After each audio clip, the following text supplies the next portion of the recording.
Well, a very good morning, ladies and gents, and a very warm welcome to Croft Circuit, the home of motorsport in the northeast of England, here in a very sunny North Yorkshire, just south of the town of Darlington, for day 2 here on BARC TV, ready for action with the British Automobile Racing Club and with Caterham Motorsport, with all of their factory-backed championships here with us this weekend.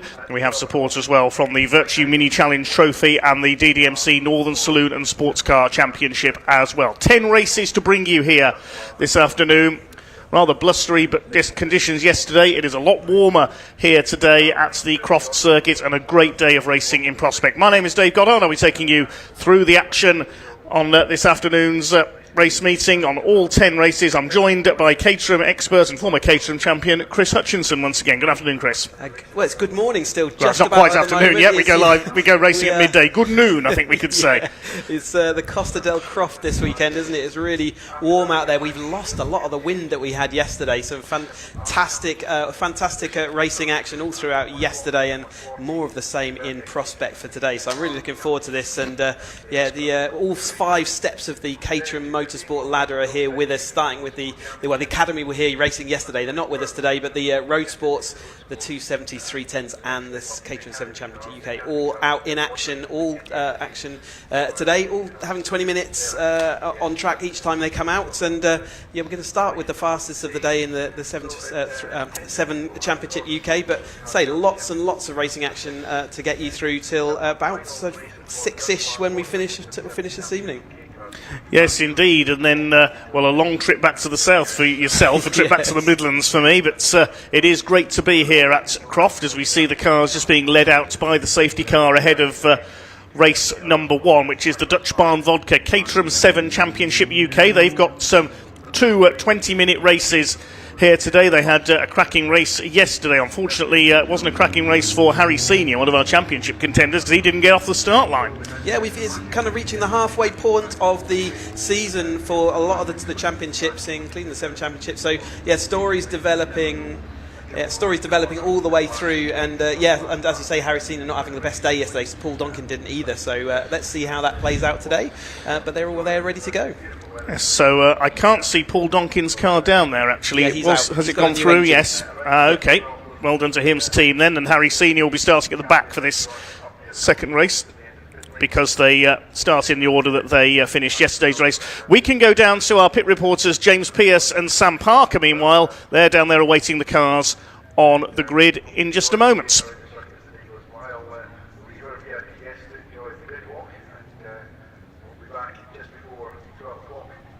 Thanks, Dave and Chris. We are down here on the grid. Sam and I are back again for the second day of action here at Croft, live on BARC TV and for Caterham as well. We've got a good day today, and the sun's out. The wind is less. The wind is less, and it's super hot already this morning. Yeah, it's warm today, but because the wind has died down, we are greeted with all of these tiny little bugs. They are everywhere. So you'll see a lot of people brushing themselves down. And in every single interview, if you just sort of see us doing that, you know why today. But it's a big day, 10 races instead of the 7 yesterday. Plenty of Caterham action. I'll let you talk about that. Absolutely, yes. The Dutch Barn Vodka 420R Championship have 2 races today, which first up will be them, so they will be making their way through in a moment behind us. And the 310R Championship has 2 races, 270s have 2 races, and Roadsport has 1 today. So plenty to interest the viewers, because the Caterham racing is never dull. Yeah, no, it's not. We had some great races yesterday. Same for the Mini Trophy, which of course we'll have again today. The Vertu Mini, 2 of those races today, and of course we had the Northern races yesterday, the local drivers, the last one. That was such an interesting race. Obviously 2 red flags. There was a lot of drama on the track as well, but it was a good way to finish the first day of action, wasn't it? Absolutely, so eventful. Yes, I did see the restart of that race actually. Yes. So there was an issue on the start line for the first one, and then the restart, pole sitter stalled, which must have been so scary for him, because having all those cars fly past you and hoping to be avoided, and obviously it was someone right near the back that couldn't see that it was a stopped car, so it's very dangerous. But thankfully everyone's okay. I don't think the cars are too happy, but everybody is okay after that one yesterday. And as we said, it's that moment when you see the car stopping, even from us on the pit wall yesterday, when you see the car stopped, you wait for it, don't you? You tense. So I can only imagine what it's like as a driver on the grid.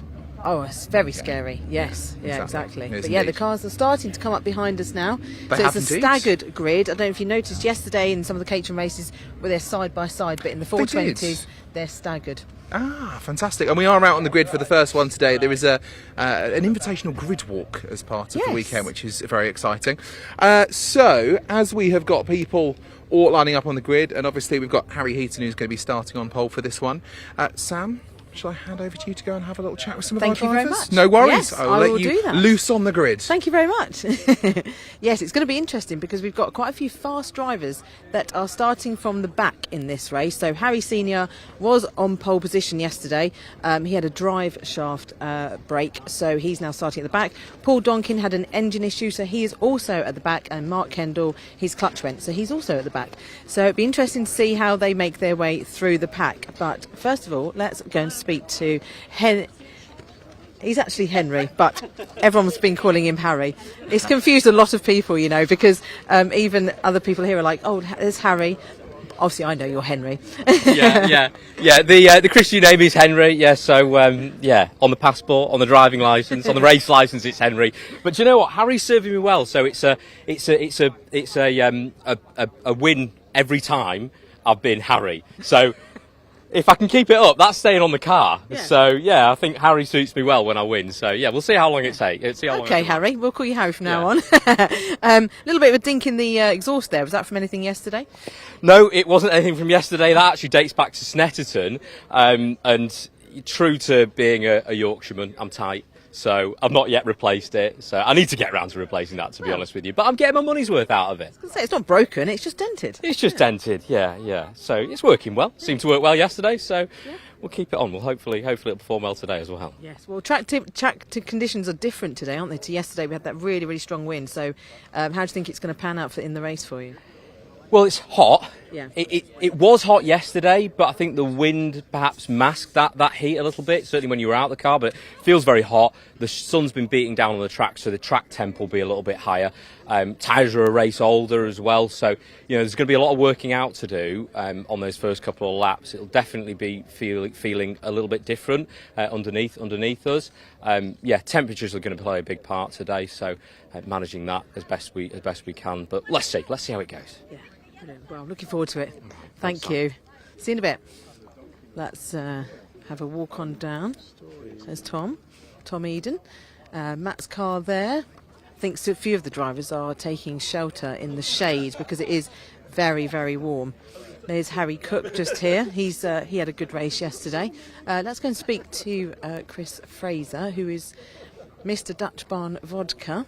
Let me just move in through. Sorry, guys, I'm just going to squeeze in and interrupt. Chris, it was a good race for you yesterday, wasn't it? Yeah, it was a bit of a war of attrition in front of me, but fourth best one I've ever had, so really good. Looking forward to this, though, should be fun. And we've got the car fixed now, so hopefully I'll have a working gearbox and a working clutch and 2 new bits of exhaust, because there was all sorts of things going wrong with this thing in the end, but we got there, so yeah, good fun. And it's your local track. It is, yeah. We're about 50 minutes away, so it's nice to sleep in your own bed and then come to the track. So it's good. And we get to have my son come along and watch, which is a bit of fun. Oh, nice. Yeah. Yeah, brilliant. Well, have a good race. Enjoy. Cheers, Sam. And we'll see you later. Yeah, so Chris has got the full Dutch Barn livery on his car. Looks really good. Stands out quite a lot. There's Harry Landy's car. Like I say, a lot of the drivers seem to have walked off the grid because they're trying to keep cool for as long as they can, because it gets very, very hot in these cars, especially when you've got the sun beating down on you. So Tom Eden's car, he was down there chatting to somebody. But I'd like to speak to... Might have to walk all the way down the end because I'd like to speak to Paul Donkin. So hopefully he is by his car and we can have a quick chat with him. There's Justin Armstrong's car there. He's leading the AM Championship at the moment. But he obviously had that collision with Craig Story yesterday. And he'd lost his rear wing and he had a big score in the tyre afterwards. So it was, I'm surprised he made it through actually. Dale Head. Let's go have a quick word with Dale actually, because Dale has done this championship full time previously, but he's just come back. Hello, Dale. Hello, So you all right? I'm good. How are you? Yeah, not too bad, thanks. Trying to keep cool as much as possible. It's very hot today, isn't it? Yeah, I know, yeah. Don't want to get too hot inside the car. No. Yeah, So how was it? How did you find it coming back this weekend? Are you just doing some guest rounds this year? Yeah, I am. Yeah. So I did Brands. I'm going to do this Sandvort, maybe Alton. But yeah, no, it's all right. I'm a bit rusty, but yeah, I'm getting back into it. I'm making my way up the grid. Yeah. Yeah. Any signs of your brother coming back? Because Dale's brother Aaron is a former champion in this category. Yeah, he's going to be back at Zandvoort. Oh, is he? Yeah, Brilliant. Zandvoort, yeah. Yeah, he's going to do. He'll do Zandvoort, not Alton or Silverstone, but yeah, he'll be there for that. Yeah, Zandvoort's a good one to do, though, isn't it? European round. brilliant, yeah. I haven't been there yet, but I've heard great things about It's a great Zandvoort. circuit for Caterhams. Yeah, really good. Yeah, Excellent. great racing. Cool. Well, enjoy this race. Okay then, we'll do. See you later. Okay, thanks. Yes, Zandvoort's going to be a great race, and it's not somewhere I've been yet, and I'm looking forward to going there. Actually, we'll just spin round. We're going to have a quick word with James Hall, who is here in his acid green Caterham. Hello, James. Keeping cool under there. Trying my best. It's difficult, isn't it? Yeah, that and the bugs and all. Oh, It's pleasant sitting in the car, but otherwise, yeah, just can't really complain about the weather. It should be nice for racing. Yeah. It is. How are you finding Croft? It's a very good track. I think it really suits these 420s. There's a bit of everything here. Yesterday I had a great race, sort of sparring with Dale over there. So yeah, I think so far I've really enjoyed my time at Croft. So yeah, hopefully today continues that sort of stream of fun. Yes, Yeah. I'm looking forward to it. And yeah, it's you've got the staggered grid. Do you find, because it used to be side by side in the other categories, so do you notice quite a bit of difference being staggered? There's a little bit of an advantage, if you're ahead of someone slightly, but it gives you everyone a bit more space, which I think is good, especially in Caterham racing where starts can be a bit fraught sometimes, to put it lightly, and especially yesterday when we had, cars, sort of destroying their clutches and stuff. It gave everyone a bit more room. So yeah, it's got its drawbacks and benefits. I think I prefer it slightly, to be honest. Brilliant. Well, lovely. Have a good race, and I'll see you later. Thanks, James. Here's Gary Curtis. Let's have a quick word with Gary Curtis. He's probably thinking, oh no, don't come to me. Hello, Gary. Hello. How's you? I'm good, thank you. How are you? Good. I'm good. Pleased to be here.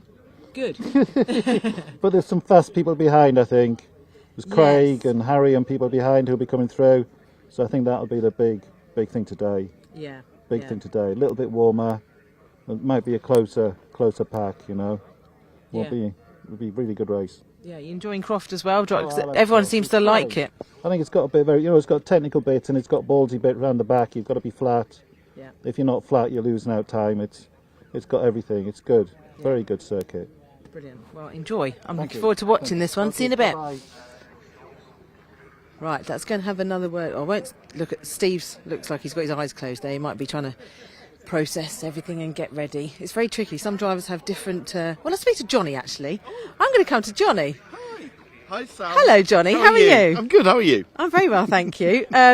Johnny, you've got quite a few cars here this weekend. Yeah. What categories have you got them in? So we've got a 270. So we've got Anne Hall in 270, Richard Cooper in 310, and then the wonderful Steve and James in the 420s. Yeah. So yeah, it's exciting. And we've got the weather, apart from these really annoying flies. Which you can see on my white shirt. Yes, I wore a black one specially. I knew the flies were coming, you see. You were wise there. There You we were go. wise. Thank you, Johnny. Right, I'll see you in a bit. So Johnny's runs Oakmere, which is a Caterham dealership, but also a race team. So yeah, he's been involved with Caterham for a very, very long time, and he's raced them as well. So we've got Chris Welch there, and then there's JB, our official photographer for Caterham. Craig Story, will he want to talk to me? Let's see. Yeah, I'll move in and have a quick word. Hello, Craig. Hi. I'm all right. How are you? Yeah, not too bad. Good. Yeah. Bit of an unfortunate race yesterday. It was definitely a lot of bad luck. Yeah, unfortunately, that's racing. So yeah, just hoping to maybe have got rid of the bad luck and get some good luck now. That's just the plan. Get in, get through cleanly, and hope I can catch up some of the faster front boys. Really. Yeah, because your pace here is really, really good, and it was at Anglesey as well. With podiums overall, which is fantastic. Yeah. So yeah, I'm sure you can make your way through. Hopefully, nobody battles too hard and holds up the pack. Hopefully, yeah. I was hoping for a kind of similar weekend to Anglesey, and obviously it just didn't happen for race one. But it was just unfortunate incident between Justin and I early on. There was nothing really either of us could have done about it. It was just racing. It was really tight racing, and then I was just unlucky with a teammate later on in the race. So just see what we can do today. Yeah. have fun. That's what we're here for, isn't And I've it? got two very fast guys behind me as well. So, yeah, I think we're all three hoping to kind of break through the pack together. So let's see. Yeah. Yeah. Good luck. Hope that Thank works you. out. See you in a bit. Enjoy. Yeah, that's it. It can get very serious, this racing, but we're all here to have fun. That's what we signed up for. So, yeah, let's have a quick word with Paul. I haven't spoken to Paul this weekend. Everyone moves away from me when I come towards. Paul, obviously, unfortunate yesterday. Then not quite finishing. It was just a tale of woe this weekend. It's my home circuit, but that's going to happen, isn't it? Obviously, I think the championship's blown. Harry's got his own problems as well. Me and him are starting at the back. We'll see what we can do to come through. These things happen. The pressure's off for me now. I think there's still some on Harry because he's still in the champ fight. We'll see what happens, but I'm all chilled out. What will be will be. Yeah. So try and enjoy it. Yeah, it's a good mindset to have. Exactly. So we've got 2 races today. The lovely weather, home circuit, as I said. Let's see what happens. You've been successful here though at Croft, haven't you? In other cars that you've raced. Yeah, it's always been kind to me. So really, your good luck can't last forever, can it? So, but that might change in the next 10 minutes. We'll see. But I'm just saying there, it's a long way to the front. I've never sat here before, so it's a bit daunting. But let's see what we can do. Yeah, that's it. Good. Well, enjoy it. Brilliant. Thanks, Sam. Thank you, Paul. There's Mark Kendall. Yes, Mark had the clutch go yesterday, so that was unfortunate for him because I think he had an issue at Anglesey as well, and his engine had to come out and a repair done.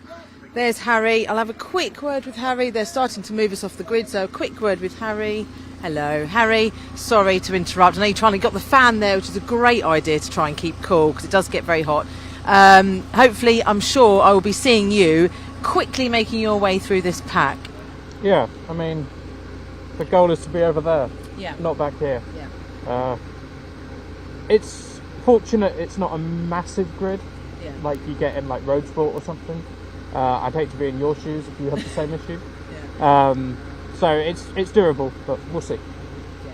Well, enjoy it. Thank you, Harry. Good luck. Right, I will hand back to Chris and Dave now because we obviously have to clear off the grid. So I hope you enjoyed that and get to see it from trackside, which is quite unusual. So we'll see you on the other side, and I'll hand you over to Chris and Dave.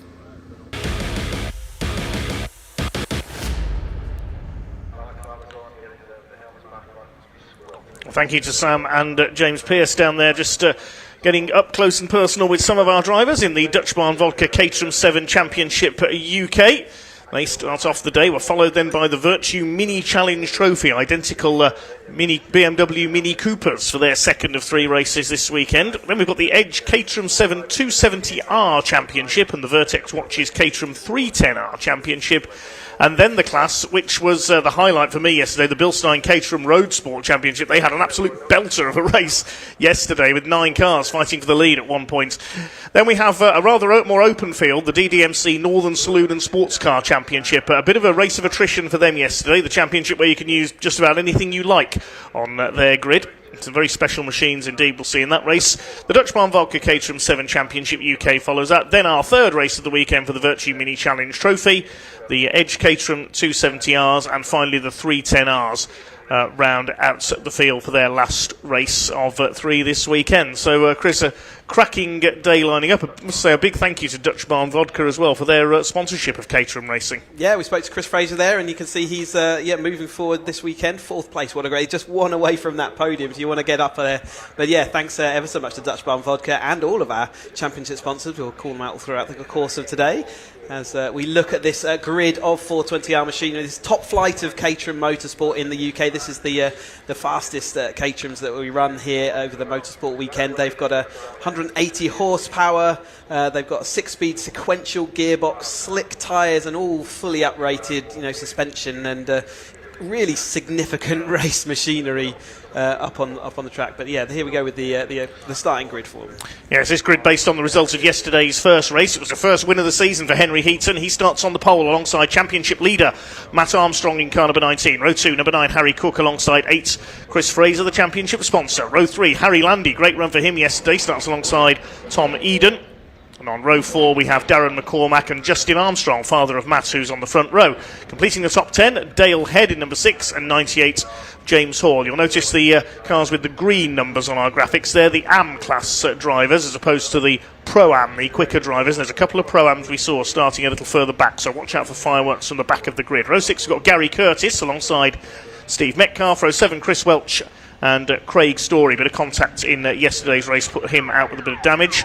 Row 8, Paul Donkin. Engine problems yesterday put him out of the race, and Harry Senior didn't get off the grid with that drive shaft problem, so the man fighting for the championship lead with Matt Armstrong will have to come through from 16th. Mark Kendall, a clutch failure on the line in yesterday's race meant he didn't get away, so he starts at the back for today. So 17 cars out there for what will be a 20-minute race. And full credit to the drivers and their teams who had problems yesterday who've made it back out. Yeah, absolutely. There's obviously a lot of work by all the teams in the background to go and swap out engines in Paul Duncan and DPR Motorsport's cases, and yeah, some drive shafts being replaced out there as well from yesterday, and with Mark Kendall that clutch.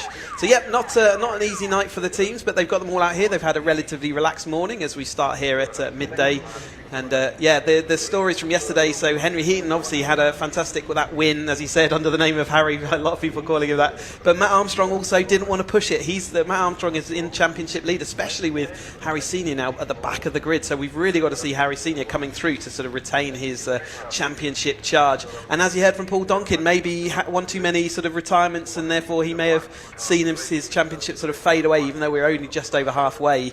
It means it releases him a little bit, and it gives him a bit more freedom than maybe you do get if you were at the championship. But I think over anything, it was the AM class doing so well yesterday, fully involved in the battle, and you've seen how many of them they are just behind that sort of front three of the Pro-Am drivers. And yeah, I don't think it's going to be an easy route through for Donkin and Senior, but they will have the bit between their teeth, and you can see the friends and family out on the banks all supporting as well, just cheering them along. But yeah, some really good racing stories yesterday, and some really good racing action, and none less so than this 420, the top flight of Caterham Motorsport. They're going for the title of British champion, so there's quite a lot on offer here today. There certainly is, yes. So we'll take you on a lap of the Croft circuit as they go round on their green flag lap. It's a 2.1 mile layout, this circuit, at the former Croft Aerodrome up in North Yorkshire. First corner is at Clervo, the right-hander. Then this little left flick around the tyre stack. Very easy to run wide into the gravel there. A very tricky corner.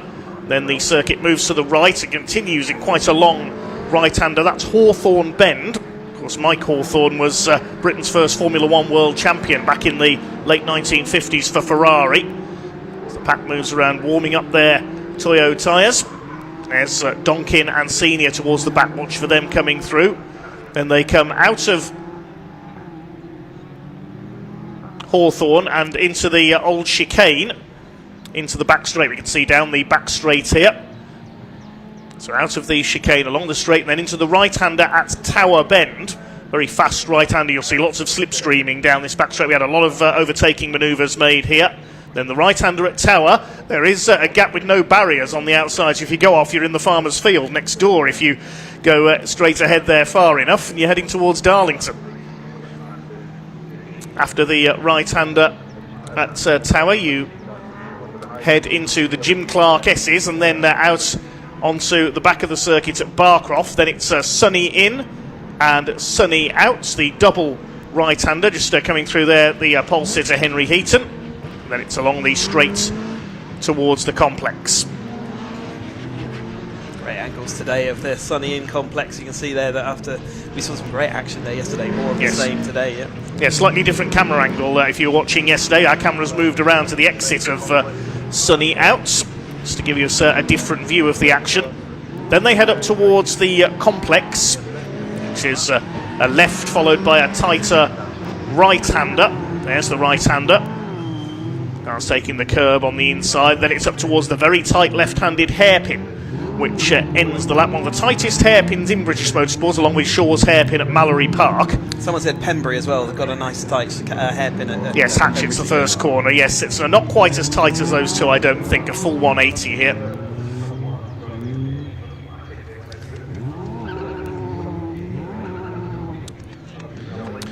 So here they come up to the grid then. You can see the heat haze as the marshals get them into line. This will be a 20-minute race for the Dutch Barn Vodka Caterham 7 UK Championship. Last couple of cars moving into line at the back. Can Henry Heaton make it 2 from 2 today? Matthew Armstrong got his championship to think about. We see the green flag at the back. Second of 3 20-minute races for the 7 Championship UK cars about to get underway. So the marshals are given the all clear. The 5-second board will be held aloft. Then the red lights will come on the gantry. It's time to go racing here at the Croft circuit. Away they go down towards the first corner. Henry Heaton, the metallic turquoise car, gets the best start ahead of the red and blue of Matt Armstrong. It's 3 wide for third. Look at Chris Fraser at the inside. Big lock up. He's going straight on into the gravel. Chris Fraser completely missed his braking point there. He hits the tyre wall. That's end of game for the championship sponsor, unfortunately. Already Paul Donkin and Harry Senior, the red car and the light blue there, making their way through as they go into the chicane. Somebody's run wide onto the dust there. I think that might have been Harry Landy in the blue number 21, but up front it's Matt Armstrong who has outpaced Henry Heaton off the line, and I think the safety car is going to be called. I saw the light there in the background. We'll wait and confirm that in a moment as the cars head out of tower, up through the trees. Yes, you can see them slowing and waving. The safety car lights have come on. He just missed his braking point, didn't he, in the sort of busyness of that start. He got a lot of head of speed and he was making good progress, but unfortunately he just missed his braking point, and he just didn't have the temperature in his maybe in his brakes and in his tyres, and it just locked up. You can see the flat spots there on his he did make it all the way to the barrier as well, so he'll be seeing whether he can get pushed out, but he looks like the marshal said no, you're going to be towed away. So unfortunate end for championship sponsor Dutch Barn Vodka, Chris Fraser. We'll see him though out in race 3 a bit later on today, and yeah, it's a shame, and but we'll get a chance to see them all back out, and like they'll have another chance to get to heat into those tyres, so they hopefully won't have the same issues that Chris suffered there. Well, let's have a look again. Chris made a decent start down the inside, cutting past Harry Cook, but he just completely missed his braking point. He was lucky he didn't take Matt Armstrong with him. I thought he was going to charge into the back of the number 19 car. Just missed him, went sliding sideways into the gravel, all the way over the gravel and into the tyre wall. Yes, very lucky he didn't collect another car on his way past there. So that's end of race for Chris Fraser, originally from Australia, but based fairly locally to Croft. And the man behind, Dutch Barn Vodka, made in a Dutch barn in North Yorkshire. And the comedian and presenter Ricky Gervais has been a big promoter of the brand as well, and said yesterday we might like to get him out in a Caterham at some point. I'm sure he'd enjoy it. All those drivers will now be spotting the fact that the car is already towards that's where the sort of assembly area is, and therefore they'll all be gearing up knowing that the safety car will be in next time.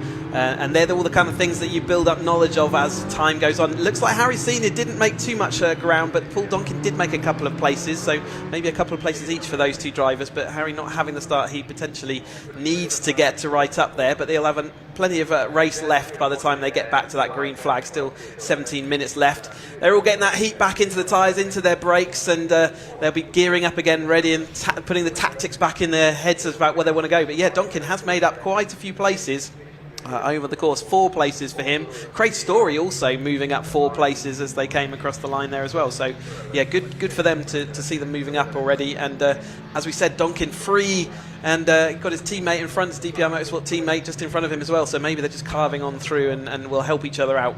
I wonder if the plan was for Story, Donkin and Senior to try and make their way through together up the order past the slightly slower cars, as we see the safety car head them through the Jim Clark S's, named after the legendary Scottish driver, 2 times Formula 1 world champion for Lotus in the 60s. Some claim him to be one of the greatest F1 drivers ever. British touring car champion as well, of course, in the Lotus Cortina. Absolutely flat out around all this part of the track for all of the Caterham series you'll see today. Really is fast and daunting, but we actually saw overtaking yesterday so blustery were the conditions that there was sufficient headwind and tow to allow them to make overtakes in places where you just never really see it. But the wind is significantly less today, so you've heard everyone talking about the temperature and all the bugs that are hanging around in the air as well. But yeah, so the tow will be different today, and the cars will be a little bit more consistent because they won't be getting blustered and blown around.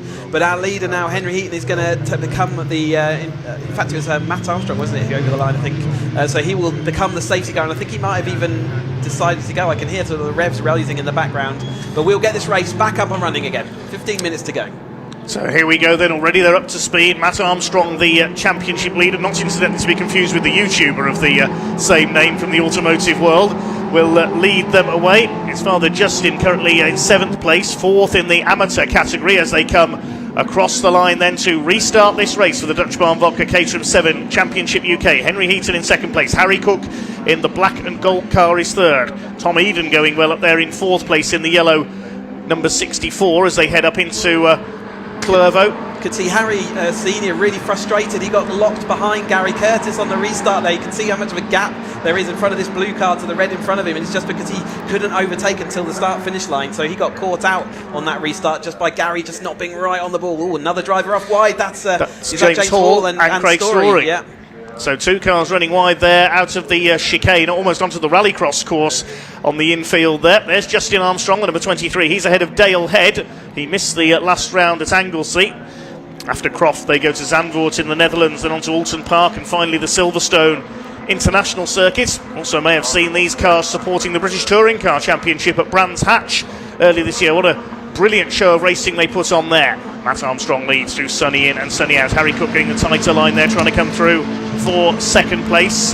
There's a battle between Harry Landy and Justin Armstrong there, fighting for 6th position. Ross McCormack up ahead of them. Tom Eden in 4th, the yellow car. He's leading the AM category ahead of McCormack, then Landy, Armstrong and Dale Head, who's got Paul Donkin up behind him now, with Craig Story having dropped back again. Harry Senior's been able to make up places as a result of that, as Story has a go at the almost citrus yellow car of James Hall, the 98. There's Paul Donkin ahead of Dale Head now, so he's made up another place into P7. Another 4 places gained by Donkin. Has had 1 win this year, Paul Donkin, at Snetterton at the season opener.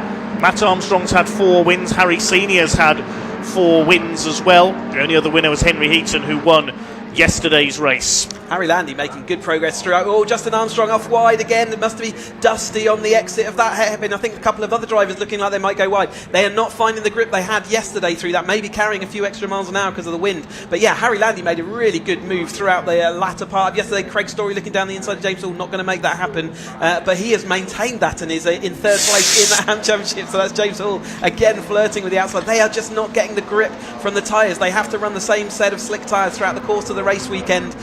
Therefore, as the weekend gets older, so do their tyres, and they don't give up quite the same grip they would have had in qualifying. Henry Heaton now having to defend quite heavily from Cook, who looks like he's the man on the move, as McCormack loses a rear right the way through Sunny, which is not a nice place to lose the rear of your car. Great sensation of speed as they go up the straight towards the complex, the left, then the tighter right-hander. This is the complex, then it's up towards the hairpin. Justin Armstrong being reeled in by Paul Donkin, who is absolutely flying along. Wouldn't surprise if he does the fastest lap this time around. Harry Cook currently has the fastest lap in 3rd place with a 1:24.762. Over the line they go.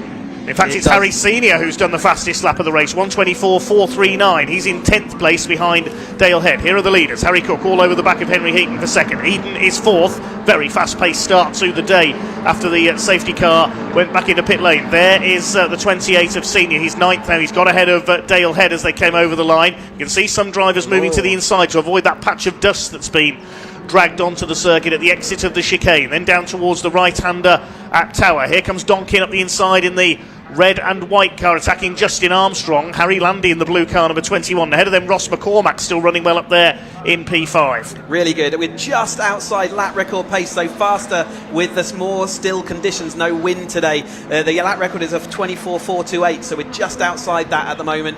I think we might see that go. This is fast and frantic action from this 7 Championship UK. McCormack doing a fantastic job with that the sort of yellow and black car out front of Harry Landy. Then comes Justin Armstrong. He was not willing to let Paul Donkin go. And obviously the Armstrong family connection there, and not wanting Donkin to get back to the front. But Harry Senior's now made short work of that midfield. He joins this front pack now, but it gets harder and harder the further forward you go to get and make up those places. Donkin looking down the inside there. That would have been a last minute charge, but hasn't made it happen. He's going to see whether he can get the run out onto the track. But just like in the Formula 1 with the DRS train, the tow is the same for all of them. You've got a track limits there as well. That'd be interesting to see. Harry Senior's right up with Paul Donkin. He looked like he might be making a move into Clervaux this time through, and it's still Henry Heaton having to defend from Cook in second and 3rd. So Matt Armstrong led by 0.8 of a second at the end of that last lap.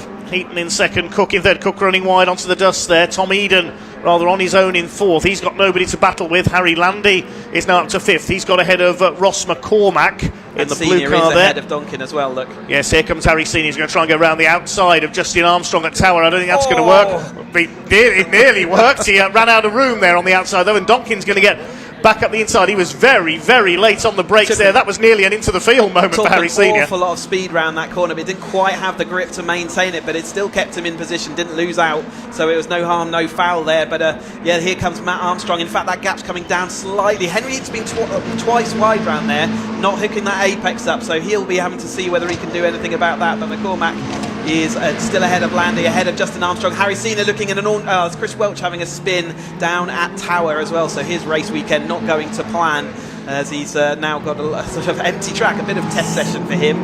But Harry Landy now is still Harry Senior ahead of Donkin and maintaining that. Justin Armstrong is an absolute blocker, isn't he? But Harry Landy and McCormack also not willing to capitulate at this stage. Here they come over the line then. The lead gap is still 0.8 of a second. All the actions in the midfield. Look at them weaving about there to try and get the toe. Senior's going to try and go around the outside at Clervaux. I don't think that's going to work. Justin Armstrong hugs the inside line and he's going to run wide onto the curve. Very tricky little section of track that is, but they get through. You really have to go single file through there, or you're in the gravel on one side or into the tyre stack on the other. Through the chicane. They keep it on the tarmac. Nobody running wide. Yeah, Senior's got a good run down to the Tower this time. He pinched him in Clervaux, and that means he's got the run. Still not able to do anything. That Justin Armstrong, in fact, Justin Armstrong's gone down the inside of Harry Landy, so now they're going to car between them. And yeah, Harry Senior not having that position. And in fact, Harry Landy's toe gave Justin Armstrong that advantage that he needed to maintain that position. 8.5 minutes and a few seconds of this race to go for the Dutch Vodka Caterham 7 Championship UK, and a brilliant battle going on for what is P6 in the midfield. Here comes Harry Senior, who started from the back of the grid. He's almost towing Paul Donkin with him now. They're struggling with Harry Landy's blue number 21, cutting back to the inside as they go towards the complex. Can he get the nose alongside? He'll try and get it done before the right-hander. He's done it. Good driving by Harry Senior. His next target is once again that man Justin Armstrong. Now Paul Donkin's going to have a go into the hairpin as Harry Landy switches back to the inside. He locks them up as he turns it back through. Landy dives back through on the inside, outbraking himself there. Paul Donkin cracking racing here in the midfield. The lead gap is coming down by a couple of seconds as well, because Henry Heaton's just done a personal best lap and he's closing up slightly on Matt Armstrong. Oh, that's round the outside of Clervaux. It doesn't work very often, but again, he's manoeuvring Justin Armstrong out of position. Nothing doing, though. He will be in the perfect toe. Got to be careful on this hot day of not having any air into your nose box. He's been following cars so closely, but I don't think Justin Armstrong's got quite the same toe advantage of Harry Landy, so it is going to be Senior to the outside. He is to the outside. He's being pinched heavily to the outside. But no contact with him down the straight. Justin Armstrong was pinching him on the inside, and then just two cars came into contact, and that sent Justin Armstrong onto the grass. And yeah, that was just two cars wanting to be on the same bit of track all at once. Justin Armstrong's going to be feeling a little bit aggrieved by that, but equally he was putting all that pressure down to the inside and maybe just didn't leave quite enough room for Harry Senior. He carries on though, and Paul Donkin and himself make up that place. Harry Landy now has been deposed by Donkin after we saw a little bit of a Geronimo moment into the hairpin, but it did all work out in the end. Our leaders, though, have got quite a significant gap over this chase group now, and that's exactly what they wanted to do. Matt Armstrong, Harry Cook can be doing their own battle, not really having to worry about anything behind. That was a heart-in-mouth moment coming down the back straight there. I thought those cars were going to lock wheels and they could have been flipped up into the air, but Justin Armstrong sent spinning into the infield. Hopefully he's been able to get going again. There's Dale Head, number 6, at the back of this group through the hairpin. Tom Eden's being reeled in for 4th place now by Ross McCormack, who's having a cracking race here. Darren McCormack, I should say, in the number 62 car. This is for the lead of the AM class as well. Into Clervaux they go. Harry Senior up behind them in the 28. Then it's Paul Donkin coming through the field after their problems yesterday. Justin Armstrong has pulled into the pits with some damage as a result of that collision. Top 3 are well clear. They're covered by just under 2 seconds. The trio of Matt Armstrong, Heaton and Cook still in the same order. Here comes McCormack, he's up to 4th now, and Harry Senior being forced onto the grass. I don't think Tom Eden knew he was there then as he moved back across to take the line. He didn't see that Senior was thinking about a move around the outside again. Did so well to get that car slowed down. He was a desperation move trying on the outside there, but as you say, I don't think Eden knew he was there. He's got the move done now. Eden, I think, was going, crikey, okay, I'm going to let you go. But yeah, he was an unbelievable amount of grip that he found on that grass, and McCormack's the next one. He's got the bit between his teeth, hasn't he? Can he make it across? Gavin, was that contact? They're going to, oh no, it's got off even as well. What a shame for the end of that battle. Was there contact between the two of them on Sunny out and between Sunny in and out? Looked like there might be, but what a shame. But Senior was making his way through. He's made those places up. Donkin has got over the top of him now. And so, yeah, it's all changed at the front. And Paul Donkin suddenly finds himself in 4th place with Harry Senior going with him. I think these two will try and tow up to the back of the top 3 now. We'll see how far behind the first 3 they are. They almost hit each other now. What's going on? This is more like a go-kart race out there at the moment. That was Donkin shaking the toe, so he jinked back. He knew that he wasn't alongside, and therefore he could make that move. Oh, a little bit wide there through Clervaux. They're really on the raggedy edge, these tyres, and the wind conditions. They're all having to relearn all the acceleration braking points, given that the wind is so significantly different today. They head out down the back straight again. Is that that's Justin Armstrong? He's rejoined down the pit. In front of the battle. That's not necessarily a good sign as he heads down into the hairpin then, or to the tower bend, and he's got the group behind him. They should really let them go, as he will have the blue flag, but he's trying to maintain that. It's a little bit of needle there, isn't there? I don't like the look of this, as Donkin then heads up into to the Jim Clark S's for this time.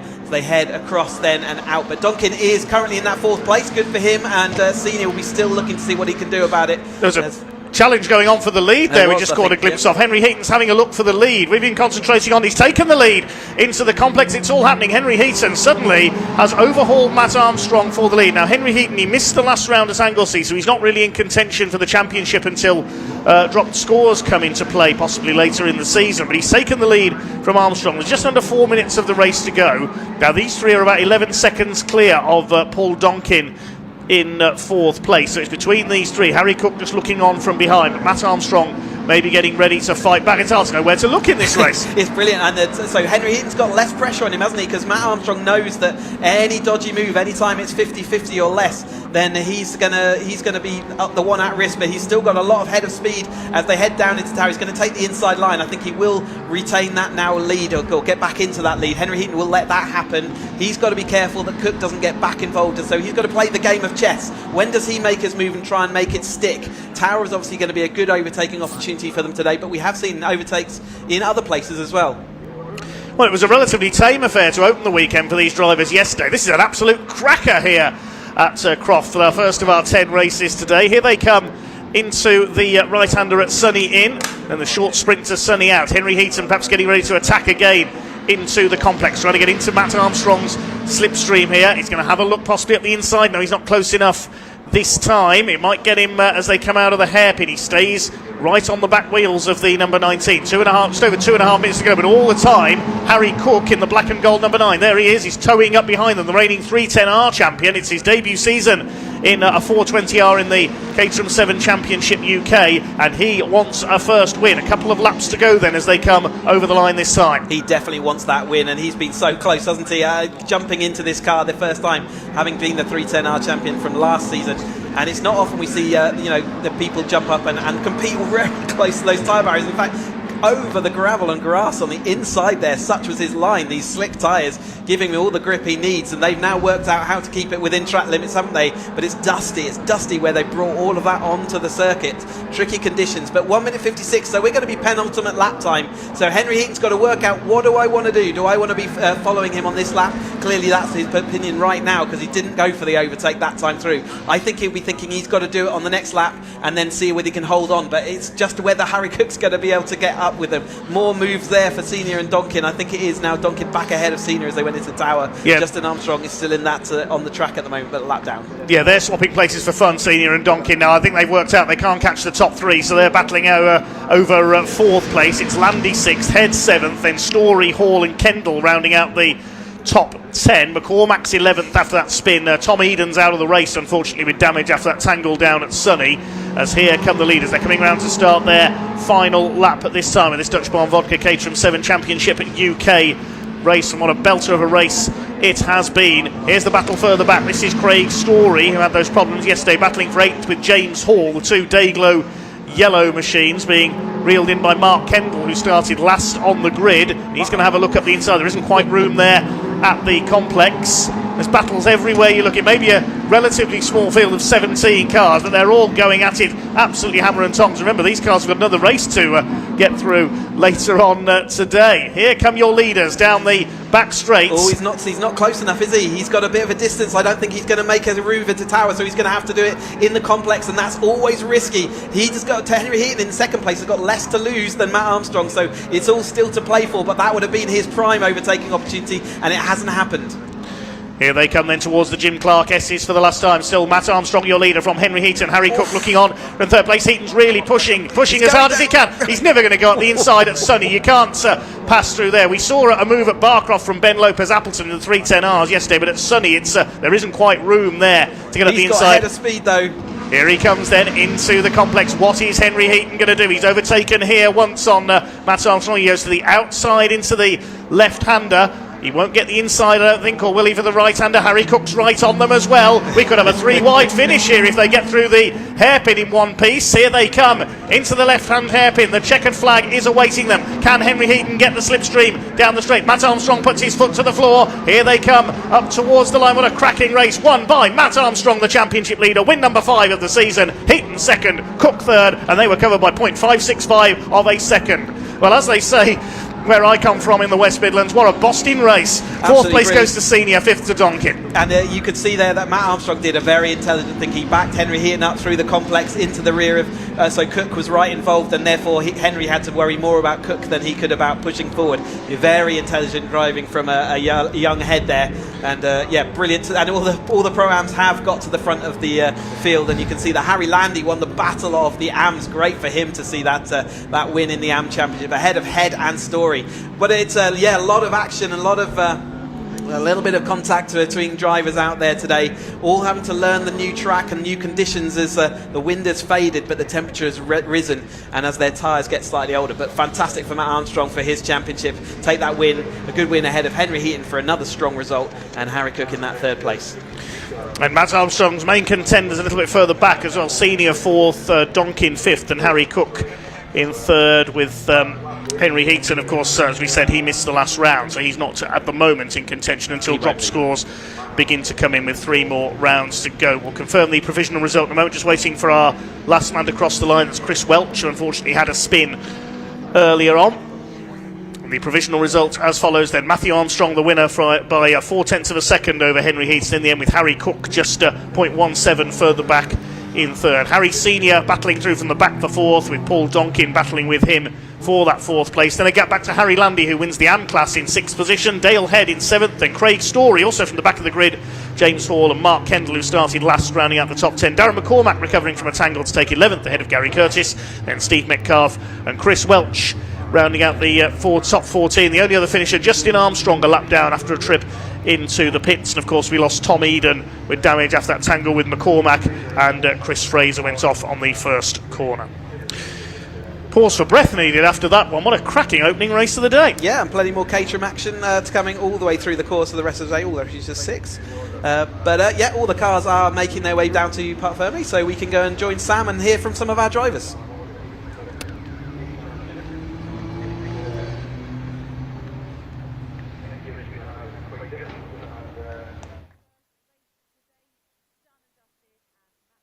Happy with that. He was, I think, equal of the points after pole position yesterday, because they get points for pole, but now he will be definitely in front of that championship, so he will be delighted with that. So hard to keep these guys at bay on this circuit, but yeah, very hats off to Matt. He'll be very hot in there.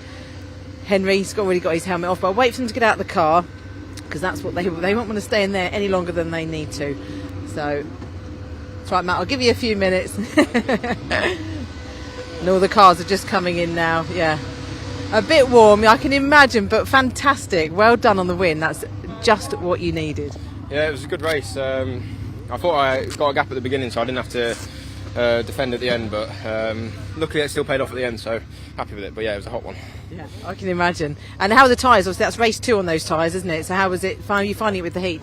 It felt good for like 3 laps, and then it was pretty difficult, so I think the temperatures made a bit of a difference today, so I think race 3 will be pretty hard as well. Yeah. We'll see. Well done. Fantastic job. Right. Oh, sorry. I'll spin you around this way. And Henry's walked over there now. Oh, sorry, Harry Heaton has moved over here. He's just congratulating his family.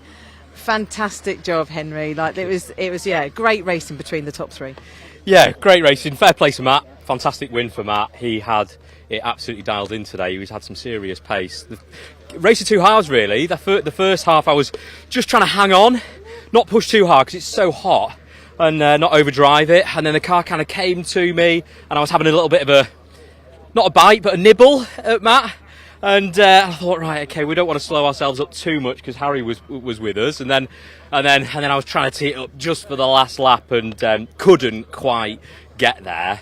But yeah, pretty happy with that. Second place. It was a good race. Second and a win for so far this weekend, and obviously good, start there later on. So that was a good starting place, and hopefully, being more fun for you guys. Yeah. Look, it's hard work around here to overtake. So, your starting position is everything really. So yeah, it's good to be starting from the front row. But I'll see if I can go one better this afternoon. Give Matt a bit of a run. And I'm sure, I don't know where Harry finished. He obviously had a disappointing result yesterday. I'm not sure where he finished, but he may well be in the mix depending on where he finished. Do you know where he finished today? Third. He finished third. Fair play. Fair play. Well, when I said it was hard to overtake around here, he's obviously made easy work of it. So fair play, Harry. We might have a bit of a ding-dong battle in race 3. So yeah, let's see. Bring it on. I can't wait for that one. Well done. Thank you. And let's move over to Harry. Great race for you as well, but you must be happy with third place. Yeah, happy. I sort of was hoping I could challenge them a bit more. I was sort of stuck behind, and then I think my turn 2 wasn't brilliant, which didn't help down the back straight, but it was good. I sort of fell back and thought it's over, but then they sort of made a few mistakes, and I was like right back in it, and I thought I could sneak a second or something, but no, they defended well. So. Well, you've taken to these cars pretty well because Harry. It's not Harry. It's Henry and Matt are both very experienced in this category. Yeah, it's still frustrating though. When I was used to winning last year, so I'm hoping to get up there soon. But yeah, still learning a few things, I guess. Yeah. Third place though is awesome. Yeah, I'll take that. Yeah. Well done. Thank you. Right, next up is the Vertu Minis. So I will hand over to Chris and Dave.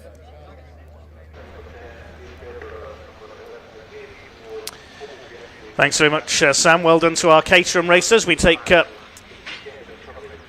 little break from the Caterham action next for the Vertu Mini Challenge.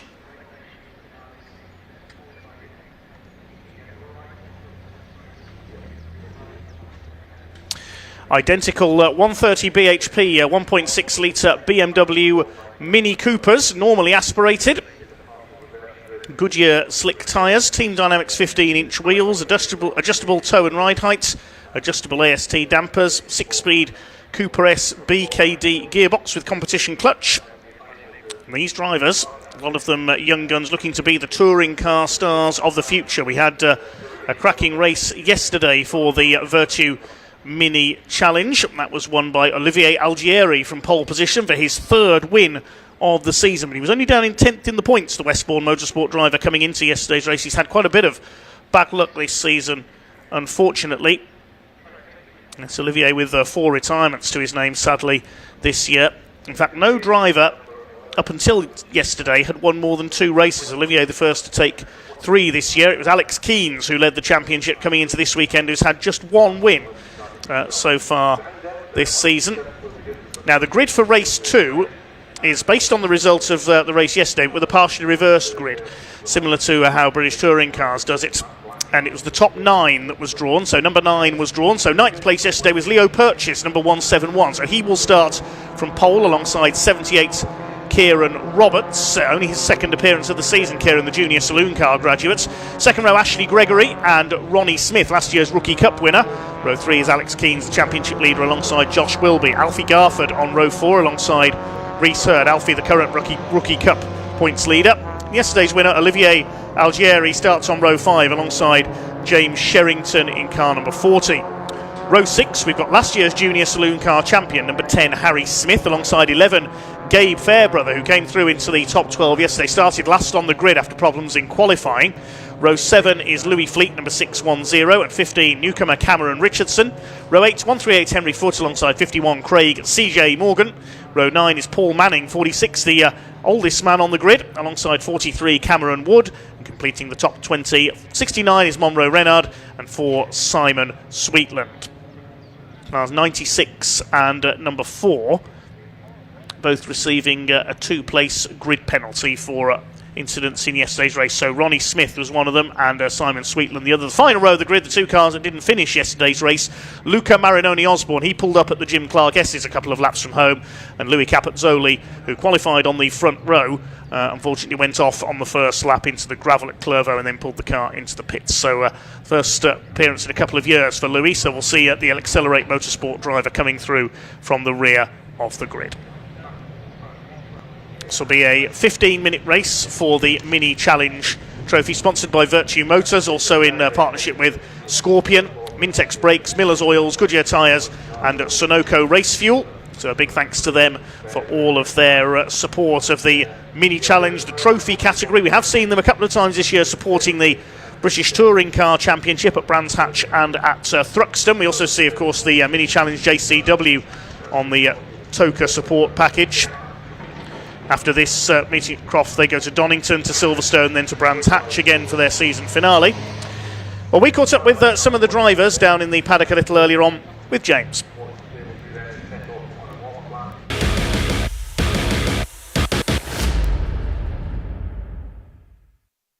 Kieran Roberts starting on the front row of the grid for this race. You looking forward to this one? Yeah, really excited for this one. It's the first time I've been on the front row, I believe, in car racing, so really looking forward to this one. Yeah, you're going to get that clear air ahead of you. What is the strategy coming down to turn 1? Well, to be honest, you can never really plan it in minis, but we're just, hopefully, we can just get a nice clean start. See if we can get pole off the line, but if not, we're tucking behind and just see how the race plans out from there. Fantastic. As you said, potentially your first front row start. Obviously, things progressing over the season as we get to the halfway stage. What is the plan for you and the team over these last few races? Bring the car home in one piece. I think everyone wants to do that. But to be honest, just look for high results. Unfortunately, this will be my last weekend here in Mini Challenge due to funding issues, but yeah, just to be honest, just get the best result we possibly can and bring the car home in one piece. Well, Kieran, if it's the last weekend, you finished it in style with the front row, so best of luck today. Thank you very much. Cheers. So Ashley Gregory starting third on the grid for this race. Ashley, what's the plan? I think move forward as much as we can, really. We just missed out on the podium yesterday, so ultimately if we bring some silverware home, that'll be the plan. Yeah, and things go well in the championship as well. You've been doing pretty good up there in the top 6. Yeah, so we currently sat 6th overall. We had a DNF at the last round, which unfortunately put us back to there. But no, we keep looking away, and I think we'll be right back in the mix soon enough. That'll be good. Obviously, conditions changed a little bit today. It's a little bit warmer, a little less windier. How will that change how you attack this one? It will change it massively, to be honest. The wind obviously slowed everything right down yesterday, and ultimately if you weren't in a pack of cars, you weren't going to be fast. Whereas in today, the wind's not going to impact that, so ultimately if we're out at the front, we should be able to stay out there and keep our nose clean. Best of luck out there today. Thank you very much.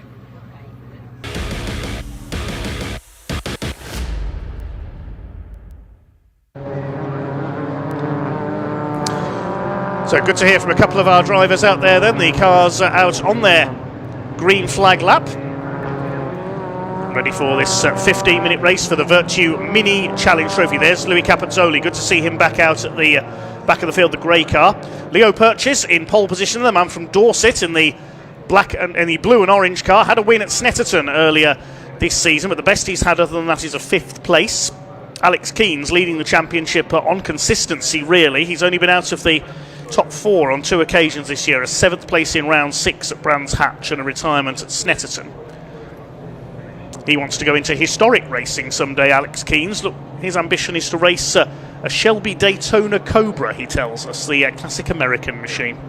Many of these drivers looking to get into the British Touring Car Championship Sunday.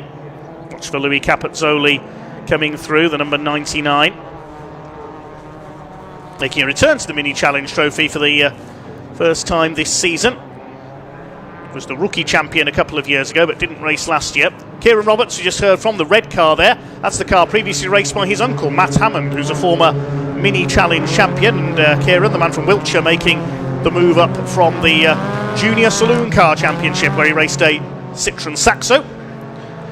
Also got a couple of the Wera Alliance Racing Academy cars out there, the Wera Tools back machines. That's the black cars with the turquoise trim.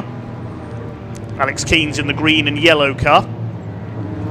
The Wearer cars, that's number 15, Cameron Richardson. Also Alfie Garford, number 88. And we would have had Jensen Mason, number 185, but he's not here this weekend.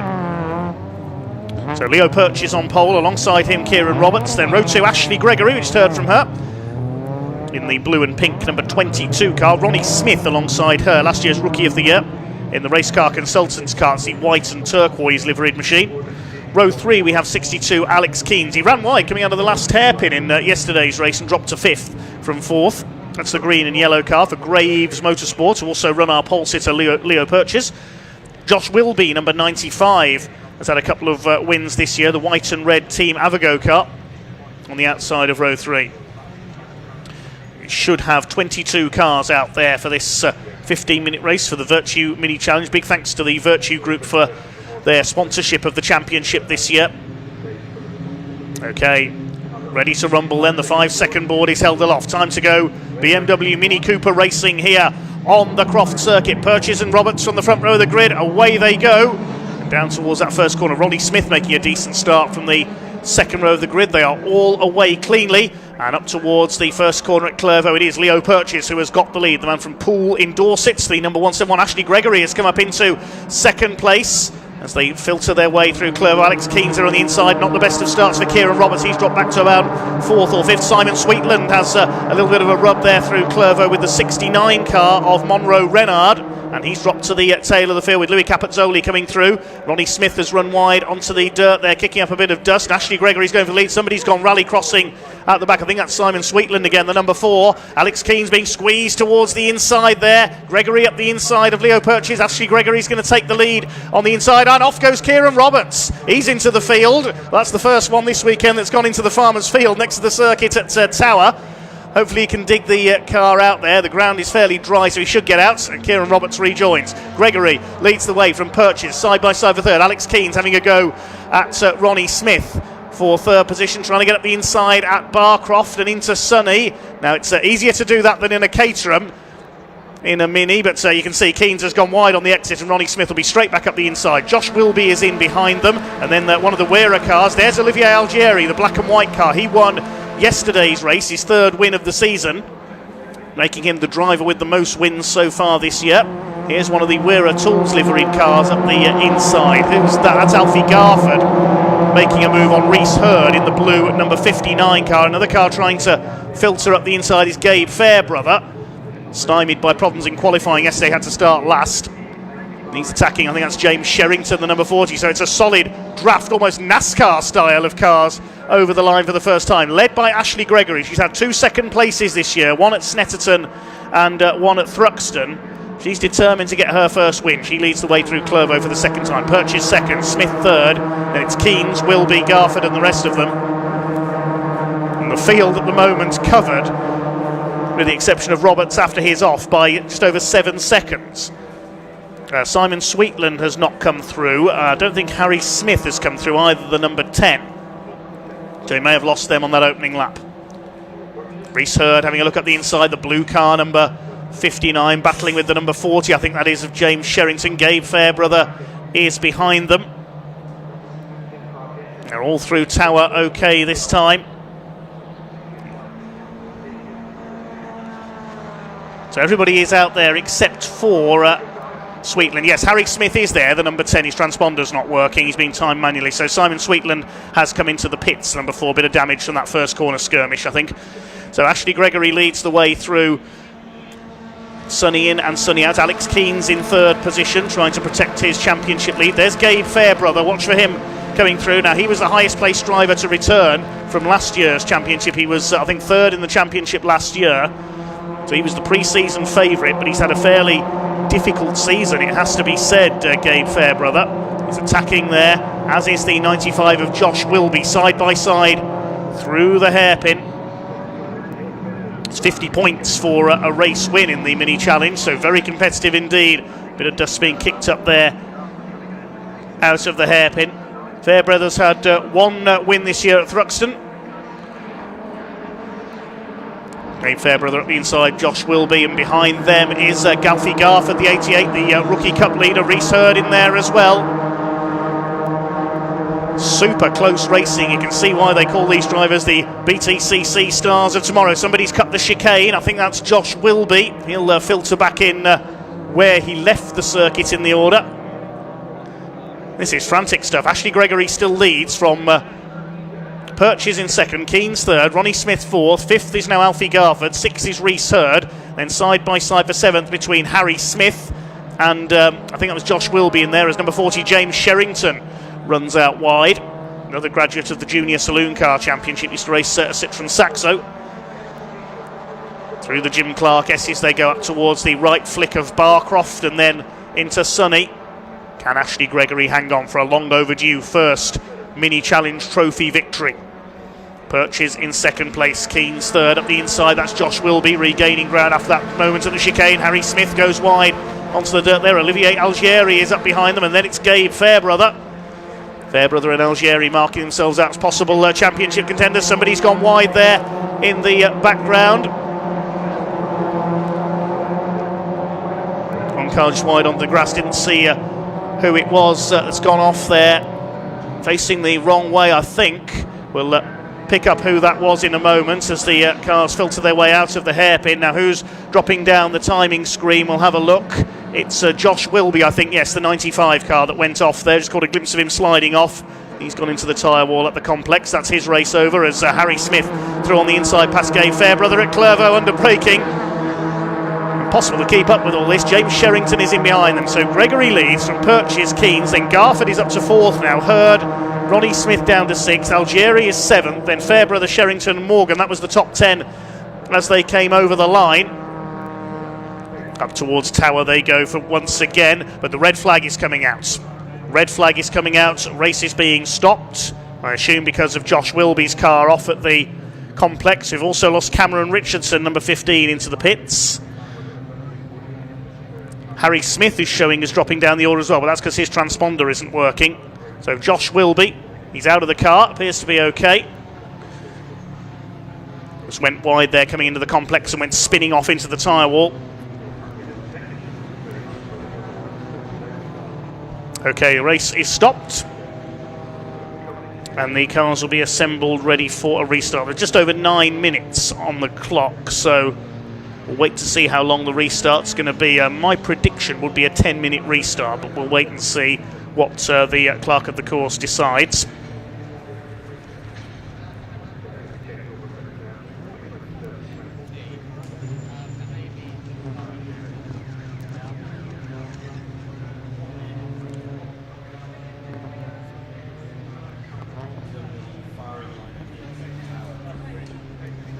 The race, I think, stopped in the interest of safety because that car would be in the firing line if another car was to go off there.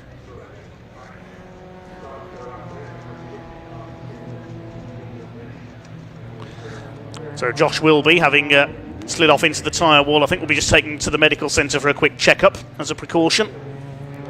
And the marshals will remove the number 95, the Team Avago car.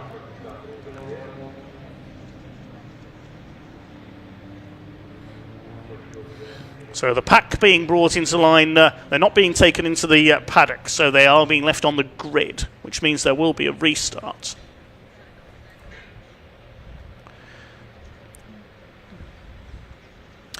Hello to some, gives us a chance to say hello to some of our commenters on the stream. Good to hear from you. Hello to the Jamesy boy watching from Glasgow. Hi to Jan Echterman, Gianluca 46 Rossi, cheering on Ashley Gregory, who's currently leading. Hi to David Taylor, who says, who's coming to Thruxton for Trucks, Brick Car and Mini Challenge Club Sport next weekend? I will be. David, I think, racing his BMW Mini next weekend in the Club Sport category. Hi to Ink25. Donny Popovsky watching from Australia. Justine Cornish cheering on Matt Armstrong in the Caterhams. Let's have a look back at some highlights so far of our Mini Challenge Trophy race. Leo Perches led into the first corner with Ashley Gregory challenging. Decent start by Ronnie Smith up into third. Simon Sweetland went off into the gravel and tagged Monroe Renard. We saw him make a pit stop and rejoin at the back. Then Kieran Roberts got sideways and off into the field he went at Tower Corner. Managed to dig his car out of the rough, if you like. a frantic battle developing for what was 4th and 5th places. Josh Wilby going side by side with a couple of cars. Gabe Fairbrother was one of them, getting pushed wide there, coming out of the hairpin. But then it all came apart for Josh Wilby, of course, further round, as he went off on the outside of the complex and slid into the tyre wall. Some more of your comments coming in. We said hello to Justine Cornish. Hi to Harrison Marsh, who says, good luck, Louis, cheering on Louis Capezzoli. Where's he got up to in the order at the time of that stoppage? He was up to 13th from the back of the grid. Who else have we got watching today? Hi to Jasmine Sherrington, cheering on James in number 40. Hi to Paul GT7. Charlie Woods, normally a mechanic for Olivier Algieri, but sadly Charlie not too well today, so couldn't be here at Croft. So get well soon, Charlie. Hi to Dan Hughes. Charlie Longman. Mackenzie Taylor, he's cheering on Gabe Fairbrother. Hi to Nathan Shaw, who's watching from Anglesey in North Wales. Peter Jones, also cheering on Louis Capezzoli. Langton Motorsport, cheering on Olivier Algieri as well. Duncan Patricio cheering on Ash Gregory. Quite a few fans of James Sherrington on our stream today.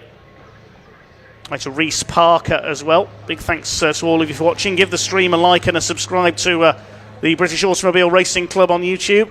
Many thanks for your support, everyone.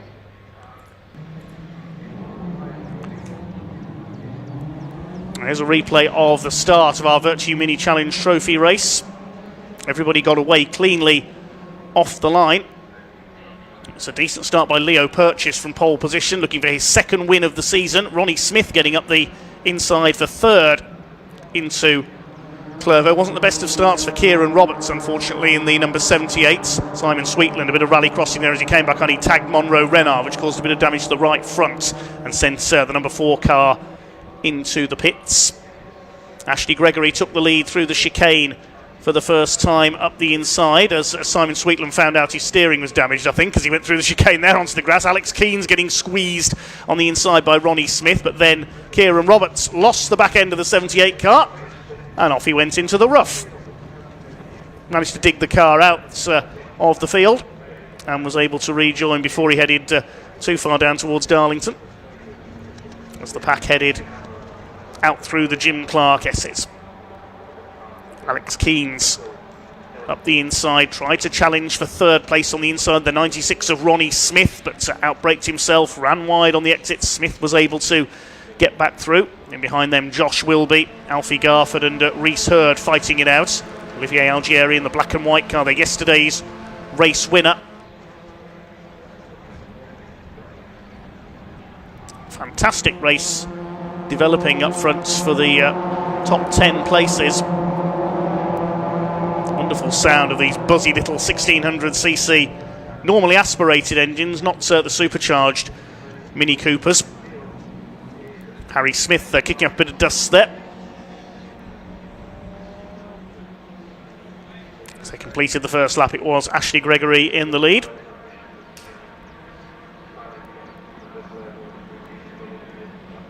Gabe Fairbrother charging through on the inside, battling with Algieri, with James Sherrington in behind them. Highlights everywhere you looked, all the way down the order in the early laps. Louis Capezzoli making his move from the back on the inside of Cameron Wood there, the 43, as they came through Hawthorn. Purchase with his headlights on, trying to intimidate Ashley Gregory out in front. Ashley, the former short oval racer in mini stocks in her younger days at Watered in Lancashire. There's Gabe Fairbrother.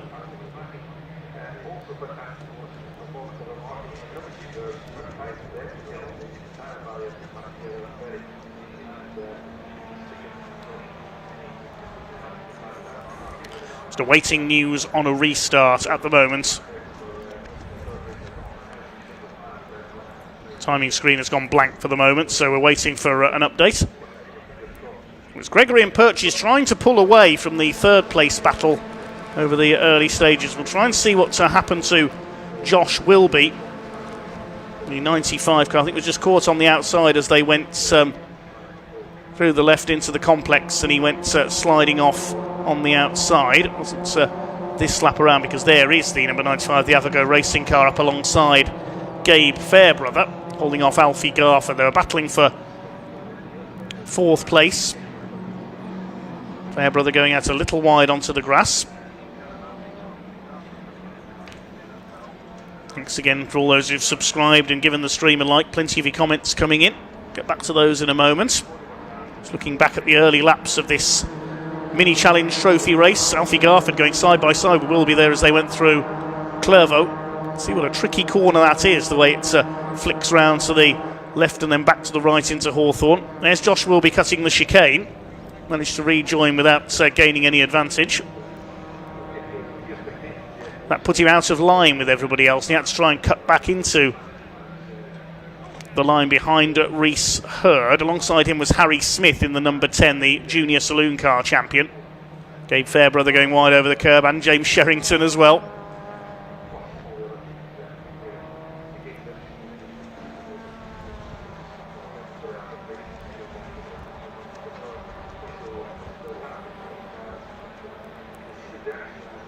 Gregory continued to lead by about 3 car lengths over Leo Purchase, with Alex Keynes holding 3rd place, and they've gone clear of the increasingly more frantic battling behind. But for Josh Wilby, it was all about to come apart. He was almost side by side with Harry Smith. Olivier Algieri pushing behind. And on the outside as they came into the complex, there was a little bit of rubbing there, and that sent Josh Wilby sliding off onto the grass, into the tyre wall, and out of the race.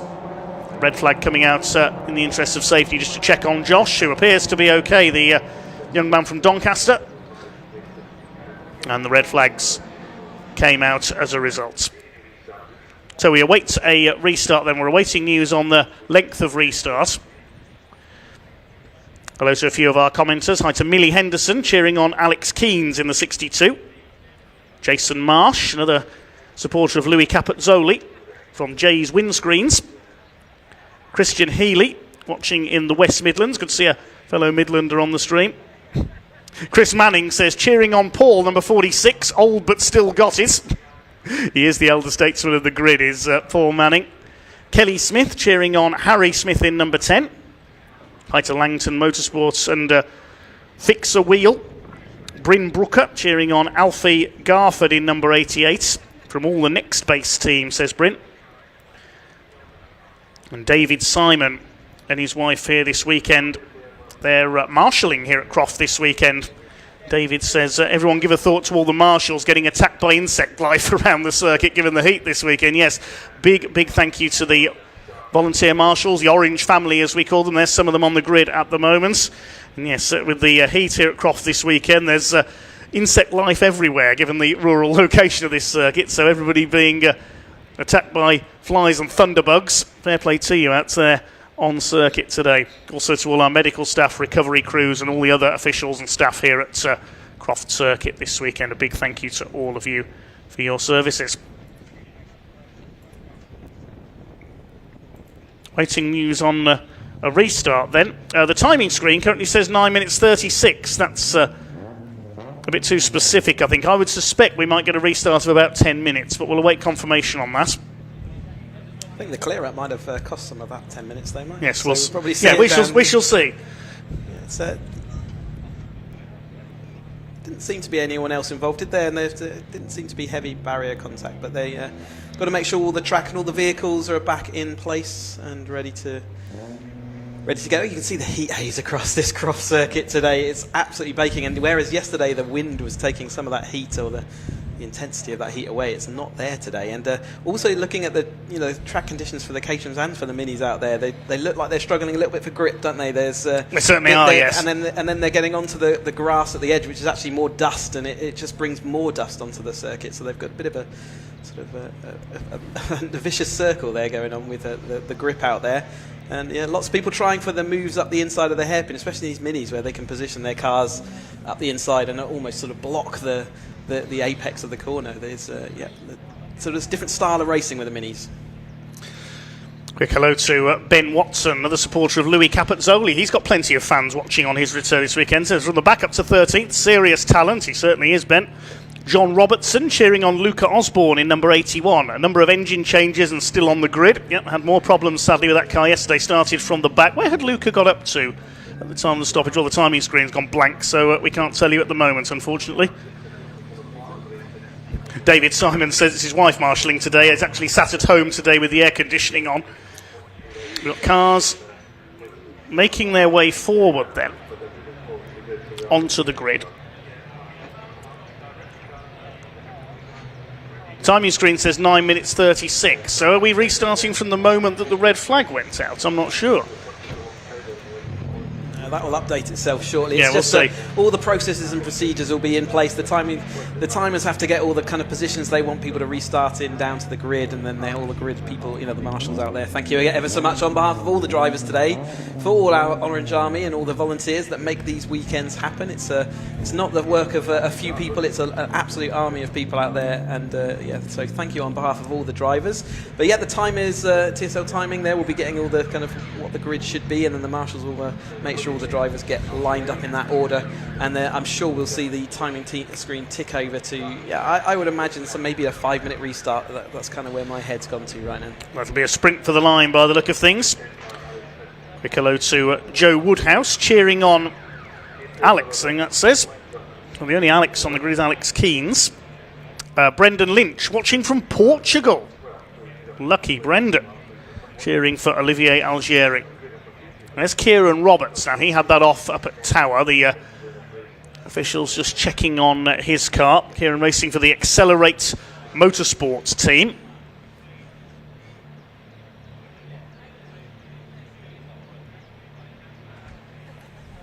Monroe Renard as well, number 69, the Graves Motorsports car. See his bumpers just being reattached, I'm sure. Yes. Duct tape and a hammer is being used to make sure that all sticks in place. They've even got red tape, look, so it matches. They've come Good thinking. Come prepared, yeah. Is that going to be enough to satisfy the onlooking official? Yeah, there? the scrutineer is looking on. Front bumper was hanging off after that trip into the field. Good race cars, not so good as a plough, the BMW Mini. You saw how deep the field and the crop that's in there. I think they are actually asking. Are they asking that to be moved away, or is it just to put it back? They're moving them back. Position. Yeah, getting them into the correct right positions. Place. So yes. It looks like we're pretty much set and ready to go again. Jack Madison, hello to you. Another supporter of Louis Capazzoli. He's got all his friends watching today, hasn't he? Right to George Penlington, keeping an eye on the Mini Challenge action as well. The Vertu Mini Challenge Trophy. Next week at Thruxton on BARC TV, we'll have the Mini Challenge Club Sport category.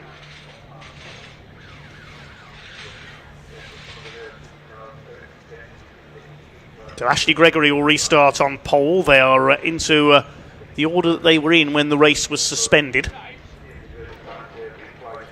And have their full green flag lap at the restart. The procedure will be followed as per normal, so we'll see the minute, 30 seconds, and off they go on their green flag lap, so they'll get a chance to see again when the conditions have changed against it. So, they're a little while back now, so maybe some of the dust would have been blown away. We're waiting for confirmation of how long this restart's going to be. We don't know as yet. The timing screen says 9 minutes 36, but I don't think that will be quite as specific as that. We're waiting for that to update.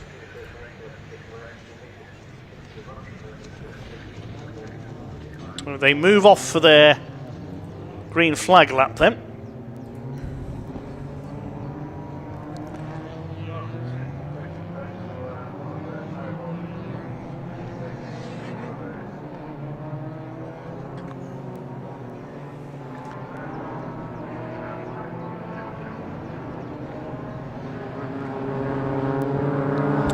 So they make their way around then. They've been organised into the order that they were in when the race was stopped.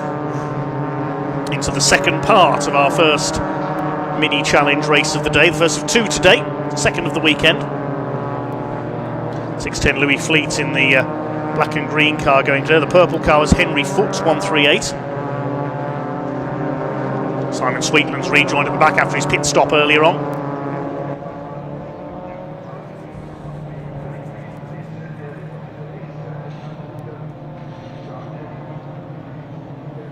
Cars weaving to warm up their Goodyear tyres.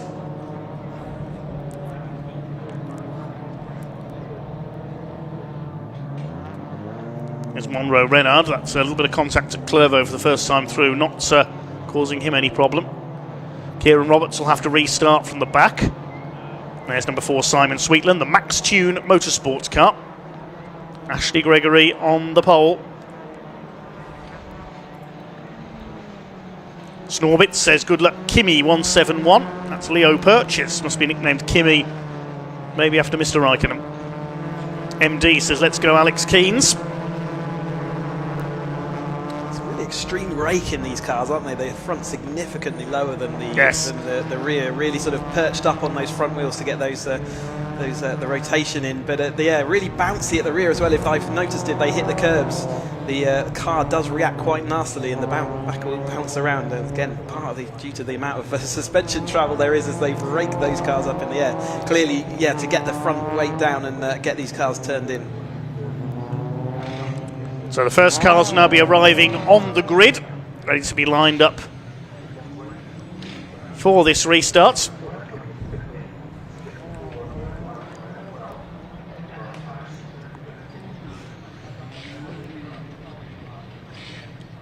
Chris joining us for this one. Have you spotted any possible talents to move into Caterham racing in years to come? Well, they certainly run close enough, don't they? They do. For the same effect. And let's say it's a slightly different style of racing in these cars, but they're obviously just a good ground for people to learn their skills in these touring car style cars. Yes, most of these drivers looking to get into the BTCC one day. Seen a few Mini Challenge graduates make the move up in the last few years. So all set then, ready for a restart. The revs are up and off they go.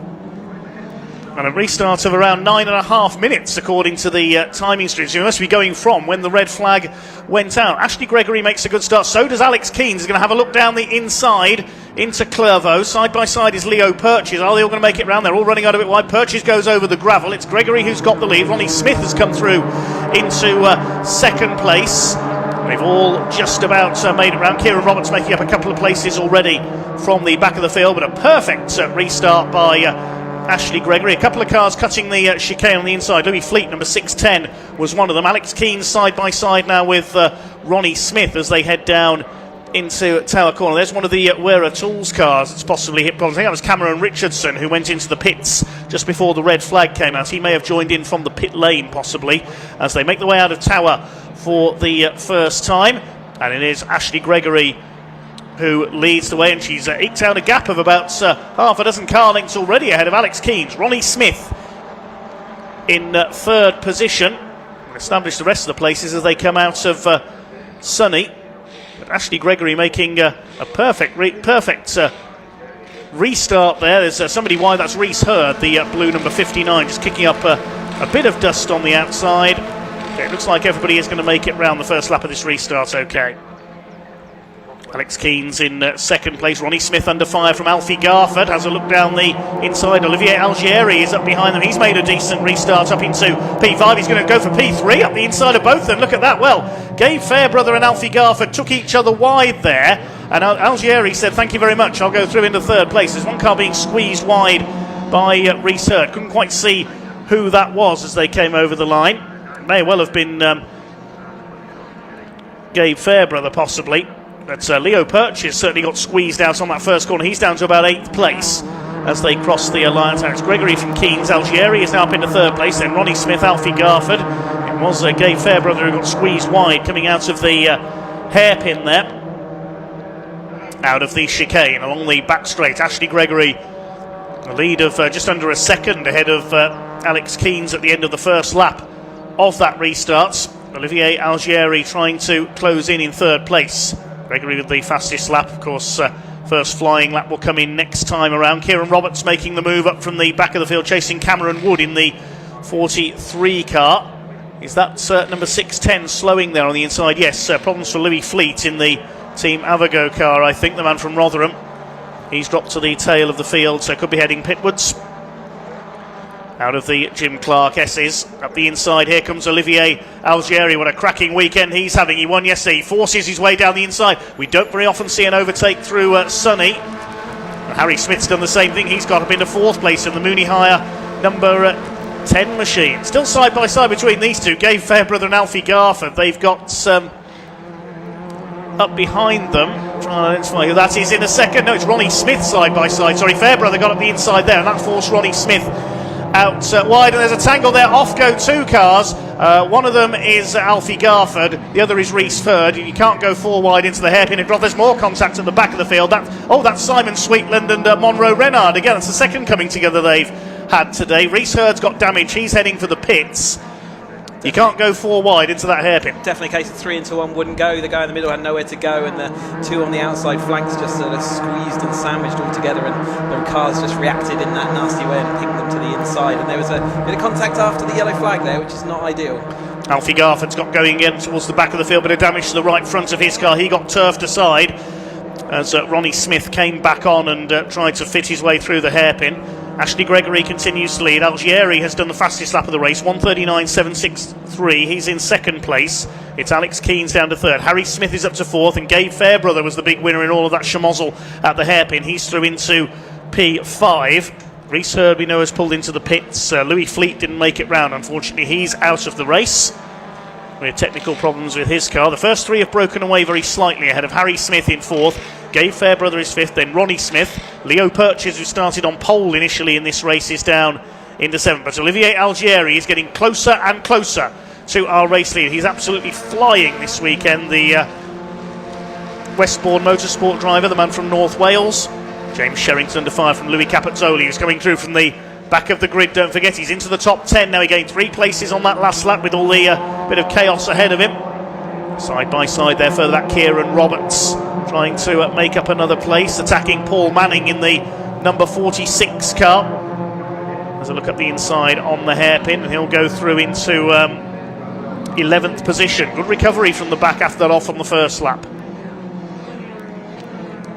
Tactics, isn't it, about where you put your car and how do you in that complex, where do you want to actually make your move and defend or block passes. Absolutely nose to tail through the first corner. Speaking of making a move, Olivier Algieri is having a look for the lead now as they come through Hawthorne. He'll try and go through on the chicane. We rarely see overtaking manoeuvres made there. Ashley Gregory cuts very tight to the inside. Algieri goes out wide. This is going to allow Alex Keanes a chance for an attack as well in the green and yellow cars, and also Harry Smith starting to close in from fourth place. He's Ashley Gregory about to lose the lead in the 22 car. Takes the tight line for Tower, holds the lead ahead of the black and white machine of Olivier Algieri. Cutting to the inside now on the exit of Tower is the 62 of Keanes. Then Harry Smith, Gabe Fairbrother, Ronnie Smith and Leo Purchase, the pole sitter in this race. His wing mirror flapping there as they go towards the Jim Clark S's. Alex Keanes up the inside trying for second place as they come towards the right flick at Barcroft. Up towards Sunny. I think Keanes is going to get the move done here on the inside. Good driving there by Alex Keanes, and this time he doesn't outbrake himself. He's got P2. That's allowed Ashley Gregory, though, to pull away very slightly again at the front of the field. We've got 3.5 minutes just under of this race still to go. Gregory didn't take the chicane that time. He actually went down the escape route and obviously maintained his position because of it. So I think these other drivers might be, they might be a little bit concerned about that, but we'll see. Diving to the inside, Olivier Algieri for second place, and retakes Alex Keanes. Good late move there by the 38, and Algieri is on an absolute mission here this weekend here at Croft. But Ashley Gregory, she's been able to pull out her lead to about 1.25 seconds as a result of their dicing on that previous lap. Fourth place is Harry Smith, closing in on Keanes now, taking Gabe Fairbrother with him. And then behind them, Ronnie Smith, there's Purchase. Capezzoli's up to 8th from the back of the grid. CJ Morgan and Kieran Roberts, who's come through from the back in this one as well, rounding out the first 10. It would be a great shame if Kieran Roberts does not have the funding to continue in this championship, because you can see his speed at the wheel of the red number 78 car. Ashley Gregory leads away, looking for her first win in the championship this season.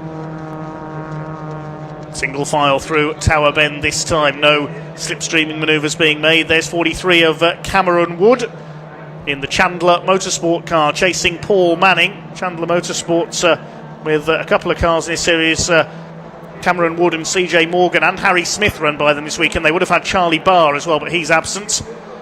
There are the leaders, a little more spaced out now with just under 2 minutes to go. I think they'll be coming around to start their final lap this time. Still Ashley Gregory who leads the way. Can she take her first win of the season? Here comes Gabe Fairbrother attacking for P4. He's got the championship in mind. all over the back of Harry Smith, who scored his first win earlier. Second place, I should say, earlier this season at Snetterton, just behind Leo Purchase. At the inside is Smith on the hairpin, defends from Gabe Fairbrother. They've got to be mindful that Ronnie Smith is behind them, and here comes Capezzoli. He's taken Leo Purchase now, coming through the hairpin. Interesting to watch him in race 3 later on. We'll try and take a look where he is on the grid when we can. Side by side, Fairbrother and Ronnie Smith. Louis Capezzoli will start third for race 3 later, so that will be interesting to see how he goes from there, if he can come through into the top 10 from the back of the grid. On the last lap now of this Vertu Mini Challenge Trophy race 2 of the weekend, and Olivier Algieri is in attacking mode once again. He's in the slipstream of Ashley Gregory, one side then the other. He's been forced to go around the outside. Ashley Gregory defending the racing line through Tower Bend. Alex Keynes just looking on from third place. This is going to be really close. Algieri's just done new fastest lap as well, 1:39.762. Only a couple of thousandths of a second faster than his previous best. Down towards Sonny for the last time. Up the inside, Algieri braking very late there. Can he get up alongside? He's forced Ashley Gregory to go wide up the inside. They make a little bit of contact, possibly on the exit there. Ashley Gregory stays out wide on the curb, and Keynes has come through as well. Olivier Algieri then going for his weekend double. He forced the issue there down the inside at Sonny for the last time. Gregory ready to fight back. This is going to be interesting on the hairpin for the final time. You can see Ashley Gregory's fired up. She's all over the back of Alex Keynes. There's the battle for fourth place. Capezzoli running wide. Alex Keynes, can he get up the inside on the hairpin? It's going to be a drag race to the line. No, Keynes is slow off the hairpin. Olivier Algieri moves back across, and he's going to make it 2 wins out of 2. Second for Alex Keynes, and you have to feel for Ashley Gregory there, dropping for third on the final lap. Ronnie Smith wins the battle for 4 there to Fairbrother, Capezzoli, Purchase, Morgan and Roberts as quickly as that. Harry Smith will be in there somewhere as well, because of course his transponder isn't working, so we have to wait for his position to appear. He finishes 6th ahead of Capezzoli, so Purchase, Morgan and Roberts completing the top 10. And Olivier Algieri, with a banzai move down the inside into Sonny for the last time, snatches his 2nd win of the weekend and his 4th of the Vertu Mini Challenge Trophy season. Opportunistic move on the last lap, wasn't it? And it paid off for him. A little bit of contact side to side, which I don't like to see, but I think Ashley just got manoeuvred off onto the dusty part and couldn't recover back to the racing line. Well, they managed to hold it together through the final few corners there. Typically fraught mini challenge racing. Well done to all the drivers there. Provisional result then, Olivier Algieri takes his 2nd win of the weekend, half a second clear of Alex Keynes, with long-time leader Ashley Gregory in 3rd. Ronnie Smith finishes 4th and wins the Graduate Cup. Olivier Algieri winning the Rookies Cup. Gabe Fairbrother coming through for 5th ahead of Harry Smith. And Louis Capezzoli, great drive from the back of the grid for 7th place. And Leo Purchase, Craig, CJ Morgan and Kieran Roberts rounding out the top 10 ahead of Paul Manning, Henry Foote, Cameron Wood and Luca Osborne coming through from the back. The other finishers, James Sherrington dropping to 15th ahead of Alfie Garford, who of course got spun out at the hairpin. He recovered to 16th. Then Monroe Renard, Simon Sweetland and Cameron Richardson completing the finishers. Reese Hurd was caught up in that little contretemps at the hairpin and retired into the pits. And we also lost 6'10 Louis Fleet, and 95 of course Josh Wilby didn't take the restart. Algieri gets the fastest lap as well. Race 3 coming up a little later on, and the grid is based on the fastest times from qualifying yesterday, because the mini challenge does it the other way round. Qualifying sets fastest times set the grid for race 3, second fastest for race 1, and race 2 is the reverse grid race. So they do it a little differently. Waiting for cars to come into Parc Fermé. We'll have a quick look at some of the highlights of that race. Well, Leo Purchase got hung out to dry around the outside on the first couple of corners. He dropped back. As Ashley Gregory cleared off into the lead ahead of Olivier Algieri and Alex Keynes. Side by side, a bit of bumping and boring between Gabe Fairbrother, Ronnie Smith and the black car of Alfie Garford. Garford got spun aside, and Reese Hurd was really the innocent victim in all of that, as Garford was spun across the front of him after contact with, I think it was Gabe Fairbrother. Brilliant move on the hairpin from one side to the other by Olivier Algieri. And then his move on the last lap up the inside at Sonny. I thought they were going to bang doors and go sliding off onto the grass, but they managed to hold it together. That was a leery passing move there by Olivier Algieri, and he snatches his second win of the weekend. But we can shortly go down to James in Park Fermé to hear from the drivers after that frantic race for the Vertu Mini Challenge Trophy.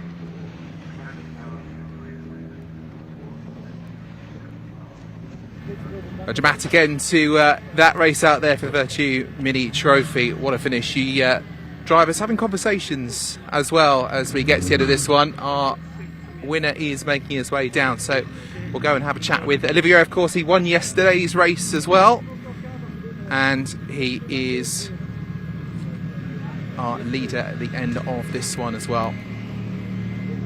38 driver.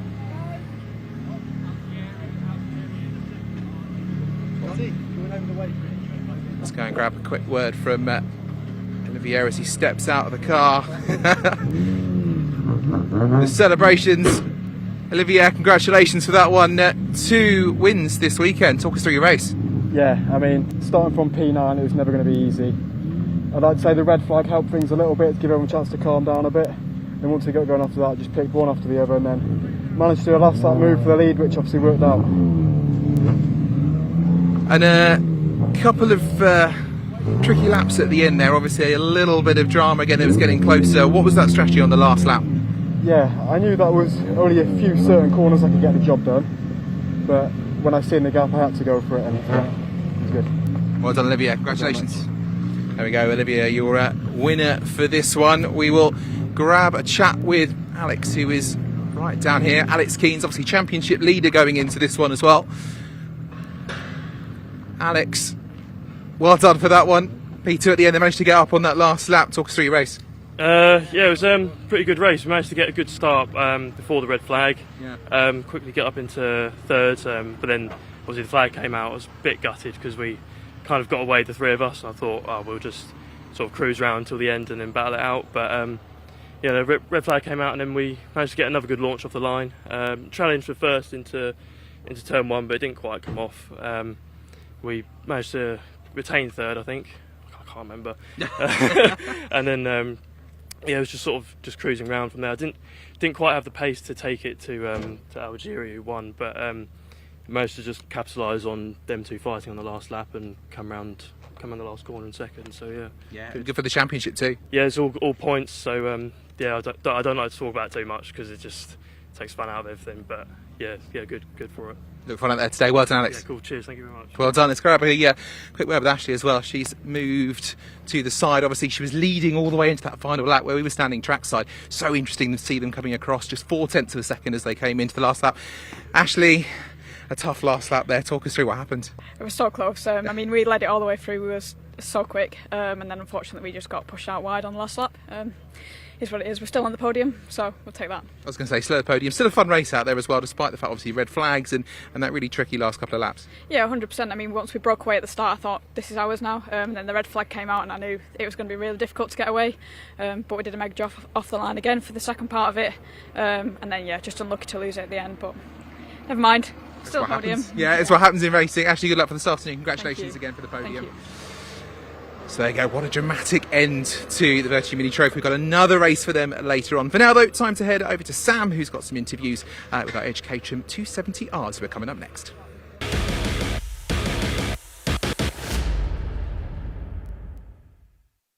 So I've got Monty Hine here, racing the Edge 270R Championship. Last time I interviewed Monty, was it 2 years ago? Yeah. 2 years ago, here, he was about to do his first ever race in Caterham Academy. Yeah. Obviously, since then you've done Roadsport and now you're in 270s. Mm-hmm. So obviously you've learnt so much over those last few years, and you're super competitive now, aren't you? Yeah, it's been a great couple of years climbing up the Caterham ladder.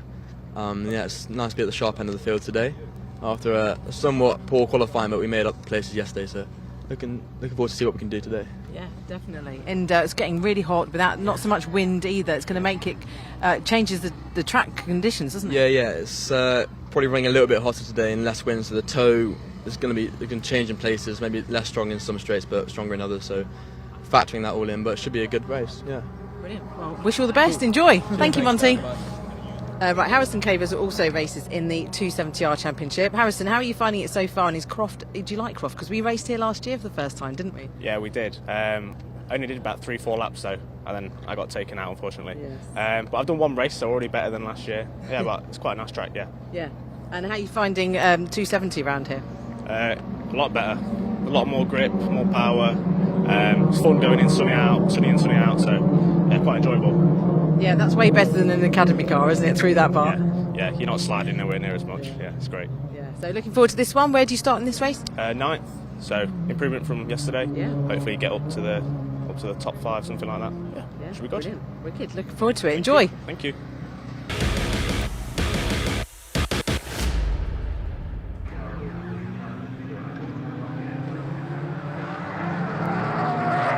Cars on their way to the grid then for the Edge Caterham 7 270R Championship. This is the third rung on the Caterham ladder, the 270R cars. The grid based on the results of their race yesterday. So it's Lionel Tolmash who starts on pole position in the car number 22 alongside 78 Nick Hyton. Alex Coombs and Paul Oglesby on row 2. And then Monty Hind, who we just heard from, alongside Andrew Bailey on row 3. Ben Wheatley, the championship leader, got in a tangle yesterday and had to fight his way back up to 7th place. So he looks for win number 7 of the season today. Starts alongside Tim Hardcastle. And completing the top 10, Harrison Cavers, we just heard from, alongside Django Jones in car number 8. Row 6 is 48 Jasmine Shaw. See her in the background there, the maroon coloured car. She had a good run to 11th yesterday, starts alongside Henry Speaks. Row 7 is Nick Sampson. He tangled with Ben Wheatley and Bruno van Dijk while fighting for the lead yesterday. So Nick Sampson starts on row 7 alongside Graham Finlayson, the Scotsman. Row 8 is Andrew Mackay alongside Brian Joyce. And Hall on row 9 alongside Bruno van Dijk, who ended up out of the race with damage from that tangle in yesterday's race at the complex. On row 10, we've got 2 drivers who went off on the first corner of yesterday's race, Gary Cross and Louis Darling, who's one of our championship contenders this year. So watch for him coming through if he's back out there. And at the back of the field, hopefully we'll see Andy Palmer, number 63, who failed to start in yesterday's race after a problem in qualifying. Time for a reset then for the 270R. They had a bit of an eventful race yesterday. It was especially at the front of the grid, which let Lionel take that win, but he was looking fast anyway. We saw, as you said, Ben Wheatley coming back through the field, and with Andrew Bailey as well, having to do the hard work, and they've still got a bit of work to do, but we've seen such speed in that Ben Wheatley car that I don't imagine that it's not going to happen.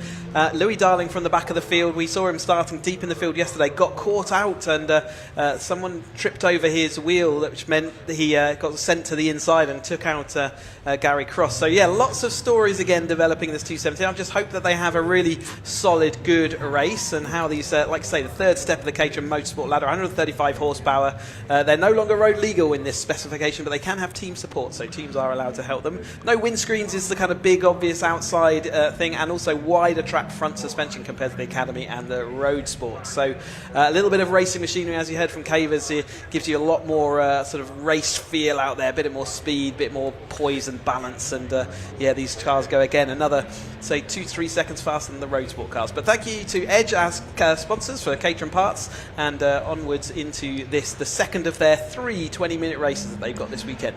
Lionel Tolmash, yesterday's winner, on pole in the black and gold car, alongside him Nick Hyton, the black car with blue and white flashes.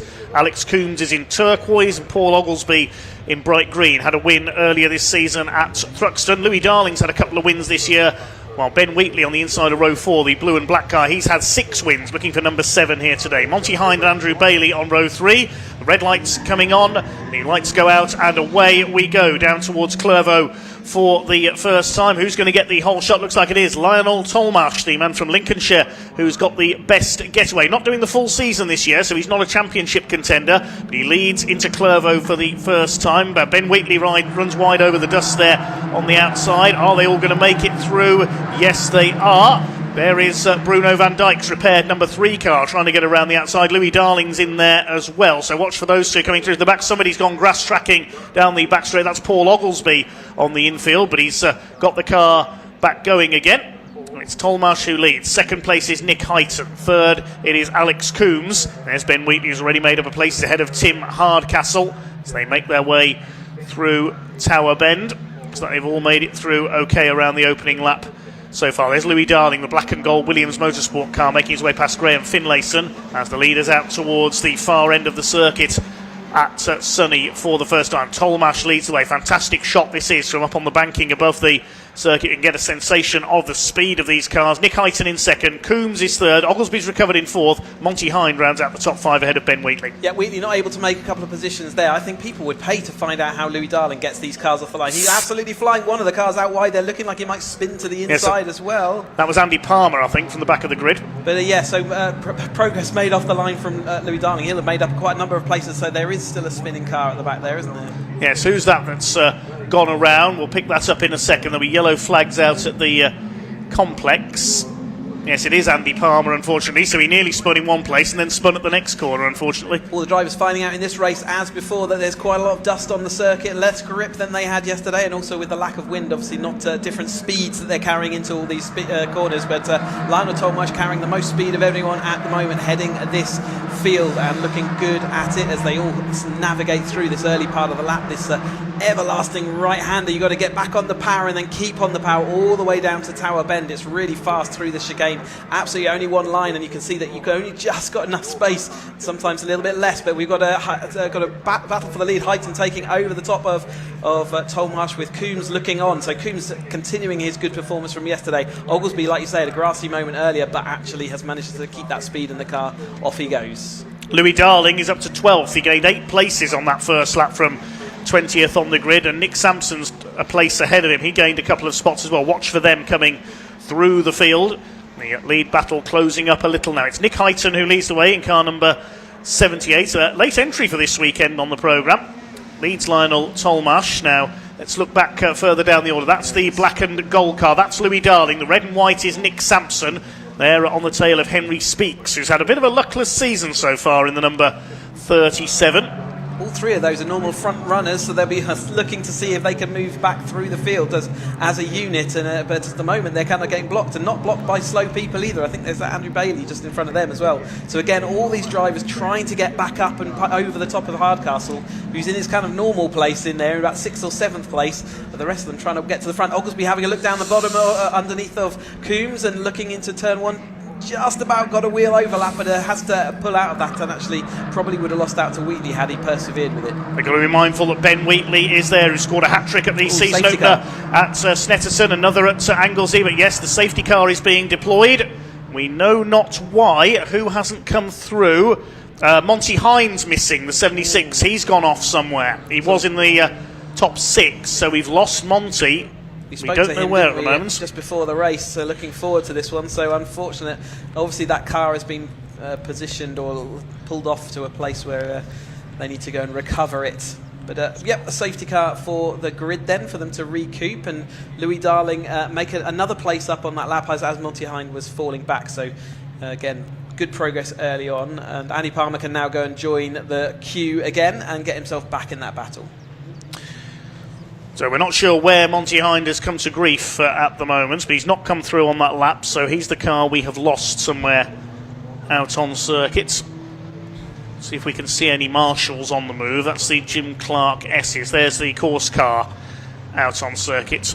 So we'll wait to see where that pulls up. Heading down to the Barcroft area, which is obviously really quick down there. Let's hope there's nothing happened on the accident. Yeah, we had a big shunt there in the TCR UK race here recently at Croft when Steve Laidlaw got a bit of contact and went off backwards at Barcroft. That was a big accident for the TCR man. As the safety car leads them round. Just waiting to confirm where the car has come to grief there, Monty Hind. He was running in the top 6 early on.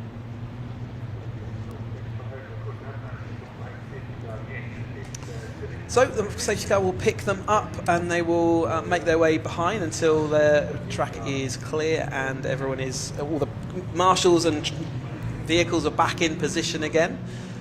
And then, oh, there he is. So oh, that's taken a big wallop, hasn't it? It has. And I wonder, is that out the back of the circuit? Maybe that's that's at Sunny Inn, I think. So you can see the front left of that car is completely missing. It looks his driver in the car still. They're maybe trying to get people down to him. But there's quite a significant amount of damage on the front left of that car, isn't there? Yes, that's taken quite an impact with the tyre wall. So we hope that Monty's okay. We'll get Harris.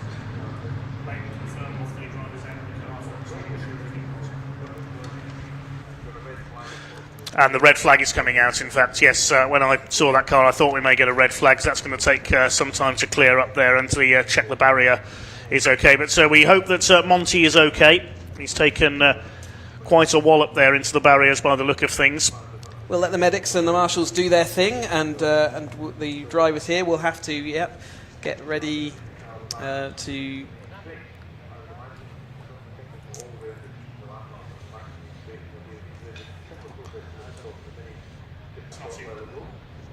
The guy in the red with the white, I think, is the doctor.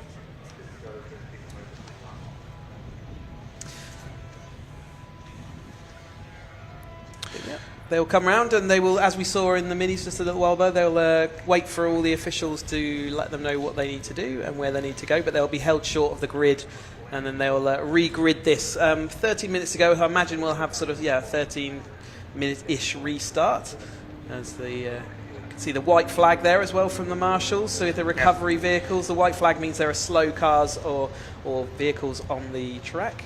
Yeah, so the service vehicle and the telehandler coming out there to recover Monty Hines' car, the man from Coventry in the LFP Motorsport run Caterham 270R. We hope that Monty's okay.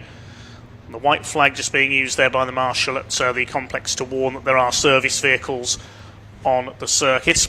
Another opportunity for me on behalf of all the drivers, and one of these times, very important, the jobs that all these volunteers and marshals and rescue units and doctors and medics out there. So it's fantastic services and facilities that we get to go racing. We need them all to do that, and looking like we get all the sort of pieces of the puzzle together, and then we can get this 270R race back up and running.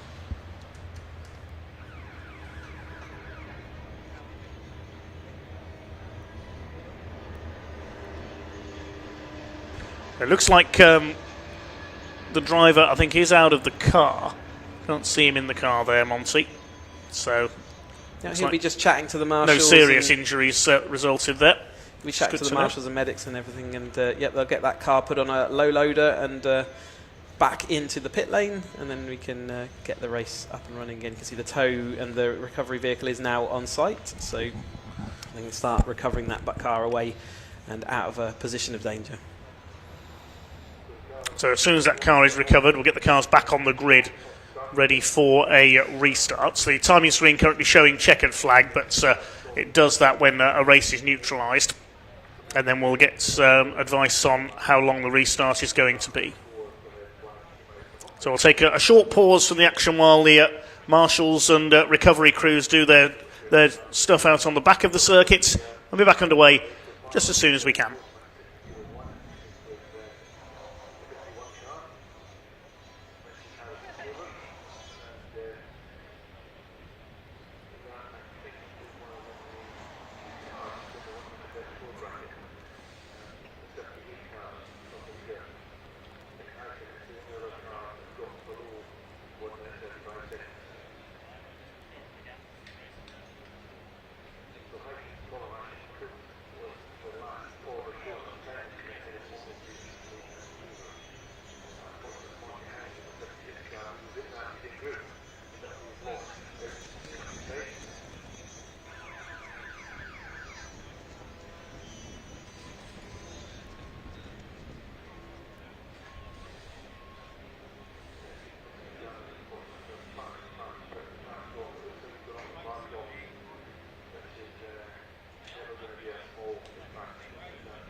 Well, there we see the remains of Monty Hines' car. Look at the state of that.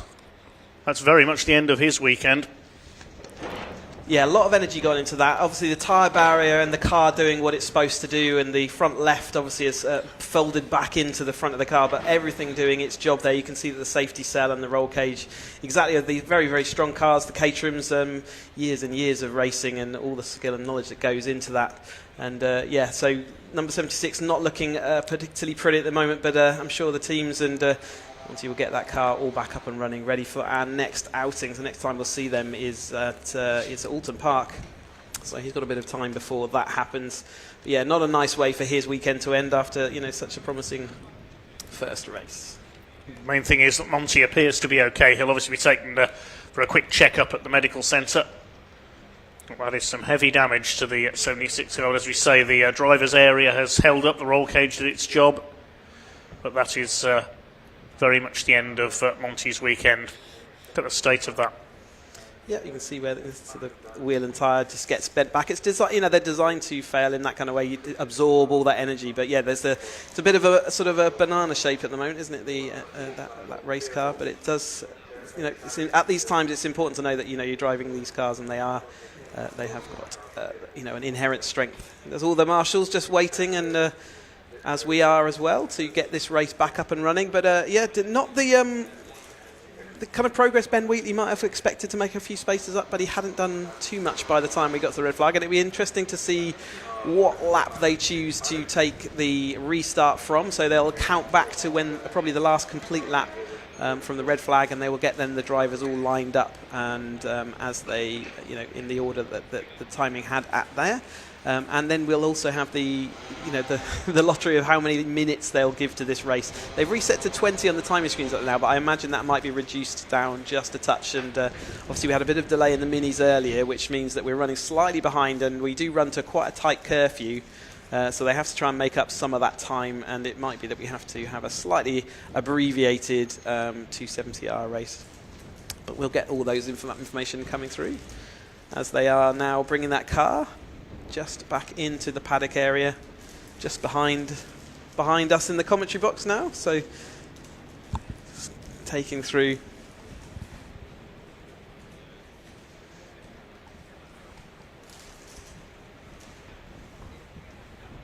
See the car. So all the cars have been held short of the grid, so that the marshals can then call them out in the order they'd like. So all of these sort of things that happen over the course of a race weekend, they all have a procedure and a set method for how do you organise these race meetings. It's a lot of regulations and admin goes into these weekends, and yep, the drivers are all have their morning briefing on the beginning of the race weekend, just to let them know all the specifics of the race meet and how it all works, and how do they do their green flags or their gridding up procedure, and they also cover off what happens in safety cars and what happens in red flags as well. So all these things are in the blue book of regulations that we get, but also the reiterated in the morning driver briefings that they have at the start of the weekend just before qualifying.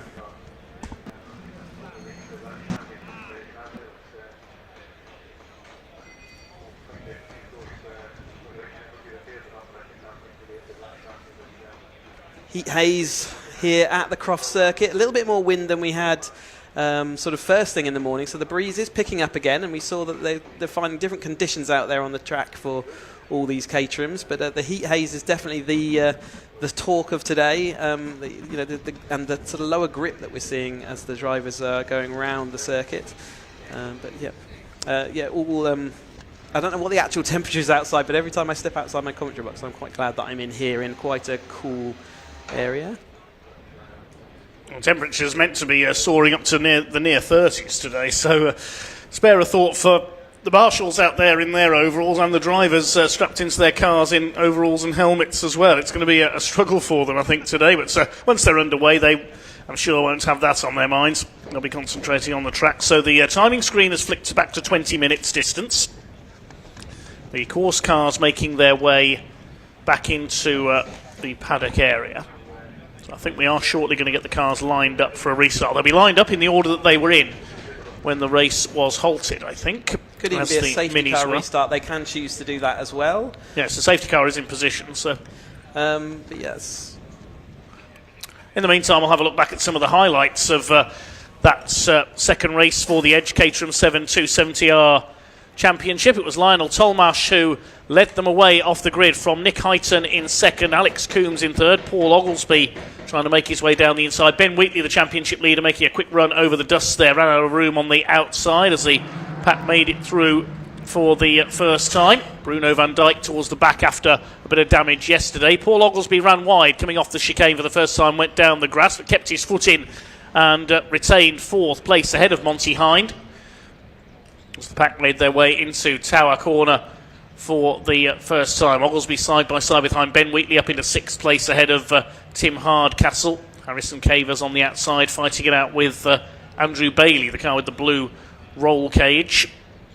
Louis Darling starting to make his way up from the back, gaining 8 places on that first lap, so he'll have a little more advantage on the restart if they restart in the order they were in when the race was red flagged.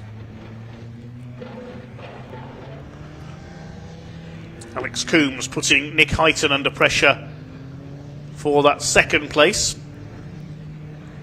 Nick Sampson in the red and white car in there as well, making his way through after that tangle yesterday. Andy Palmer went grass tracking. Now, he's not been a great weekend for Andy because he missed yesterday's race after problems in qualifying. Went off coming out of Sunny and then spun it at the complex a corner later. So Andy ending up back at the rear of the field behind Anne Hall there in the number 62 car, the Oakmere Motorsport machine. Yeah, we didn't see Andy Palmer in that first race, so we weren't sure what happened to him. But as they came to start their second lap, then they were all sort of line astern as they went into turn one. It was Lionel Tolmash who led the way. Nick Hyton getting a little bit crossed up as they came out of the first corner at Clervaux. Everybody else coming through line astern. Bruno van Dijk having made up a few places from the back as well. Gary Cross further back after that tangle with Louis Darling in yesterday's race, as Nick Hyton was ready to make a move as they came up the back straight towards Tower Corner. He went round the outside of Lionel Tolmash to take up the lead, with Alex Coombs then attacking for second place. Nick Hyton led as they came through the Jim Clark S's. But then as they came out of the Jim Clark S's up towards Croft, first four have broken away slightly, but it was Monty Hind who went off just behind them onto the grass and into the barrier. You just caught a glimpse of it there on the extreme left. And that was a sudden stop for Monty. That was an incredibly hard hit on the outside of Croft. You're absolutely flat out trying to get the car turned, and he was on the grass not able to do that. So that was a significant impact into the barrier. Glad to see that he is out of that car and hopefully being looked after, making sure that he is all in one piece. He'll be sore. But here we've got the cars back up and running, and the safety cars brought them all around. So it looks like we might be going around to start. I don't know whether they're being gridded up or whether they will start as a sort of safety car procedure. The clock is running, so I think we're going to be starting behind the safety car. There's 12.5 minutes on the clock at the moment, so they've again gone from the point where the race was red flagged, and it will be a restart of about 12 minutes for this Edge Caterham 7 270R Championship race, with Nick Hyton in the lead. So we're going to restart from behind the safety car, with Hyton ahead of Tolmash, Coombs in third place, then Oglesby and Wheatley are the top five. The safety car is in pit lane and off they go down towards Clervaux for the first time. The tyres will be a bit colder, so drivers will be mindful of that, but Lionel Tolmash isn't, is he? Oh, Nick Hyton onto the curb, goodness me, nearly cannoned into Alex Coombs there. I'm not sure Hyton was fully up to speed with that restart at the moment. I think he was a bit of confusion there maybe in that car. Certainly didn't get up and running, and Coombs tripped over him a little bit as they went into turn one. The rest of them all single file, and as they ended into the red flag under safety car, they just did a safety car restart, as I said they might, as they're all heading then down into Tower, fully up to speed now. Hyton behind Lionel Tolmash. Coombs has been locked up and took out Coombs into the hairpin. It looks like they're both going to be able to do it, but there's another incident there for the 270, so Oglesby just missed his braking point, or was outbraked into the side of Coombs, and Coombs was left as an innocent bystander. Well, those cars will be heading to the pits. I think there's probably suspension damage for both of them there, after Hyton and Tolmash out in front then, but the battle for third rather blew up there, with Paul Oglesby locking up wheel to wheel with Alex Coombs. They made contact and went sliding off, so I think that's end of race for both of them. And yes, Wheatley. There is Ben Wheatley in third. Louis Darling has got ahead of Nick Sampson. So what position are they in? They're about 8th and 9th now. It's all coming together now, isn't it? 11 minutes of this race to go. Green flag still being shown after the safety car. Louis Darling on the rear of this pack, which easily considered the lead group, and Nick Sampson just behind them. So all the fast cars are starting to get to the front of this grid. A little bit of a breakaway, but Wheatley is the right side of that gap, isn't he? Before then comes across Cavers, Hardcastle, Bailey, Speaks and Darling. So yeah, all the fast drivers making their way to the front of this field. Three of them together as they go into Clervaux for the third time. It's Tolmarsh who continues to lead the way. Ben Wheatley looking for win number 7 this season. Tolmarsh looking for his second of the season and of this weekend out in front. Alex Coombs is looking for his first win of the season. He's yet to get on the podium this season in the Edge Caterham 7270R Championship. Here comes Heighton down the inside. Bit of debris left there from either Coombs or Oglesby's cars.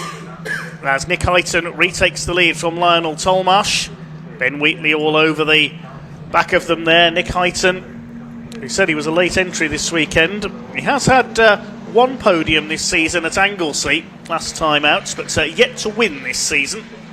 He now leads the way ahead of Tolmarsh as they head into Sunny In and Sunny Out. Those three have broken clear by about 1.25 seconds from Harrison Cavers in 4th position. He's running well in the number 51 machine. Henry Speaks off wide again there, kicking up the dust. So again, a little bit of grass tracking, but they all managed to make it back on. I think that gap is evaporating rapidly in this hot heat and hot air of the drivers out there. Heighton a little bit cautious into turn 1 on the last couple of times through. I wonder whether his line or just not yet up to speed or something just means that the other drivers seem to catch him up. But you can see the racing is absolutely hard and fast in the middle of this pack, and that's Louis Darling looking to see whether he can get through, having dispatched with Henry Speaks as well. So there's the battle with Sampson, trying to see whether he can get through as well. It does look like they've all made it through this turn 1 again. 9 minutes left.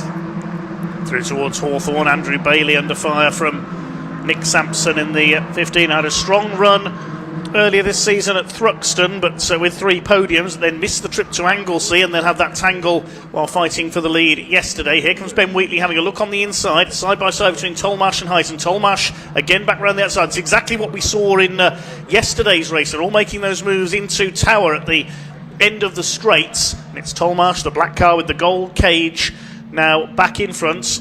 Darling's gained another couple of places. He's up into P6 now. The man who was second in the points coming into this weekend, had 2 wins at Thruxton, was delayed by that tangle at the first corner of yesterday's race, which has sent him to the back for today. So he's got to recover over the course of his weekend. There's Cavers in 4th and Darling's out to 5th. He's got ahead of Tim Hardcastle now, the Dayglow red and blue car. He's got Sampson behind him. He's got past Andrew Bailey. Then it's Henry Speaks. The cream rising to the top, certainly, with 8 minutes to go in this Louis Darling's got 270R race. Louis Darling's got a head of speed, hasn't he, up there and making a way through. Bruno Van Dijk also carving his way to come and join the fun at the front of the field. But yeah, so Louis Darling absolutely got that speed, and Wheatley not able to make that move, but again he's being patient with the move. Here is another move being made by Darling around the outside of Cavers. He can make that work. I think he is. So into turn 1 he's really got late on the brakes there, so he moves himself behind his championship rival just ahead. Obviously he did a bit of damage to that lead yesterday by not being able to finish after that start line incident, and where it ended in the barrier as well. So yeah, they're all coming together. Darling is now behind Wheatley, his championship guide, but still Tolmarsh out front, in front of Heighton, as it has been for the majority of this race. Saw Django Jones there losing out to Bruno Van Dijk, who's coming through from the back. He's up into P10, the former Academy race winner from last season. Skipped the Roadsport step and moved straight into 270R, as a couple of drivers have done this season. Just under 7 minutes to go. Tolmarsh has pulled out a bit of a gap now over Nick Heighton at the front. They've got to be mindful, though, that Ben Wheatley is there in 3rd place behind them, the car with the light blue nose and roll cage. He's being reeled in turn, though, by Louis Darling, and Harrison Cavers trying to go with them. The second group is headed by Sampson in 6th, then Hardcastle 7th, Bailey and Speaks behind them. It's Bruno Van Dijk next in 10th position. We haven't seen much of Bruno so far this season. We saw him on the podium at the season opener at Snetterton, but he missed the next 2 rounds at Thruxton and Anglesey, struggling for budget, I think, the man in the number 3, the Londoner. yeah, back as a guest, enjoying his racing, and as soon as he gets in the car, you know he's going to be action-packed, and he was at the front of the grid for qualifying, but yeah, got to take didn't partake too much in yesterday's racing, but now back there and making his way all the way through and up into that top group. Peaks goes side by side. That is Van Dijk around the outside. He's just on the fastest lap of the race, 1:33.832, and he's now on the tail of Andrew Bailey in the number 31. Henry Speaks, man who works for Aston Martin in his day job, losing out on 9th place there. Leaders heading on the back straight. Is there going to be a move for the lead into Tower this time through? Still Tolmarsh who has it at the moment, and Ben Wheatley trying to get round the outside of Nick Hyton for that second place. Up the inside goes Bruno Van Dijk. He takes Andrew Bailey, and that's 8th place for the number 3. Each corner he's coming to, he's making another place, isn't he? He's just caught out behind Hardcastle now, who there is a slight gap to Sampson just in front, so it's with only 5 minutes to go, that's getting tight. Wheatley is, though, ahead now, isn't he? In fact, that's still ahead of Darling and Hyton, so have we got a wholesale change for the lead here? No, so it's Tolmarsh out front. Nick Hyton must have made a mistake. He's dropped down to 4th. Yep, so we've got Wheatley up to 2nd. Darling diving down the inside there, really late on the brakes. Can he get it all stopped up? And Wheatley gave him room to do that, but it was a real opportunistic move there, as Hyton now having to defend. His car's just not necessarily picking up in all the normal ways that I might expect to see, and he's now having to defend from behind, and a little bit of tight up there with the 51 of Cavers up the inside, but Wheatley saw that coming and really had to leave a bit of room, and Louis Darling did keep it all under control, no lockups, and didn't move away from the curb, so absolutely fair racing there. Another fastest lap for Bruno Van Dijk that time through. He's up to 8th place now. Can he catch this group at the front of the field?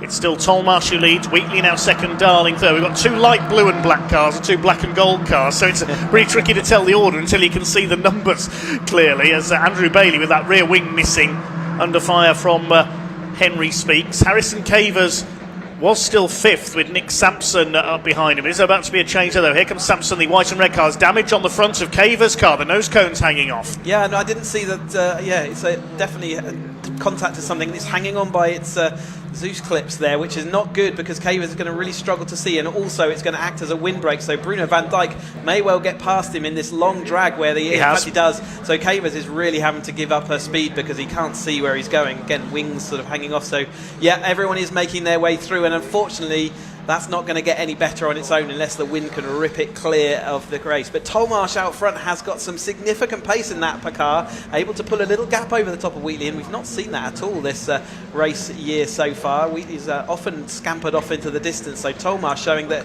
had he been able to do the whole season, and this is Darling going down the inside of his championship rival, and again Wheatley's got such a significant gap over him in the championship that I think he'll just let that happen, and Darling kind of lent on that and knew it would happen, but he clearly got speed into that complex to be able to do it. We've not really seen anyone else manage to do it so cleanly through there. Well, he said that Tolmarsh had pulled out a little bit of a gap. They've closed slightly up on him there in the second half of that lap number 7. The gap's down to 0.63 now between Tolmarsh and Louis Darling. Van Dijk is now up into 6th place. Yes, Harrison Cavers has pulled into the pits to remove that errant nose cone. 3 leaders together now, Tolmarsh, Darling, Wheatley. Nick Hyton has dropped back a little bit now. He might have made a mistake somewhere out of our view there and dropped back into 4th. He's being caught now by Sampson and Van Dijk. Here they are, and another car in behind them. That's Tim Hardcastle, I think, the number 6, heading the next group. Yes, at the inside, Van Dijk makes up another place. He's into 4th position now, I think, past the 78 of Hyton, and now Bruno Van Dijk can get his head down and go after the 3 leaders who are still slugging it out ahead of him. Might just be reading into it, but it's maybe the temperature's causing a problem. We've got side by side there for the lead, Louis Darling and Tolmarsh. I think Darling was going down the inside and got that move done. In fact, this is the Van Dijk battle that we're looking at now. But yeah, Hyton looks like he's struggling a little bit, so maybe there's a bit of heating issue in that car. I could be reading far too much into that, but Van Dijk is continuing his progress to the front of this field. Those leaders aren't very far away, but they've probably only got one more lap to go, aren't they? The time's going to tick down to just a single lap left as they come around this time. And who is out in front? Is that Louis Darling? It is Darling, He is indeed. So he did make that move on Tolmarsh in an unusual place once more, but he's got an absolute bit between his teeth. Made it stick. Tolmarsh went wide coming out of the Jim Clark Essage, which allowed Louis Darling to come through there. So Louis Darling, who started 20th on the grid, has come through into the lead, helped by the stoppage, of course. We've got 1 minute 20 left on the clock, so I think it's last lap we are on to now. And so Lionel Tolmash looking to fight back for his second win of the weekend and of the season, but Ben Wheatley's right behind them. He's going for win number 7 of the season. Bruno van Dijk has come through into 4th from the back of the line-up at the start of this race. Down to 5th is Heighton, then Nick Sampson. But Louis Darling with the one of the drives of the season so far in the 270R Championships come from 20th on the original grid, but Lionel Tolmash is fighting back around the outside as they come towards Tower Bend. Can he get the overlap? Oh, goodness me. How did he miss him there? In fact, that put Tolmash off, yes, didn't it? I think and Wheatley's got the lead. Yeah, so Wheatley has now gone through and into the lead, but that was a very sketchy lock up there. Absolutely no grip. Shows how fast they're coming towards this camera, and if they get their braking mark just a little bit too wrong, it locked up. No more braking going on, but nevertheless, Wheatley now leads this over the top of Tolmash, who was a bit spooked by that, not surprisingly. Yes. Louis Darling locked up, but still maintaining that 3rd place. Here comes Wheatley, though. Change of underwear needed for Louis Darling after that one. I think they're still at it behind them. Change of underwear needed possibly for our camera operator up there at Tower as well, with that car coming straight towards them. As running wide there. Tolmash Is Tolmash up the inside? He's going to get down the inside. Don't hit each other. Oh, goodness me. Wheatley had to give him room, but he did give him room, and he knew that, Tolmash knows that Wheatley's got a lot to lose. Here they come then, out of the final hairpin. The checkered flag will be awaiting them. Who's going to win this? Darling's gone wide onto the grass. I think it is going to be Ben Wheatley at the line. What a frantic last lap. And it's Ben Wheatley who takes win number 7 of the season. Lionel Tolmash 2nd, and Louis Darling recovers for 3rd place. Van Dijk 4th from the back, and Sampson Heighton down to 6th, and Bailey Hardcastle speaks, and Gary Cross from the back of the field rounds out the top 10. My goodness. Wheatley keeping his head there where others haven't. We got a car stopped. Is that It's Paul Oglesby. Yeah, so it looks like he's had rear contact there, and that's dangerous as the car's maybe not spotted. But he's got over the line, but he's got had rear damage. So whether he's hit a tyre stack or whether it hit another car, yeah. Well, I do not know what's happened there, whether there was contact on the hairpin. We'll try and get a replay of that if we can. But what a frantic race that was. I'm looking forward to seeing the highlights of that one. Yeah, definitely frantic there. And I'd say we'll have to move Oglesby's car out of the way. But Wheatley managed to do what he needed to do. Tolmash tried hard at the end now after having been spooked by Darling's lock-up. But Tolmash didn't manage to make it work on Wheatley, and Wheatley showed his strength there. Van Dijk all the way up to 4th. So a sort of story of recovering drivers, wasn't it? Other than Tolmash, all those drivers coming from the very deep in the field, and Heighton just not able to hold on. And interested to see whether he does have any overheating problems or something along those lines. But Oglesby now going to be able to get out, and I think we're going to get the provisional results of this hectic 270R race. Yes, that is the word to describe it. What a hectic race it was. Ben Wheatley the winner in the end by just under half a second, with Lionel Tolmash and Louis Darling behind him. How Louis Darling didn't harpoon into the back of Tolmash going into Tower, I do not know. Bruno van Dijk from the back into 4th place, and Louis Darling from 20th up to 3rd. Nick Sampson from towards the back as well, up into 5th place in the number 15. Nick Heighton dropping to 6th, having fought for the lead early on. Then Andrew Bailey, Tim Hardcastle, Henry Speaks, and Gary Cross, who also starts at the back, rounding out the top 10. Next came Django Jones, Jasmine Shaw, Paul Oglesby making it across the line with that damage, and Alex Coombs having rejoined after that tangle early on, finishes 14th ahead of Graham Finlayson, then Brian Joyce, Andy Palmer, Steve Mackay. Harrison Cavers rejoined after the stop to remove his loose nose cone, and Anne Hall rounded out the 20 finishers. Of course, we lost Monty Hind.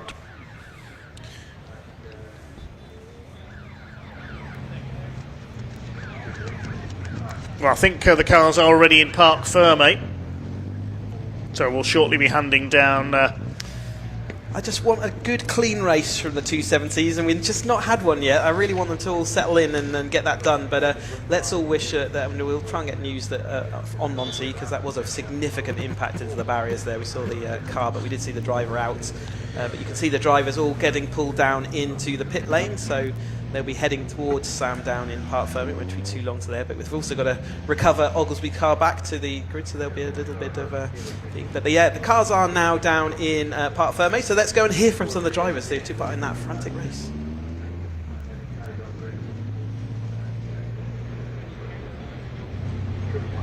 Wow, what a great last lap that was. Well, we've got a very, very happy Ben Wheatley, because obviously that win was, just what he needed after yesterday, and more points in the championship, and it's so crucial at this time in the championship. But lovely drift from Louis. Ben, you must be over the moon with that. That was Yeah. Just what you needed. I think that's probably my best win today. It was just, you could see what was going to happen in front of you. So for me, it was just about, okay, I'll hang back, make sure I'm there when it's needed, and it's hot out there. But yeah, I think defended well at the end, dodged a couple of dive bombs and still managed to come out P1. So yeah, as you can tell, that last lap was I was on it. So yeah, to come back from the disappointment of yesterday and come home with P1, I think in that race, given the safety car, red flag, restart, and everything else. So obviously I was helped with some others ending in the kitty, but yeah, really pleased with that. I was targeting a podium, so to come away with a win from there, it was really good. Absolutely, just what you needed. Brilliant, well done. I'll let you catch a breath now and have some water. Right, let's have a chat with both. Louis, have a come over as well. That was an eventful last lap. Lovely drift, by the way. I don't know how I managed to save that. He wasn't braking, I wasn't braking. I was like, I'll leave it to the last second. I put too much pressure on. I locked up, but brilliant race from Lionel. But yeah, it was a good race from 20th. So can't go wrong with that. Oh, I mean, from 20th, absolutely brilliant. That red flag kind of helped me a little bit. So yeah, but it's a good race, really good race. Yeah, I saw Louis with going around coming up to Castle. It's like I saw his wheels. I was like, I'll brake now, and I didn't think I could turn in because I thought he was on the inside, but which was just a bit more observant from me probably. But yeah, it was fantastic racing. I almost messed it up at the very end with Ben, but fantastic racing from Ben. Fantastic move right at the very end from him. But yeah, incredible racing. Yeah, it was great for us, very eventful and very exciting actually. It was a very good race. Well, thank you very much, guys. I'll go and let you have a breath. They're calling for Bruno. He's not parked his car very straight. I think they like you to all be in line along here. But yeah, that was a fantastic race. We all hope Monty's okay, and it was a really big hit to the tyre wall. So yeah, hope he's all right. And thanks to our marshals and for bearing this heat because it is extremely hot out there. So thanks to them for getting everybody back and keeping us going on track. So I'll hand back to Chris and Dave, and I think we might have some highlights as well. So we'll have a look back at some highlights of that incredible race for the Edge Caterham 270R Championship. For the red flag, we saw Paul Oglesby run out wide onto the grass. Andy Palmer went for a spin at the back of the field in the 63. The fight for the lead up front between Lionel Tolmash, Nick Heighton and Alex Coombs. Heighton bouncing off the curb, nearly taking out Alex Coombs. Unfortunately then Paul Oglesby locked up and took out Coombs from the battle for third place into Tower Bend. That giving our camera operator up there their first scare of the race. Thereafter the battle for the lead intensified with Harrison Cavers, of course, losing his nose cone after a bit of an impact. Then coming into Tower Bend, there was that big lock-up. I don't know how Louis Darling missed the back of Lionel Tolmash there. I thought they were both going to be out of the race, but Ben Wheatley took advantage to get up the inside.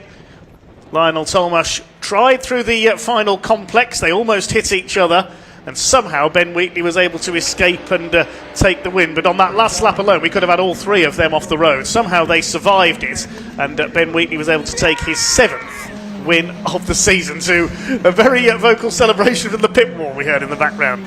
Meanwhile, next up it is the Vertex Watches 310R Championship, as we see the incident there involving Paul Oglesby. It looks like he lost it on his own coming out of the... I think he had to take avoiding action and then had a tank slapper which hit the pit wall on the inside. Well, that was certainly an interesting conclusion to that race. A brilliant race in the 270Rs. 310Rs up next. James caught up with some of the drivers.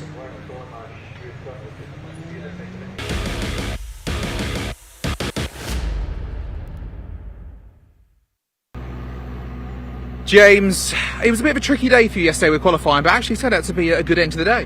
It was brilliant end to the day. Qualifying, I went out, tried something different. I went out on my old Anglesey tyres, thinking that might help, because I normally back up qualifying, so I might as well do it properly, and managed to muck it up completely.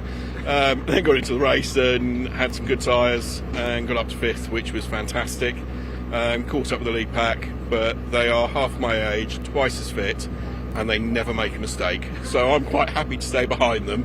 I'm classed as a pro-am, but they are the proper pro-ams, and I'm just one who, hopefully one day, if something goes wrong at the front, I might get a podium. But at the moment, I just love the racing. It's brilliant fun and great to watch them in front as well.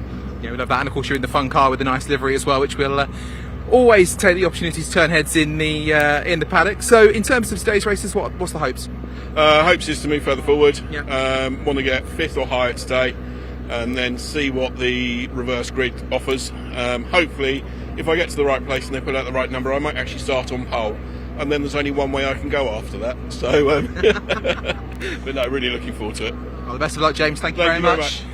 Fantastic, James Emerson there, the 20 car, the Kermit the Frog. As I said, it's one that's very popular in the paddock when James comes through. We'll come and grab a quick word with Harvey Lawrence as well, who's enjoying a little bit of the shade. I don't blame you, Harvey. It's a hot day out here today, isn't it? I'm there if you want. Oh, thank you very much. So, talk us through your race and what's coming up. Whereabouts are you going to be starting? 7th, I believe, today. Yeah. Nice. So, what's the plan from P7? Go forward. Yeah, just try stick up with the top pack.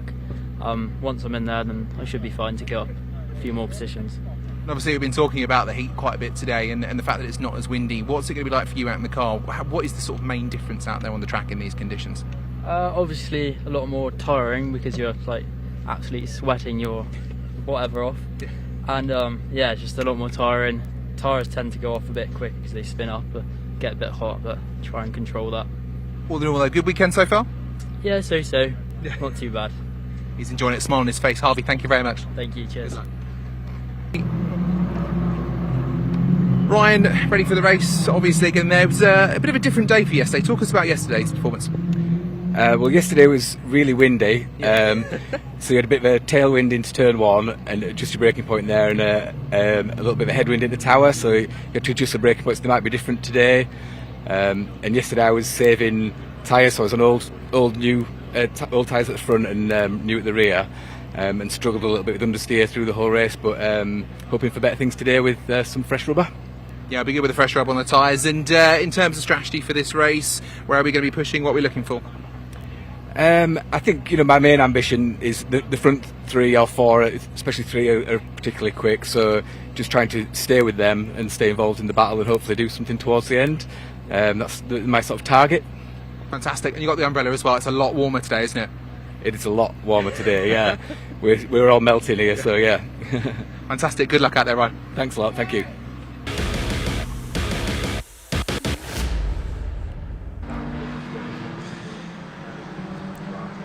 The cars on track then, ready for the Vertex Watches Caterham 7 310R Championship, the second race of the weekend. The grid set by the second fastest time for each driver in qualifying. So it's Taylor O'Flanagan, yesterday's winner, who is on pole alongside Lars Hoffmann, the German. They've divided the season's wins up between them so far. Row 2, Charlie Lower and Philip Bianchi, with Ben Lopez Appleton and Ryan Wilby on the third row. Harvey Lawrence and James Emerson, who we just heard from, are on row 4.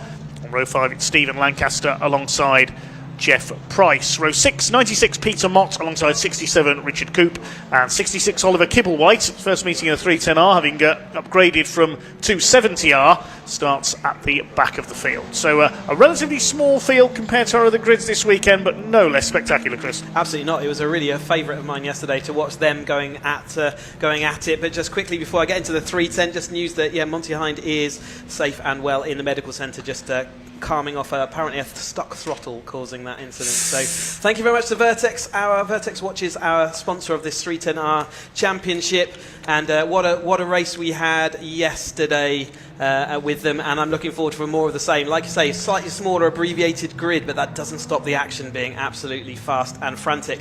And it really is Taylor O'Flanagan, Lars Hoffmann, who are our championship rivals. They start on the front row of these grids, and it's Lower and Bianchi who have been their permanent sort of bedfellows throughout the course of this season. Ryan Wilby and Ben Lopez Appleton also there or thereabouts. So it's again sort of shaping up to be a fantastic battle, with Harvey Lawrence taking the AM win yesterday and looking to see whether he can do the same again today. today. But Taylor O'Flanagan has got that slight lead, I think, now after yesterday's race. Might be mistaken on that, but it's very, very close at the top. And by the time we take into drop scores, but this marks the halfway point of the 310R season. So what have they done already? They've got it all to do again. So there's still plenty of opportunity for people to make up places, points, and positions. Well, I think there's, by my calculation only, there's just 1 point between Hoffman and O'Flanagan in the championship now. Taylor O'Flanagan, the yellow car, has had 6 wins this year. Lars Hoffman in the red and white Motul liveried car has had 4.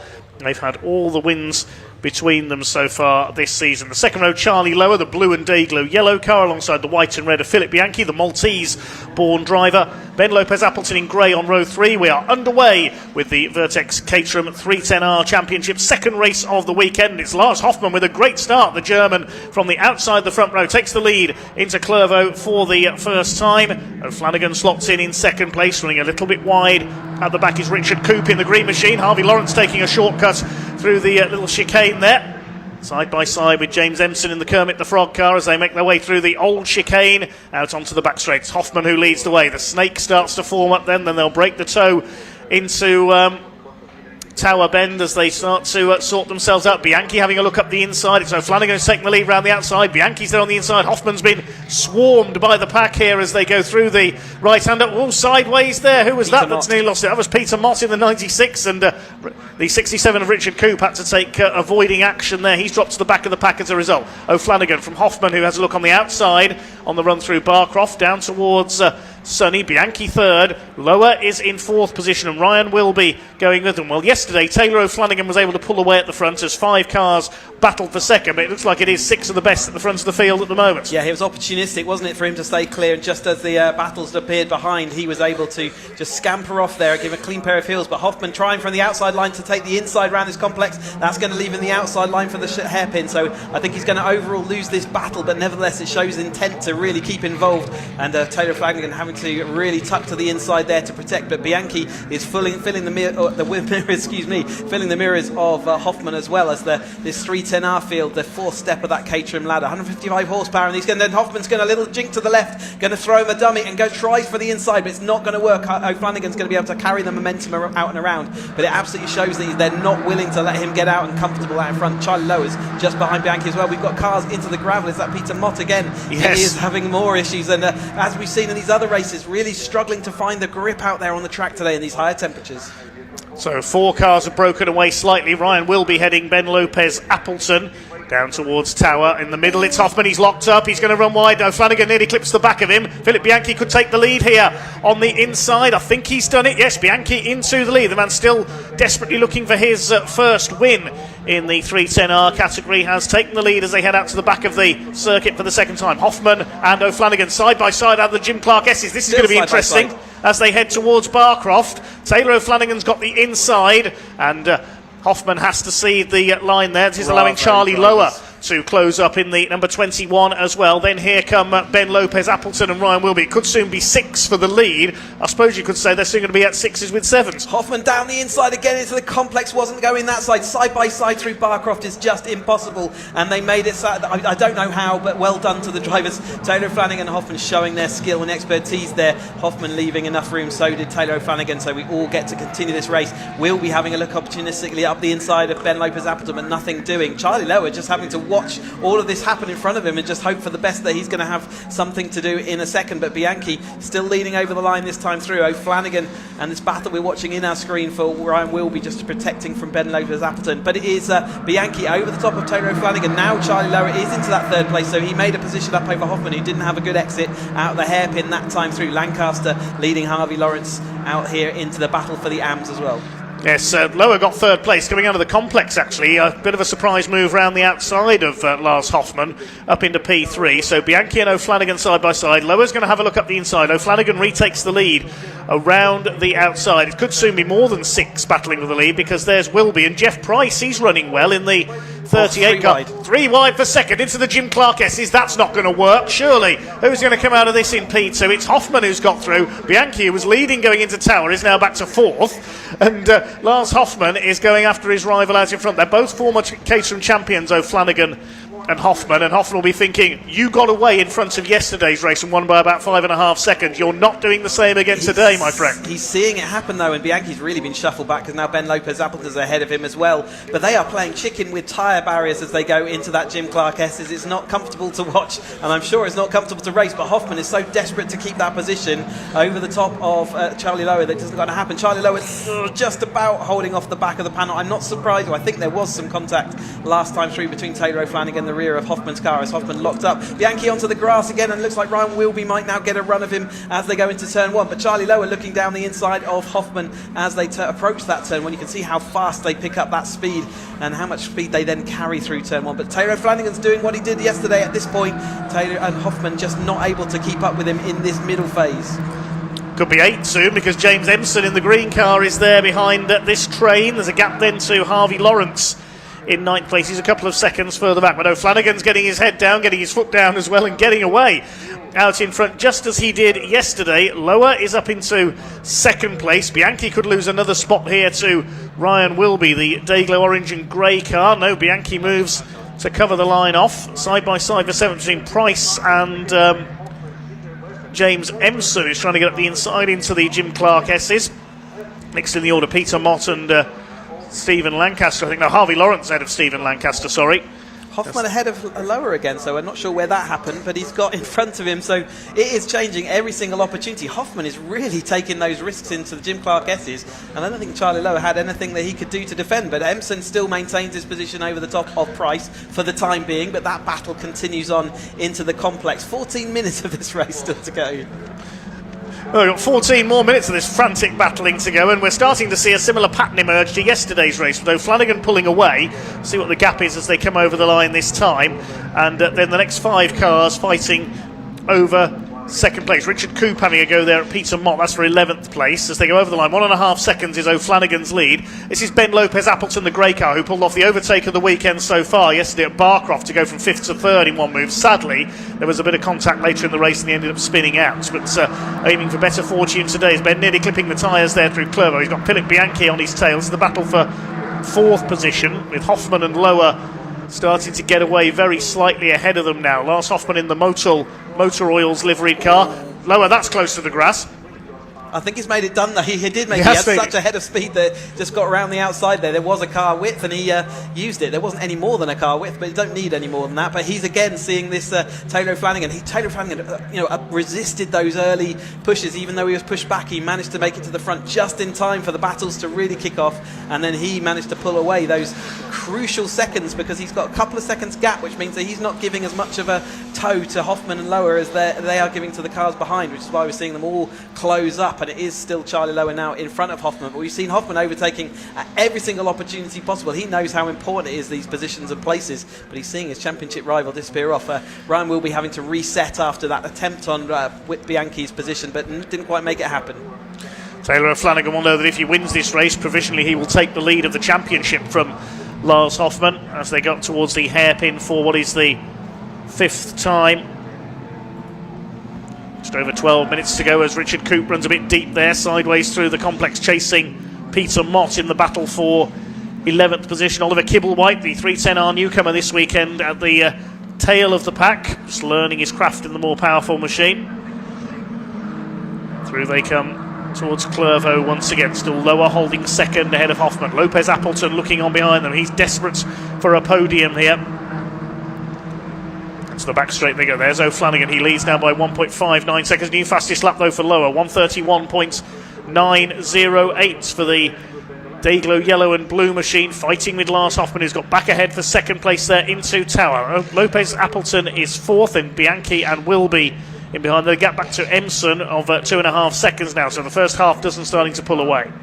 Yep, there's 15 horsepower more than the 270R that we saw a little bit earlier, as well as a limited slip differential. So they're the main 2 differences between these 2 cars. A little bit of engine work done on this 310R to bring it up to this specification, but they have 155 horsepower per tonne, and absolutely. Sorry, 310 horsepower per tonne, 155 horsepower under their right foot. And Ryan will be trying as best he can to cling on to Bianchi. But Bianchi is, as we know from getting the pole positions He is fast in that in his car, but he's just slipped back in the mid phase of this race, just as he did yesterday as well. So he'll want to review that and see what he can do to resist. But it's hard to resist the force that are these two cars. They don't make mistakes, and they are absolutely on the raggedy edge. You know, it really is the fourth step of the Caterham ladder, and these guys have done plenty of years of Caterham action. Again, it's one of those things you can stay in the 310R Championship as long as you like.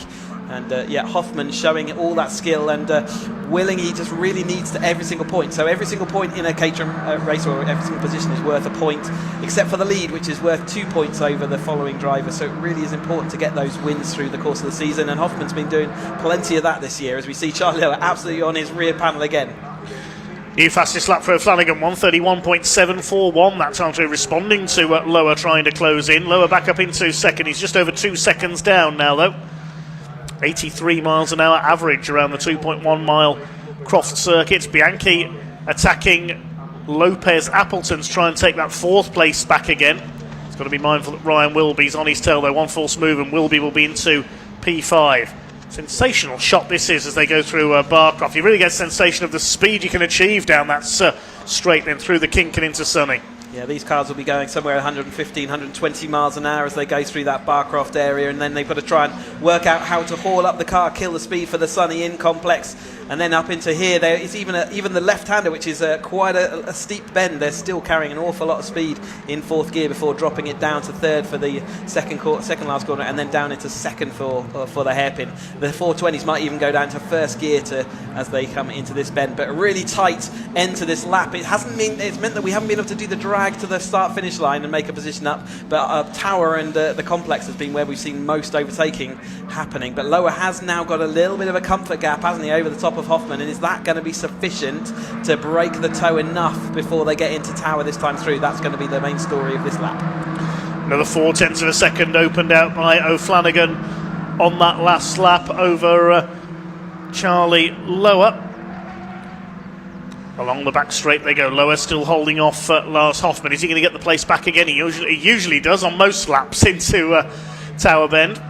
Lopez Appleton still holding back Bianchi. Ryan Wilby was having a look there as they went into the right-hander. It's not close enough to challenge Bianchi though, so things settling down a bit at the front of the field. They're 3.5 seconds clear of James Empson in 7th place ahead of Jeff Price, then Harvey Lawrence in 9th. Price leading the AM split. We mustn't forget the AM class as well, which is being led by Price ahead of Lawrence by 1 second. Steve Lancaster rounding out the first 10 as they come through Sunny in and out. Still Lower holding that second place. Bianchi very close on the back of Lopez Appleton. Great shots here as we're going around through the Sunny and Sunny out complex, and you really do get that sense of gaining speed, or really locked up there by Bianchi up the inside, but again manages to get it all hauled up, and Ben Lopez Appleton would be looking in his wing mirrors going, breathing a sigh of relief, as Wilby's going to have a quick look, but managing to take a move out. In fact, there was a very opportunistic move from Bianchi down the inside there, wasn't there, as he still looking to see whether he can do anything, but yeah, the real concertina effect around the back end of that track where the car's slowing up and speeding up again, but Ryan will be looking down the inside, but nothing's really happening here. I think they'd need a strong headwind before the moves into turn 1 would happen. We haven't really seen any of that this weekend so far. Just over 7 minutes of this race to go, then Ryan Wilby, after that loss of momentum by Bianchi, is really on his tail now to try and take 5th place away. There goes O'Flanagan. He leads by nearly 3 seconds now, exactly the same as he did in yesterday's race. They have another race at the end of the programme, of course, the 310Rs. Hoffman back ahead of Lower now for second position once again. Lopez Appleton still holding that 4th place. Best he's had this year is a 5th place at Thruxton. Started on reverse grid pole there as well, but dropped back down the order. Here comes Lower again as they charge their way towards the right-hander at Barcroft, and the tighter double right at Sunny. Right up onto the tail, closes Charlie Lower. What's he going to do here on the exit? Is he going to try and get alongside on the run up into the complex? There's Lopez Appleton 4th, Bianchi 5th. Ryan Wilby's dropped away a little in that 6th position, but they're clear of James Empson. So this race is at the moment turning into almost a carbon copy of yesterday. It really is following the same script, isn't it? And Charlie Lower has made it through that time through. They know at this point, though, that they are battling for second and third. O'Flanagan, unless he makes a mistake, is well clear out the front. And these two are looking like Lower and Hoffman are really going for those podiums once more, with then the battle for Lopez, Apple and Bianchi behind. But absolutely clear indications. There's no technology on these cars, no ABS, no traction control, no fly-by-wire or anything in between the drivers and all the mechanics of this racing car. 310R, still the Academy car with a lot of upgrades applied to it by the time you get to the fourth year, but it shows how flexible this Caterham package is, and you can still run the same car that you buy and run in the Academy all the way through up into this 310R, but it's a radically different beast at the time you get here, and really is a race-focused machine, as Harvey Lawrence absolutely on the ragged edge as he goes through the chicane and just about holding it inside the track at the exit, and sort of Lancaster and the Dutch Barn Vodka behind as well. So we've got 5 minutes of this race to go. Emson in 7th place. Is he going to get the draw for the reverse grid pole position? We're going to wait and see towards the end of this 5 minutes. Jeff Price also fighting still heavily behind as well. So seeing what they can do in the AM Class Championship, of which Price is currently leading over the top of Lawrence, Lancaster and Coupe. But the battle is still on for the 2nd and 3rd place, with then 5th, 6th and 7th quick in behind them as well. Hoffman just about in front of Charlie Lower. So that gap that Charlie Lower looked like he might be developing has gone away again. Charlie Lower looking around the outside once more into the complex. He's made moves stick around this area, and he's going to go. He's done it around the outside once more. He's got an absolute head of steam over Hoffman into that corner, but great shots again as we head into this complex. Really difficult for the drivers to work out where they want to be. They have to be a bit patient, know when their opportunities are, and Ryan Wimby thinks his opportunity is down the inside. Ben Lopez having to give him a little bit of room. He lost the rear of that car, which means that actually Bianchi's going to have more of a head of speed as he goes down to the straight this time. Everything is backwards and forwards, in and out, left and right, and the drivers are showing how skilled they are to be able to control all those variables. So just over 4 minutes to go, and the battle between Price and Lawrence is for the amateur class lead. We'll keep an eye on that as well, because there were only half a second between those two as they crossed the line. So Harvey Lawrence looking for his second win in that category this weekend. We keep an eye on the fight for second place. Charlie Lower still has it at the moment. They weave their way along the back straight. What's Hoffman going to do this time? Lower moves to cover. Ryan Wilby now up into 5th position. Bianchi will be frustrated to be down to the back of that group at the moment. Harvey Lawrence tries to take the lead of the AM class from Jeff Price in the 38s. Harvey Lawrence, who's currently clear at the top of the AM points. He's 5th overall in the championship coming into this weekend, ahead of half a dozen Pro-Am drivers.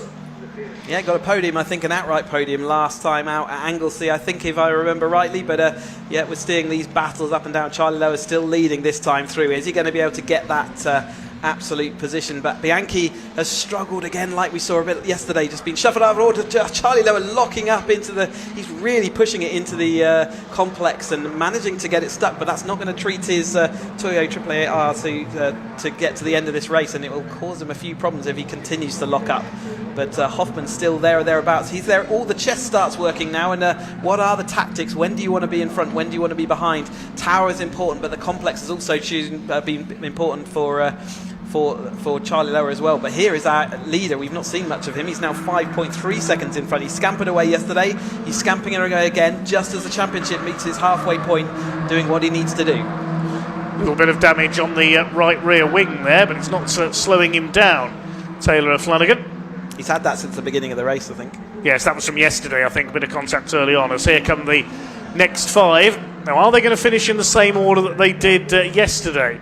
Just looking at the results of yesterday's race, it was Hoffman who was second on that occasion. He goes up the inside into Tower, relegating Lower to 3rd. That's where he finished yesterday. Bianchi was 4th in race 1. Ahead of Harvey Lawrence goes off. He tried to go down the inside. I think he had him lock up in the background. In fact, that's wadding from his exhaust, so I wonder what's going on there. So the exhaust contains a lot of silencing, and that's why his car's going to be sounding awful as he goes. So I wonder whether there was contact between him and Jeff Price as they went into Tower that time. But Hoffman is back up in front of Charlie Lower, just as he was yesterday, and Lower will be trying to go around the outside once more. He's done it twice already. Can he do it again? It doesn't look like it. Hoffman's going to carry the speed this time through. Ben Lopez, Appleton, Ryan Wilby and Bianchi all looking to see where they can pick up, but I think, are they going to be coming to start their last lap? Maybe going to get one more lap out of this. It's going to be very tight as the time ticks down. Into the hairpin they go, 90 seconds left on the clock. I think we will possibly get one more lap out of this. It's when O'Flanagan went over the line, isn't it? So it might be that they get one more lap out of it. We shall wait and see as they come round next time. I think they will, but we'll see as see what the signal is as they come round next time. Here comes Lower up onto the tail of Hoffman once again. This time the next three are really starting to close in as well. Ben Lopez Appleton, he wants a podium. He only finished 9th yesterday after a spin following a bit of contact. Bianchi's rather lost the draft slightly. He's dropped away a little at the back of this group. Side by side for second place. Look at Ryan Wilby. They could go 4 wide here towards Tower Bend. This is going to be very interesting indeed. Or something. Yes, that Hoffman's backed up there. So Lopez Appleton going for the outside. Lowers into second place. Hoffman wants up on the curb on the inside. They run over that bit of debris from Harvey Lawrence's car as they go towards the Jim Clark S's. Here they come. Which order are they going to come through in? It's Hoffman in third place. Now there's a yellow flag waving there, I think, or was a debris flag? It was a yellow flag. It was a yellow flag waving in as they went through the chicane that time. So I think it might have been for that debris, unless Harvey Lawrence's exhaust dispatched itself from the car. But Charlie Lower is in front. We've got 14 seconds on the clock. Are we going to get one more lap? It's going to be important to find out, and it's going to be important for this battle. Hoffman had nowhere to go around the outside, and so Charlie Lower does maintain that lead coming into this final complex. If we're going to get another lap, Hoffman's got one more chance. If not, Charlie Lower's done enough. Up towards the complex they come now. O'Flanagan's out in front. He's missing all this. He crosses the line. The checkered flag does go out, so O'Flanagan takes the win. Who's going to be second over the line? Is it going to be Hoffman or Lower? They're going to finish side by side. A photo finish for second. We'll have to go to the timing screen for that one. Lower has it by 0.046 of the second, according to TSL timing. Lopez Appleton fourth, Wilby fifth, Bianchi sixth. Jeff Price, incidentally, went into the pits at the end of the previous lap. He's rejoined to complete the final lap, but he'll finish last. James Empson is 7th. Lawrence 8th, despite that bit of damage. So he'll win the AM class ahead of Stephen Lancaster and Peter Mott. Coop and Kibblewhite over the line. So Jeff Price hopefully will come through to finish at the back of the field, but he's lost a potential AM class win there. So maybe there was contact between him and Lawrence going into Tower that time. Yeah, it did sound and look a bit like that. You can see Jeff Price just going through the field there, but another stellar race put on by these 3 10Rs, and here's the provisional result. So Taylor O'Flanagan taking the win by an even bigger margin than yesterday's race, just over 7 seconds clear, with Charlie Lower coming out on top in a photo finish with Lars Hoffman second, and that provisionally means Taylor O'Flanagan will take the lead of the championship. Ben Lopez Appleton in 4th place ahead of Ryan Wilby, Philip Bianchi and James Empson a bit further back in 7th. Then the AM class drivers, Harvey Lawrence taking the win there ahead of Stephen Lancaster, Peter Mott, Richard Coop and Oliver Kibblewhite. And we're just waiting for Jeff Price to come around, having made a pit stop at the end of the penultimate lap to possibly check for damage. Another frantic race for the Vertex Watches Caterham 7 310R Championship. A bit of sweeping up for the marshals too. That bit of debris that came from, we think, Harvey Lawrence's exhaust. And we've got a whole other race, a whole another 20 minutes of them later on this afternoon. So they will finish off our coverage at around about 5 o'clock later on today. So can't wait for that. And all the Caterham action's been pretty spectacular. But let's have a look at some of the highlights then of this second race for them. Hoffman leading them through the early part. Harvey Lawrence having to take avoiding action and losing out a couple of places early on. Empson making that route up. Side by side for our lead. This was about the only time he came under attack in the race and needed and did solidify his lead. And as the battles then intensified behind him, he was able to scamper off. So it was close at the front until it wasn't, and you can see the gap just starting to develop as Charlie Lower and Hoffman had a race-long battle for that second and third. Ben Lopez, Appleton, Bianchi and Ryan Wilby never very far away and always willing to pick up the pieces. Bit of lock-up, wasn't there, into the into the complex this time through for Bianchi, and just about managed to get it all stopped. And it was a little bit of a loss of speed from Hoffman right at the end, which meant that he got slipped down the order. But this turned out to be crucial with Charlie Lower. You can see the wadding that they all ran over from Harvey Lawrence's car from the contact, and it was side by side for that second place as Charlie Lower just got it all done, and the rest of the cars filing in single order. But the cars are all arriving down in Parc Ferme, and James is down there to talk to our drivers.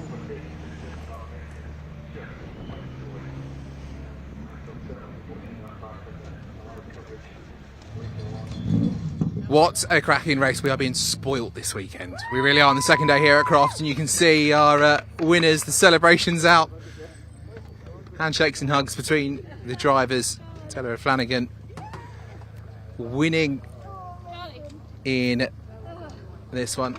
Vertex Caterham 310R. You can see the celebrations there with the friends and family and the team.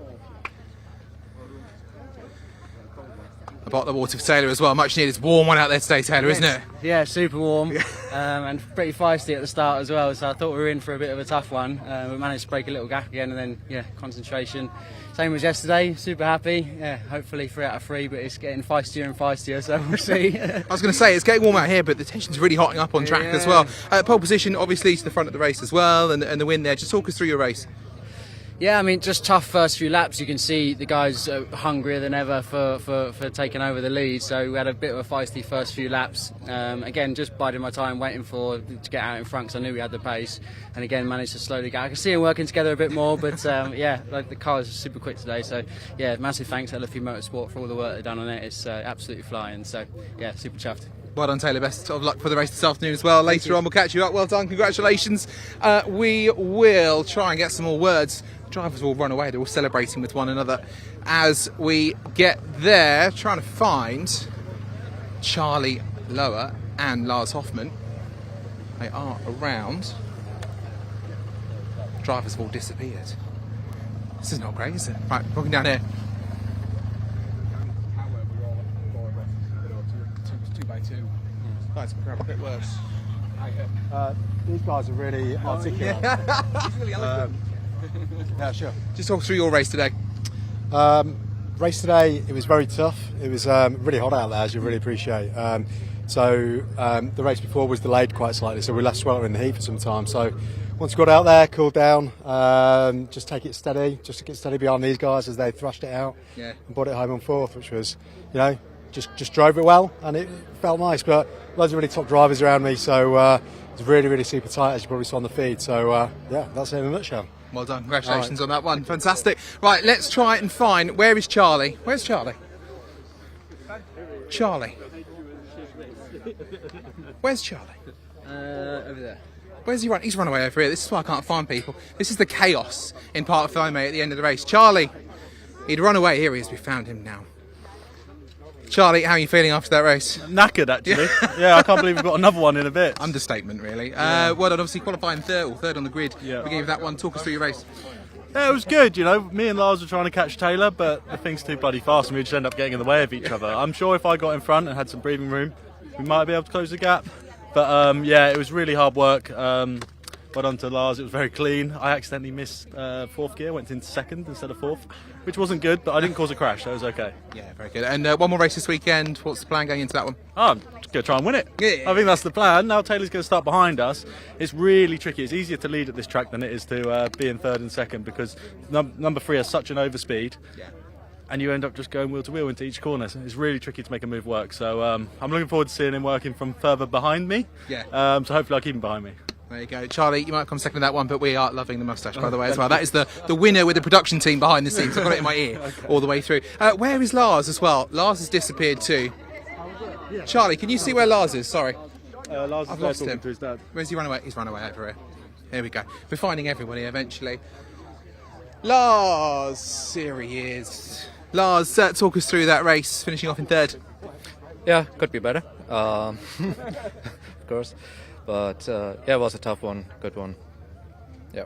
Yeah, the thing is, obviously, you lost that one position, but it was a tricky race out there today. The conditions are different as well today. How challenging is it out there? It's quite hot, so yeah, very challenging, and especially with Charlie and Taylor. Very hard fights every time, so yeah. Fantastic, thank you very much, Lars. So we're moving on to Roadsport next, more of our Caterhams, and for that we are going to head back up to the commentary booth, and Dave is there for you. Thanks very much, James. Yes, the next race is on its green flag lap. Now fasten your seatbelts for this one, the Bilstein Caterham Roadsport Championship. This race was the race for these cars was the highlight of our first day here at Croft. They're starting in the order that they were in when at the finish of that race. And it was Brian Thornton, the Irishman, who took his first win of the Roadsport Championship, so he will start on pole alongside Will Harris, the championship leader in car number 14. Second row, Craig Evans and Alistair Morton, with Mitchell Fasanya and Oliver White on row 3. Mitch in his first ever weekend of racing, his first ever motor race yesterday, and he was in the battle for the podium. Row 4 is Scott Helm and Charles Harris, brother of Will.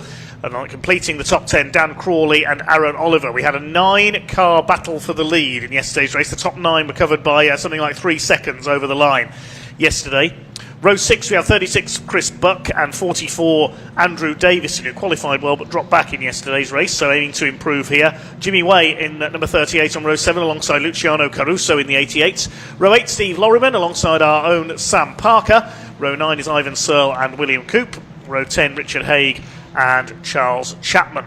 On row 11, 58 James Platt alongside number 5 Steve Harris, father of Will and Charlie.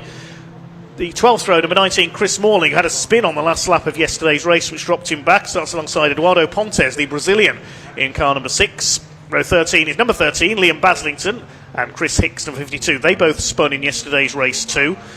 Row 14, Alistair Kinnear and Scott Darling. Row 15, Zina Al-Jalili alongside Mark Stancer. And number 2, Tim Newman will start at the back of this 31-car grid. It's fair to say, Chris, that yesterday the Roadsports were unquestionably the highlight of day one. It was a frantic race, wasn't it? And battles and incident all the way up and down through the order, and things going off left, right and centre. But the second step of our Caterham Motorsport ladder there, one step, they were the last year's academy groups all into this Roadsport field, and all they do to change their academy cars to this Roadsport is put on a rear anti-roll bar and change the Toyo AAA R's tyres, and it means that the cars go about 2 or 3 seconds a lap quicker, but as much as important as that is, the dynamics of it feels much more racy. And as the next step, like I say, on their learning journey, they get 2 races per race weekend, whereas the academy generally only get a single 20-minute race, so they have plenty more racing throughout the course of the season. They also get to go to Europe, and we're off to Zandvoort next time out, so they get that fantastic ability to go abroad and race as well now that they've got their race licence upgraded. You can see them lining up though. Brian Thornton finally managing to do it over the top of Will Harris, who's still having a fantastic season. Craig Evans-Morton and Fasania, White, Helm and Harris all involved in that. In fact, back down to Dan Crawley, wasn't it, involved in that lead battle. Also, I know that Sam Parker will want to make positions up from 16th. She was a bit manoeuvred off onto the grass and lost positions from where she was running in that top 10. So she'll be looking to make good progress from her 16th place as well, so let's keep an eye on that. But this bumper grid nearly lined up ready for the second and their final race for the race weekend, the Roadsports. 20 minutes of action for them coming up. Blue and orange car of Brian Thornton on pole position. The green and black is Will Harris alongside him. In white and black on row 2 it is Craig Evans with Alistair Morton, the black car with the orange nose. 5-second board is held out then by the starting marshal. Can Brian Thornton make it 2 out of 2 for the weekend? Will we see Will Harris take his second win of the season, the championship leader? Let's find out. 20 minutes for the Bilstein Caterham Motorsport Championship gets underway, and down towards that first corner at Clervaux, this huge grid, the biggest Caterham grid we've got here this weekend. Thornton's got away well, so has Craig Evans. A poor start by Will Harris. He's side by side for third with Alistair Morton. We've got one car going through the gravel. That's Aaron Oliver, I think, in the number 10. Somebody else out shape. Is that Sam? Yes, it is, with the pink nose on the lime sort of citrus yellow car. Everybody has kept it going there. A couple of cars going through the gravel. Chris Hicks was another one, I think, in the pink number 52 car as they head up towards the right-hander at Tower. Brian Thornton leads. Round the outside into second goes Craig Evans, and then everybody else in the midfield here. Will they all make it round? There's Luciano Caruso, the Rothmans lookalike car, number 88.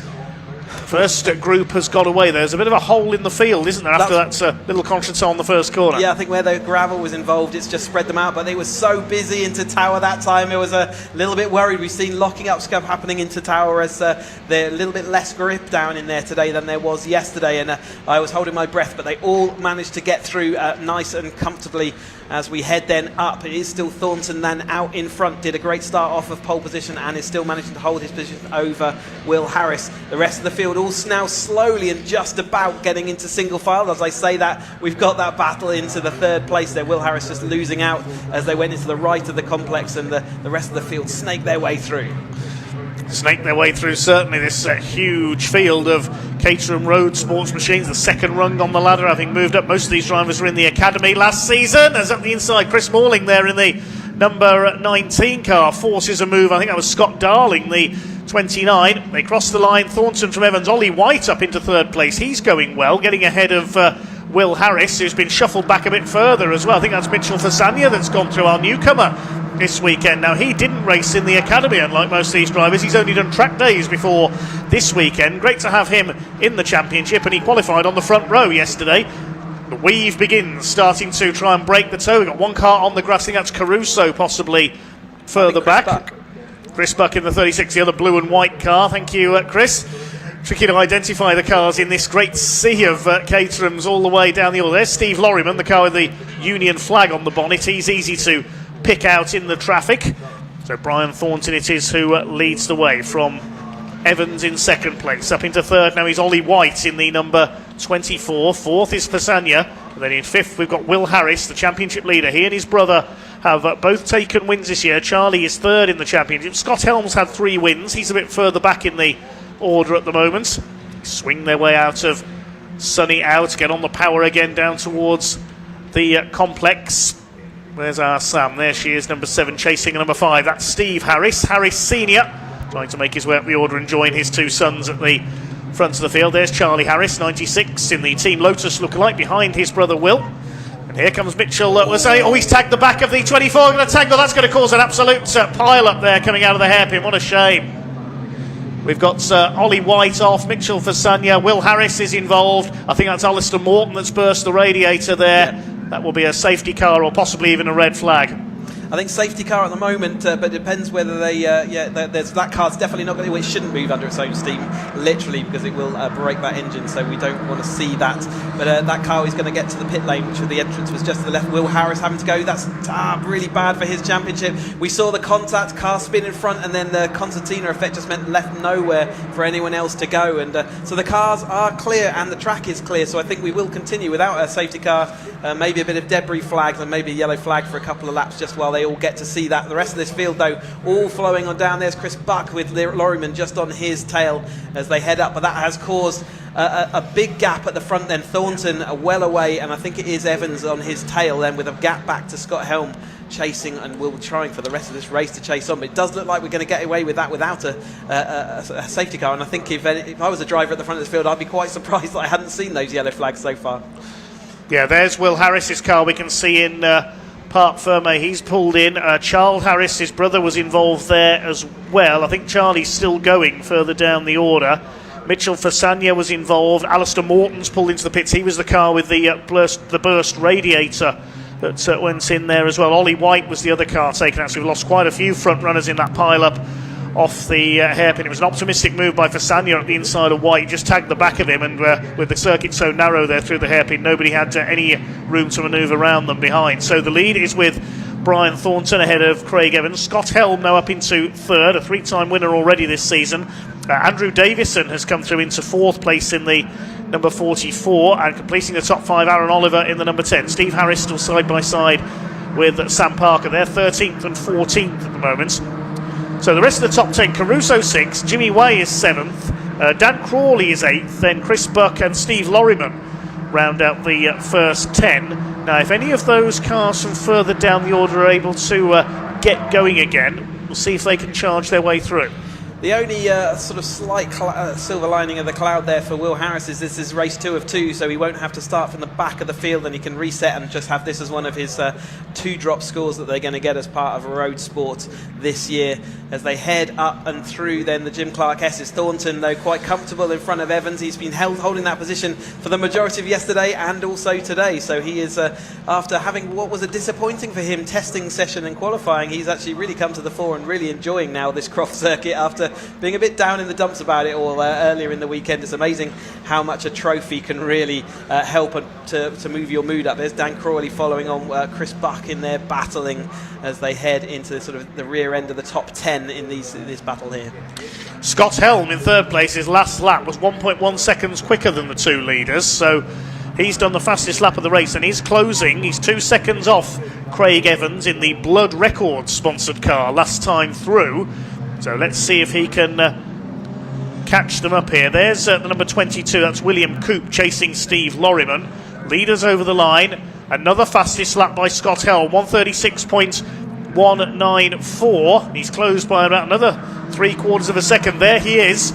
He's going after the 2 leaders. 78.75 miles an hour average around the Croft circuit. Chris Buck in the 36 coming under fire for number 17. That's Dan Crawley. Was on the tail of the lead battle yesterday. A little further back today in 9th place. It was 9 cars battling for the lead yesterday, but of course with that pile up at the hairpin, the field a little more divided. There go the first 3. Aaron Oliver going well in 4th position. He was only 10th yesterday after a tangle early on in the race. He fought his way back to 10th.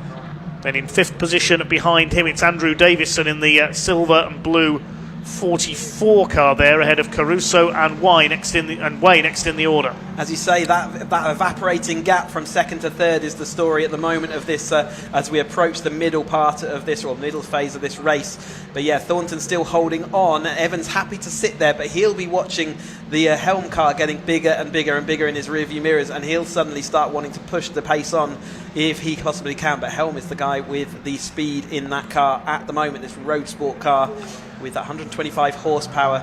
No such thing as a slow Caterham. They are the second step of the motorsport ladder, but these are still extremely capable cars that will outdo most things on a track day. I can promise you that. But Thornton is going to be strong defence of that lead, even if Helm does catch up. But Scott Helm knows, with Will Harris out the way, this is important points for him in his championship. Just under 12 minutes of this race to go then for the Bilstein Suspension Caterham Roadsport Championship. Helm is quicker again, 136, 126 this time through there. You can see how the gap has come down between the 2 leaders, 2nd and 3rd, where it's important. There is Scott Helm. Help me, it says on his number plate, upside down, but he doesn't need any help here. He's going after Craig Evans. The gap between the 2 of them down to 0.8 of a second now. Aaron Oliver under fire further back from Davison, Caruso and Way, as Brian Thornton defends the lead. The man from Westmeath in Ireland holding off the 86 of Craig Evans from Milton Keynes, just as he did in yesterday's race to take the victory. Scott Helm trying his hardest to close in. He comes from Clitheroe up in Lancashire. Then the battle of the 4 looks like Davison could have made a move there on Aaron Oliver. They're side by side through the Jim Clark S's. Yes, Davison gets the move done. Good driving there by Andrew Davison.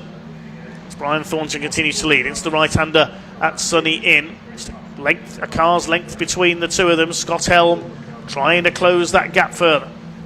And has done it. I think by the time we get to the start-finish line, he'll be right with that battle. Oh, another driver going off onto the dust and dirt on the outside of Sunny Out. We've seen that lots today, and in fact these road sports have kept it more in tracker than I think many of the other series we have. We've been watching a little bit of a last-minute dive from Helm, just seeing what could be done about Evans. Evans 4th in the championship, so he's still also thinking about all the points that he needs, and he wants to keep Scott Helm behind him. But he's watched his mirrors as gradually that gap has disappeared, and as I said, over the line this time through absolutely equal gaps between all those 3 drivers. So has Scott Helm got enough speed in that car, which I think he has, to get past in the draft as they head down into Tower? And will Evans now have to see whether he can do anything about Thornton? But Thornton's car seems really strong on the straights, otherwise Evans would have already tried to go by. But it's all come to a head now. These are the front 3, and they're quite significantly free of Davidson in the 4th place.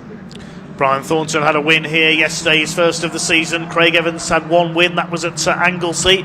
3 wins for Scott Helm this year. Now, what about the battle behind? Trying to go through the middle is Jimmy Way in the 38 car as Aaron Oliver gets through on the inside up into P4. Chris Buck is up behind them. He's got ahead of the Rothmans car. That's Luciano Caruso.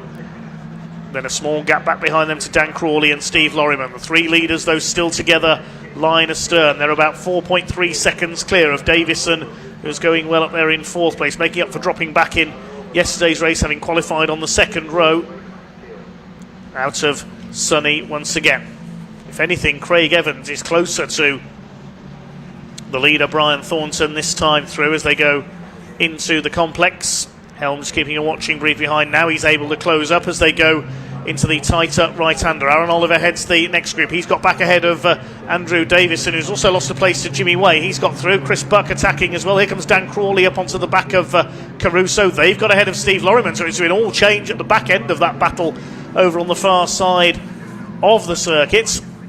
Here comes the midfield battle then. The leaders have already gone over the line. There's only less than 0.3 of a second covering the 3 of them this time through. So Scott Helm's getting ready to attack. Chris Buck's getting ready to attack down the inside of Andrew Davison and takes the place into Clervo. He's up into 6th. So Davison's being shuffled back once again. William Coop trying to join in with this as well in the number 22 car.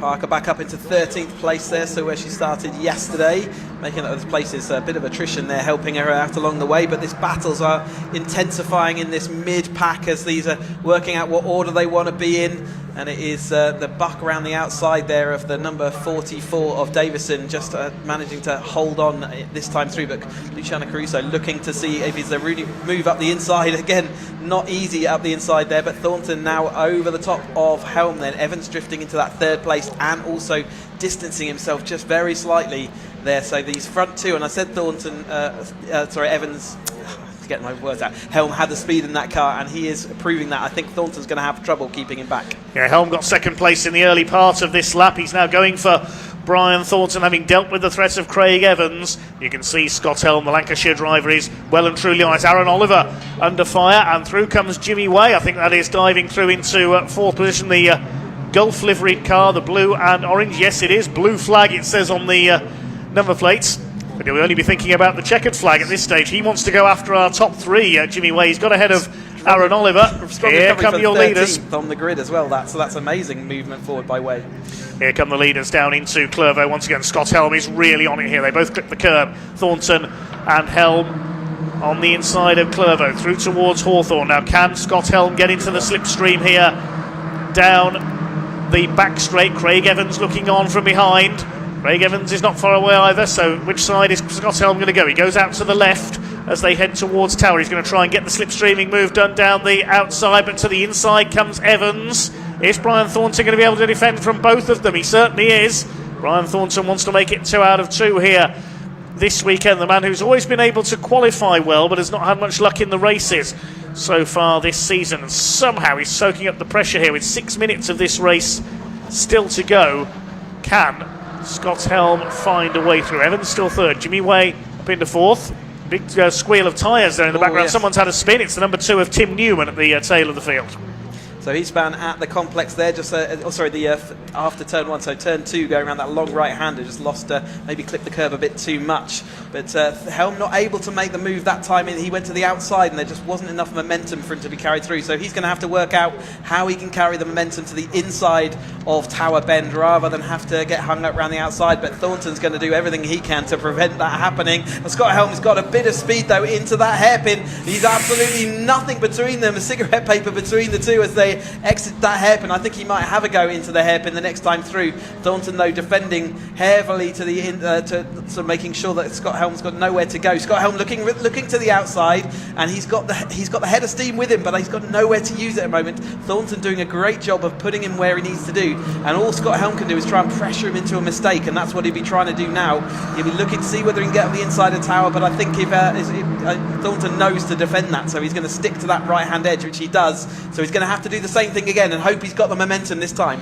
Here they come up towards Tower. Can he get alongside? The fourth place battle weaving about. Aaron Oliver's back through into P4 ahead of Jimmy Way as the leaders up towards Tower. We'll see on the exit if there's been a move made there for the lead. Aaron Oliver defending from Jimmy Way. Behind them is Andrew Davison, then it's Chris Buck. Caruso is in 8th position behind them. We've lost Sam Parker into the pits, I can tell you. She's pulled off, so problems for Sam in her second race of the weekend. Not been the best of weekends for her. Brian Thornton has been able to defend his lead, meanwhile, as they head up towards Sunny. Craig Evans is just sitting back, maybe looking on, seeing what the two ahead will follow here in the final 4 minutes or so of this race. As the second group heads through, the peloton, if you like, or whatever the motorised four-wheeled equivalent is. It is the Tour de France coming up soon, isn't it? Not so like, we can not very long use away terminology now, yeah. like that.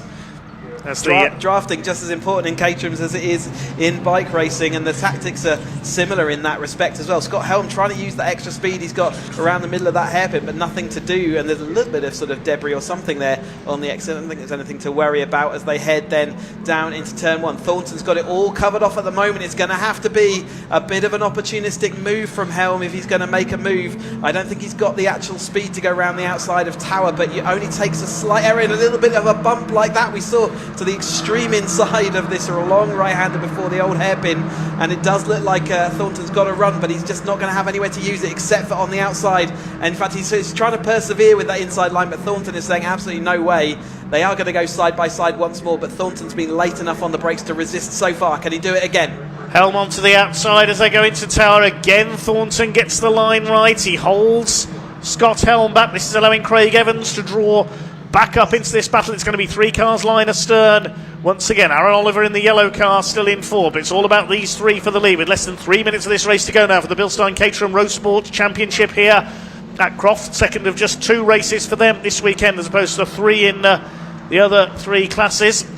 Here they come through, sunny once again. Brian Thornton, can the Irishman hang on to make it a double? He's waited so long for victory in his first Roadsport season. Scott Helm there in 2nd position. Into the complex once again. Craig Evans trying to close up as well. Thornton ran a bit deep there into the left hand. There's a bit of dust kicked up as well. Aaron Oliver still 4th ahead of Jimmy Way. Then Andrew Davison under fire from under fire from Chris Buck. Red flag showing on yes, the... red flag coming out with just over 2 minutes to go. What has happened? Yep, so again, looks like we've caught that on camera so we can...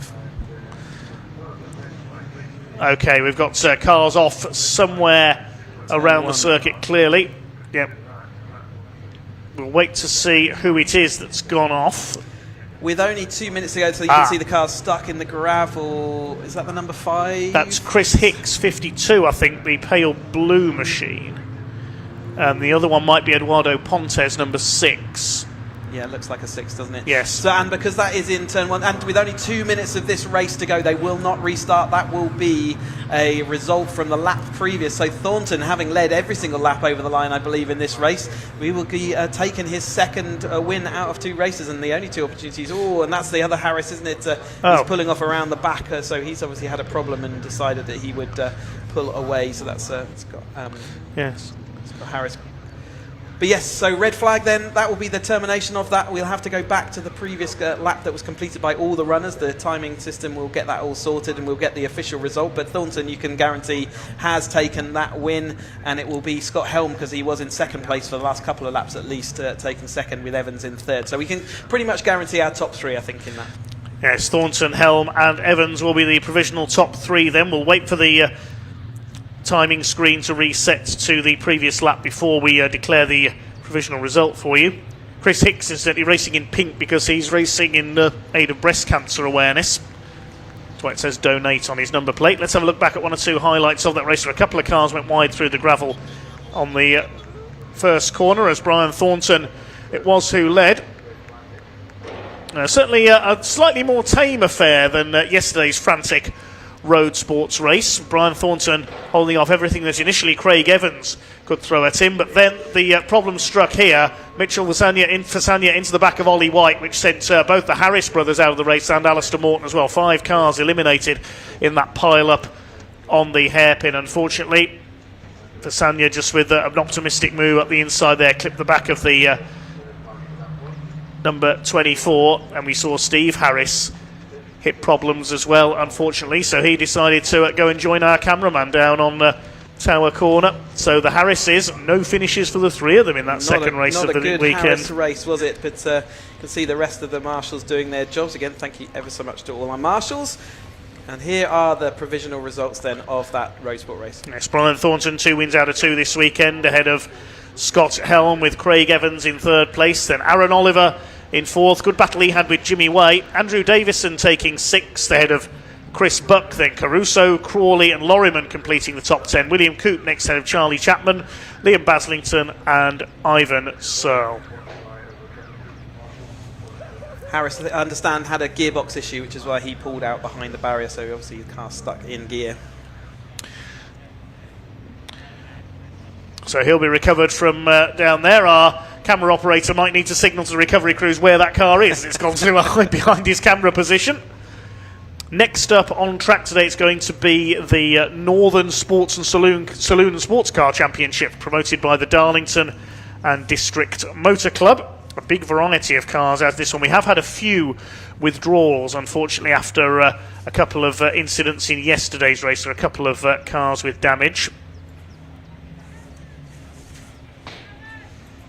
The frantic Roadsport race then in the books. Cars are, though, down in Parc Fermé, so let's go down to James and hear from some of the drivers.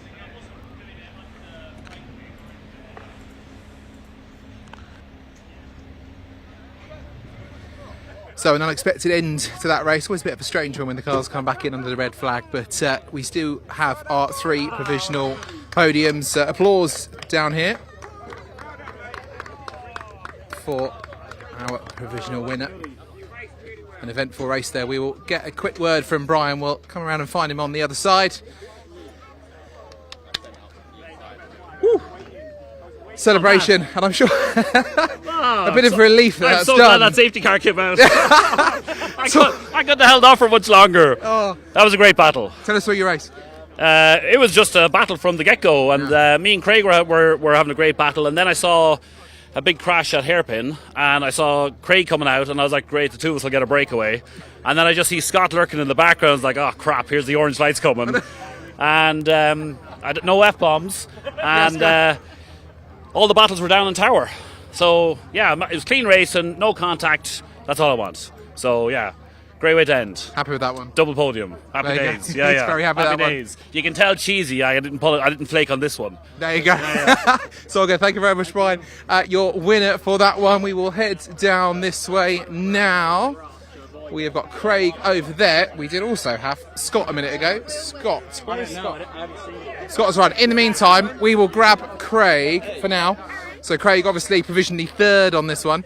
Craig, how do things go? Provisionally, should I be worried? Don't be worried. Don't be worried. It's all good. How was it out there today? It was good, to be honest. Provisionally is fine because I spent most of my race just following the car in front. It was a sort of controlled traffic jam. And I thought 2 minutes to go, we'll have a massive fight and it'll be great. And then the red flags came out and sort of wasn't sure whether the race had ended or not. It was a bit of a weird finish, but it was good. Yeah, no, it was a bit of a strange one. That's why it's provisional, just because of the red flag finish. So don't Okay, worry too much for right, that one. okay. What was it like? Obviously, you got Brian and Scott ahead of you at the end of the race there. What would have been the plan those last 2 minutes if you still had that time? Well, I probably would have had a go. I think Scott was really keen today. His car was a bit damaged yesterday, so I think he had a bit more pace today, and he really wanted to win. So I was kind of letting them two tussle a little bit, and they were starting to. But I thought with 2 minutes to go, we'll sort of go for it. But obviously didn't get the opportunity. But I was really happy, to be honest. I mean, to be P3 on both races on over the main. Well done, Craig. Fantastic. Thank you very much. Well done. We can get Scott as well. Scott is over here. He'd run away. He's come back again. Scott, P2 in that one. Yeah. How was the race? Difficult, actually, yeah. It was a bit of carnage in turn one, lap one as usual, and then going through the chicane, I guess there's some traffic up ahead, people hitting the brakes. Wasn't expecting it, so I gave someone a little tap I just apologise for, but yeah, that carnage in the hairpin, like right at the start there, just pure luck that I avoided that, so just worked my way back up to the front two. Craig and Brian were both off in the distance, so ran them down, did the best I could, and then that red flag came out. I had like 2 laps left, so yeah, bit of a shame, but I'm happy with it. Yeah, I mean, conditions quite tricky down at the beginning as well, because we saw on corner one, a couple of people coming off and gravel being sprayed back onto the track. Yeah, it sounds awful. My windscreen is ruined. It was new yesterday after our first race, so two windscreens in one weekend. But yeah, it was great fun. I think I've heard Will's okay, which is the main thing. So yeah, great race, I think. Well done. Congratulations. Thank you very much. On that one. There we go. What an end to that race. And of course, the racing still continues this weekend. We've got plenty more of them. The next one is that race with all the different cars in. It's a beautiful one. The Northern Saloon and Sports Cars. And we caught up with a couple of those cars just a few minutes ago.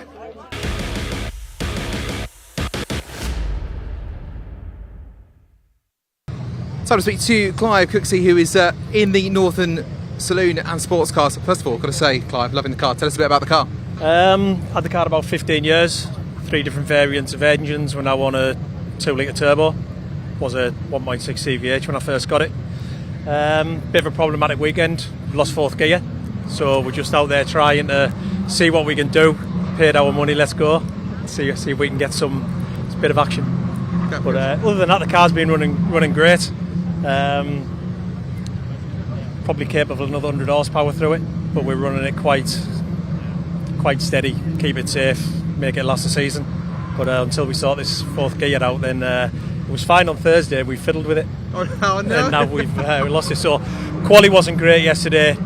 The race was what it was, but we're here. We'll go out and we'll have some fun. Exactly, you can have some fun. And obviously, you guys, as part of the schedule for this weekend, it must be really good to be on a race event like this. Yeah, it's lovely. Because we're not a big motorsport club, we seem to get tagged onto a lot of other people's events, which is nice. It's nice for us, but it's also nice for them because they get to see lots of different machinery instead of just the Caterhams, just the minis. And it's good for everybody. Mix it up. It is indeed. Best of luck out there, Clive. Thank you very much. 3. Cheers now. Speaking to David Todd, who is the driver of this beautiful car behind us. Tell us a little bit about this car. It just probably looks better than it goes, really. It's just a standard WRX, pretty much tuned about 330 horsepower. That's about as much as you're getting, really. There's nothing fangled, dangled about it. Standard brakes. It's got a set of coilovers on it and a Gulf wrap. The livery, that's been turning heads this weekend. Yeah, well, it always does. This is why I did it, because it does get a lot of attention, doesn't matter where it goes and stuff like that. So, yeah. So starting P8 on the grid for this race, what are your expectations out there? I don't know, because I've never been this far up in class. We're getting second yesterday, but there's a couple of cars back in that didn't start yesterday, so top 3 would be nice in class, but who knows, we'll just go with it and take time. It's been a fun weekend here at Croft for you. Yeah, it has, yeah. Could have done without the sun, to be honest, because I'm a little bit sunburned, but yeah, it's been good, yeah, it's been really enjoyable, so the best of luck out there. Thank you very much.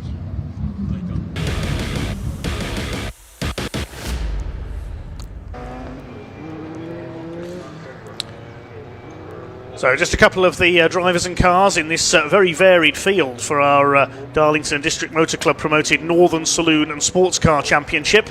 Now the grid is based on the second fastest time for each driver from the qualifying session yesterday, but a few cars have withdrawn. So in pole position will be Paul Collingwood in the Eclipse SL1 kit car alongside Kirk Armitage's BMW M3. Row 2, Chris Huntley in a Subaru Impreza WRX. Daniel Kell, Sierra Cosworth. We'll wait to see if that's there. That's expired in a cloud of smoke at the start of yesterday's race. Dropped some oil on the track and brought out the first red flag of the day. Row 3, Matty Cobb in the VW Beetle that isn't. More on that car when we get underway. He was yesterday's winner alongside Dave Todd in the Subaru Impreza. We just heard from him. Row 4, Alex Prentice, who I think is leading the championship after a class win in yesterday's race. Various classes in this race in his VW Golf GTI alongside Justin Cox's Caterham. On the 5th row, reigning champion Stephen Rees with his Lotus Elise alongside Sam Cowburn's BMW M3. On row 6 of the grid, 81, Michael Boak, former Rallycross star, in his VW Golf alongside Stuart Middleton in a Honda Civic Type R. Stephen Kell's Sierra Sapphire alongside Chris Sparks' Honda Civic on row 7. Row 8 is Stevie McNabb's Civic Type R alongside Clive Cooksey in the Fiesta. We've just heard from him. Alan McPherson's MK Indy kit car on row 9 alongside Tom Bowes in a Porsche Boxster. Top 20 completed by James McCann in the first of the Mazda MX-5s in Class M alongside Luke Williamson's Golf. Row 11, Stephen Craggs in MX-5, Cameron Whitley's turbo diesel VW Polo, ex-rallycross car. Row 12 is John Armstrong. He failed to start yesterday's race in the Porsche, so hopefully the 924 is there, alongside Alan Laidler, another ex-rallycrosser, in his BMW Mini. Row 13 is Paul Lightburn's MX-5, Carl Gudgeon's Renault Clio. Row 14, Emma Smith's Mazda MX-5, and then a couple of cars that didn't race yesterday. David Brewis in his Westfield XTR2, the ex-special saloon racer, and Scott Hubel in his Peugeot 205 T16 replica. I hope that car is there because it's a very spectacular looking machine indeed. It's been with this championship for a number of years. Cars forming up on the grid then. Now yesterday, of course, we had a shunt on the start line. Paul Rankin's Westfield stalled on pole and was hit by a couple of other cars. We've had a few cars withdraw as a result of that from today's race. Paul Rankin's not there. John Wolfett's Spire GTR broke down in qualifying yesterday as well, so he's not there. Thankfully, all drivers okay, but a bit of damage needs to be repaired. So Paul Collingwood and Kirk Armitage on the front row of the grid then. Collingwood in the Eclipse SL1 sports racer style kit car alongside the BMW of Kirk Armitage. Good to see Daniel Kells back out. He's repaired the problem with his Sierra. And there is Matty Cobb, the blue car on the inside. Now, it's listed as a VW Beetle. It's actually a Radical SR8 sports racing car with a Beetle body on top. And it's also good to see that, yes, the 205's there at the back, Scott Hubel. He missed yesterday's race, as did David Brewis. He's there in the green Westfield XTR2. So it'll be a 15-minute race plus 1 lap. Slightly differently they do this, the Northern Saloons and sports cars. So the cars will take in a green flag lap first of all, and then it'll be 15 minutes plus 1 lap. So when the timing goes to 0, then the last lap signal goes out. So a few cars we may have seen yesterday that we've lost. We mentioned Paul Rankin's Westfield Aero. He's not there. John Wolfett's Spire GTR, they would have been contenders for victory here. We haven't got David Cox's VW Golf, that broke down yesterday. We don't have Max Prentice's Honda Civic and Stephen Reed's Mazda MX-5. They were involved in the start line shunt yesterday. We also don't have Simon Baker, his Ford Focus, the car that Gordon Shedden made his BTCC debut in all the way back in 2001. That broke a drive shaft in qualifying yesterday, so sadly that's not out. Different classes for this one. Classes A1 and A2 are for cars running on slick tyres, split by engine size. Then classes B, C and D are for cars on treaded tyres, running to different engine size. Class B for over 2 litre and turbocharged cars. Class C is for up to 2 litre and Class D for up to 1600cc. No entries in Class D in this race, though the only entry here was Max Prentice, and he's out with damage from yesterday. Class E is for kit cars, just a couple of those here, and Class M for Mazda MX-5s. The Darlington District Motor Club has run this series for many years. You can race just about anything you like. It's great to see such a variety of different machinery out there. Watch for those 2 cars from the back. There's Scott Hubel, the white Peugeot 205 T16 rally replica.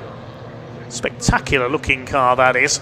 And there's David Brewis, who used to run a Suzuki SC100 WizKid bodied special Saloon space frame machine with a Formula 3 chassis, but now in the Westfield XTR2 Sports Racer. Watch for Daniel Kell as well in the Sierra. There's Matty Cobb in the Radical Beetle. Paul Collingwood on the front of the grid. I would think that Collingwood and Cobb are likely to pull away at the front of the field in this one. They did yesterday, with Matty Cobb taking the win in the Beetle Radical. That's a tribute to the Beetle Chevrolet of Mick Hill. He ran that in special saloons, the late Mick Hill, back in the 70s. His Beetle-bodied machine was a Formula 5000 single-seater underneath with a 5-litre Chevrolet V8 engine. The car still exists on static display.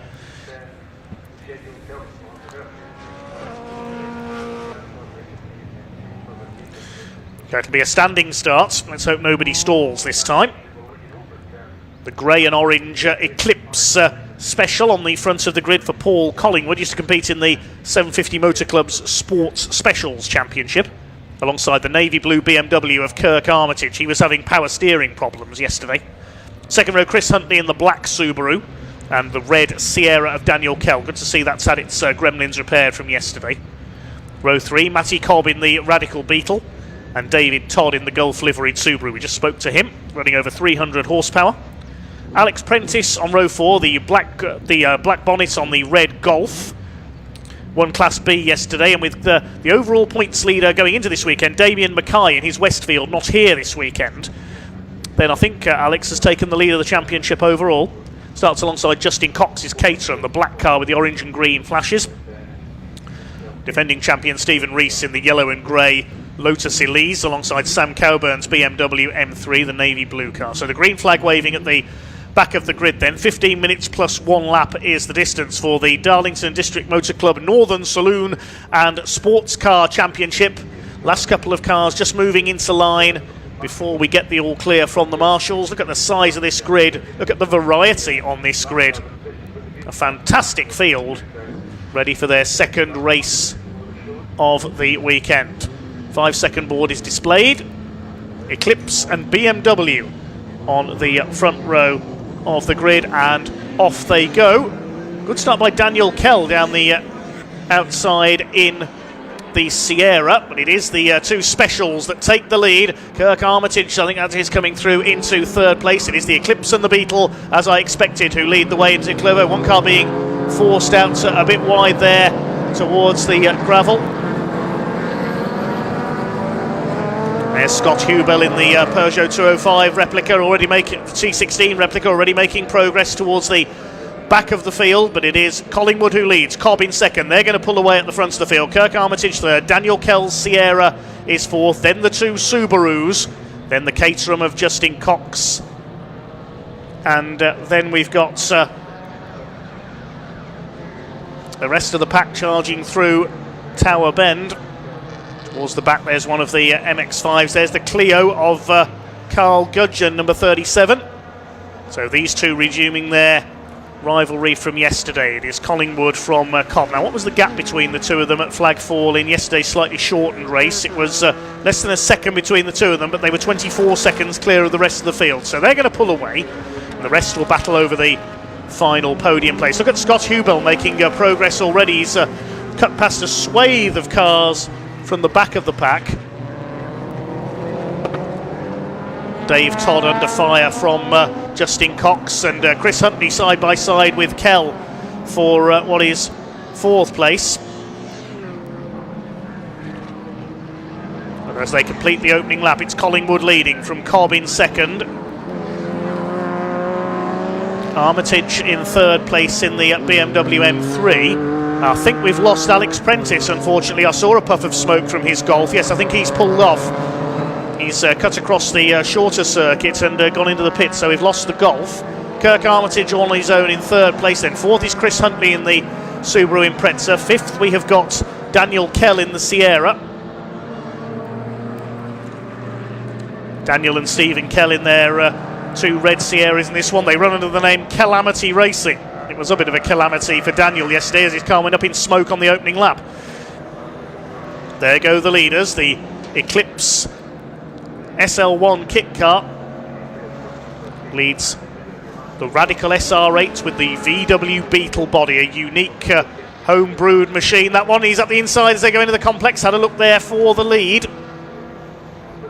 They're already well clear of the rest of the pack. Kirk Armitage is all on his own in 3rd, a veteran of this championship in his BMW M3. Through the hairpin they come.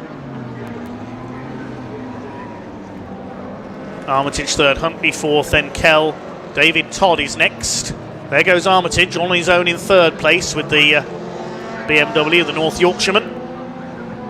Struggling in qualifying yesterday with a few power steering problems. There's the lead of one of our classes. That's the Mazda MX-5 category. Stephen Craggs, the ex-Ford Fiesta racer, and James McCann, who passed Stephen on the way to the class win yesterday.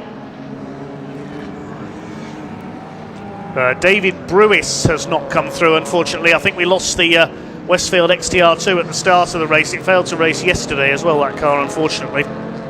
Alex Prentice is in the pits, so we've lost our Class B winner for yesterday. So Daniel Kell is now leading Class B.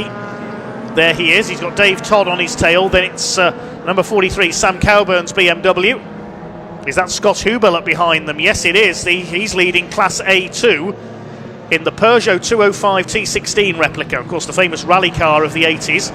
There's Scott Hubel, who's run that lookalike for many years now in this championship. There's a bit of smoke there behind them. Who's that coming from? So behind Hubel we've got Cowburn, then it's Justin Cox's Caterham. Next in the order, I think that might be Steve Reese's Lotus Elise that might be smoking a bit there. The reigning champion, the leader of Class C. Justin Cox is leading Class E for kit cars. Is that smoke coming from Daniel Kell's car again as well, possibly the Sierra, as the Peugeot draws up alongside David Todd and goes through. He's going to go through Daniel Kell as well, and up into 5th overall from the back of the grid. Yes, Daniel Kell loses out to the Subaru. I think Daniel Kell's in trouble again. That Sierra is not as quick as it was at the start of the race. He's still going though. Is he going to pull into the pits? No, he's not. Collingwood leads Cobb by 0.37 of a second up front, so they're already over 10 seconds clear of their opposition. And there is Scott Hubel. He's even in the old Peugeot Works colours. Look, the T16 replica. Yeah, Daniel Kell is in trouble again. Smoke from the Sierra. This time he pulls it straight over. That's a great shame for Daniel Kell, who's... meanwhile, we've had a challenge for the lead into Sunny, and through goes the Radical of Matty Cobb. So the Beetle Radical takes it up. And he pulls away from Paul Connor. Is Collingwood struggling, I wonder? He suddenly dropped back there from the Beetle at the front of the field, the Special GT car, as you might call it, a modern Special GT, built in homage to the 70s machines. So the first 4 cars all in Class A1. Scott Hubel leads Class A2. Class B is led by David Todd with the demise of the Sierra. There is the Subaru. Or is he? No, he's lost the class lead there because Sam Cowburn has come through in the BMW M3 to take up the lead of Class B. Behind them, Justin Cox in the Caterham. He leads Class E for kit cars, running on treaded tyres. Of course, I think the Class A1 cars are on slicks. Class C is led by Reese. We haven't got any entries in Class D. We know that Class M for the MX-5s is further back and is being led by Craggs and McCann. Dave Todd trying to fight back. Not to be confused with motorcycle star Davey Todd, the Isle of Man TT star. We've also lost Alan Laidler's BMW Mini into the pits. The ex-Rallycross man is out. David Todd pulls the Subaru past Sam Cowburn's BMW. Takes the lead of Class B. The BMW is sponsored by Strong and Bending. I'd love to know what that means. Cox giving chase in the Caterham.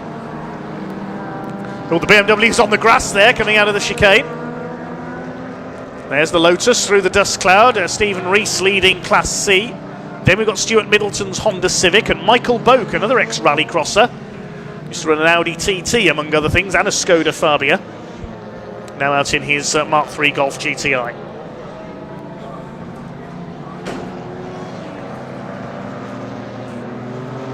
Lotus leads Class C ahead of Middleton and Chris Sparks in his Honda Civic, a bit further back. We've got 7.5 minutes to go, so we're halfway through the 15 minutes. And then, of course, when the time runs out, we go to the last lap. So 15 minutes plus 1 lap. There's Stuart Middleton, second in Class C. Behind him is Boak, and then we've got Chris Sparks Honda. And then Stephen Kell in the surviving Sierra.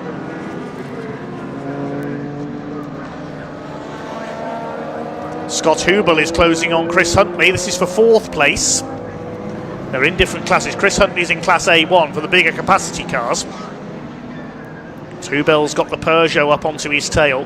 Scott Hubel's been racing that car in this championship for many years now. Up front, Matty Cobb has pulled away to the tune of 1.8 seconds from Paul Collingwood, I can tell you. In the battle for the lead. Kirk Armitage is still third. He's all on his own in his BMW. He's 15 seconds off the lead battle, and he's 19 seconds clear of these two. So you've got nobody to race with, the BMW man.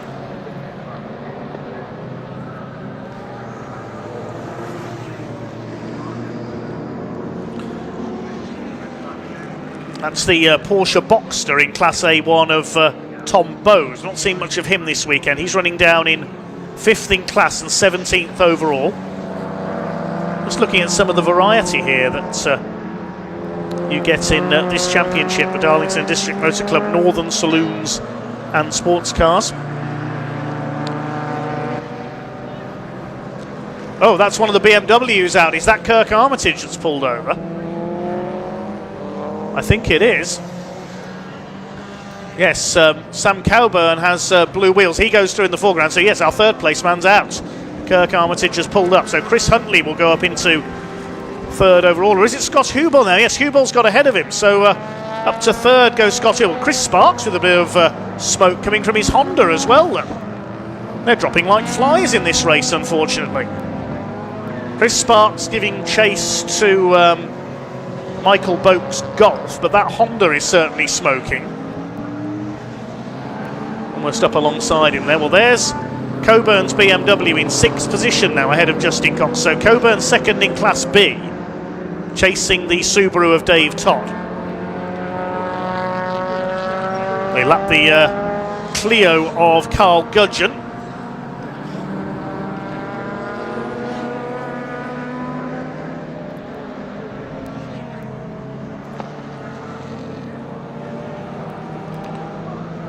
Four and a half minutes of this race to go. Plus the last lap, of course. So Matty Cobb has pulled away from Collingwood now. Nice to see that John Armstrong's out there. He didn't take the restart in yesterday's race in his Porsche. Scott Hubel in 3rd place. He's best of the rest now, really, with the 2 specials of Cobb in the Beetle and Collingwood in the Eclipse well out in front. There's Chris Huntley. He's 4th in the black Subaru. There's John Armstrong in the Porsche 924S.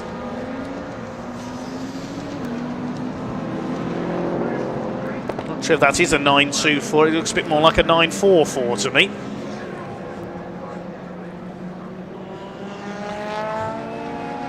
Well, there is our leader, Matty Cobb. But that certainly isn't a VW Beetle in name only and, well, in body shell only. Extraordinary creation, that is. The modern-day tribute to Mick Hill in the Beetle Chevrolet back in the 70s, who raced alongside the likes of Jerry Marshall in Vauxhall Baby Bertha with the Holden V8 engine in it. The DF VW, which is the Volkswagen Fastback with the Cosworth DFV in it. And of course the DAF V8s, which was campaigned by Mike Wilds among others and was created by Tony Hazelwood, who sadly passed away just a few days ago at the age of 87.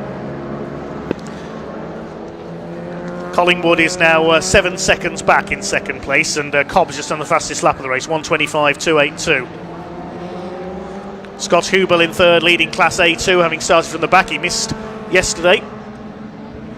Didn't take part in qualifying, was allowed to start from the back, as David Brewis had hoped to do, but sadly, David only completed the green flag lap in the Westfield XTR2. It's not been a good weekend for Westfields, unfortunately.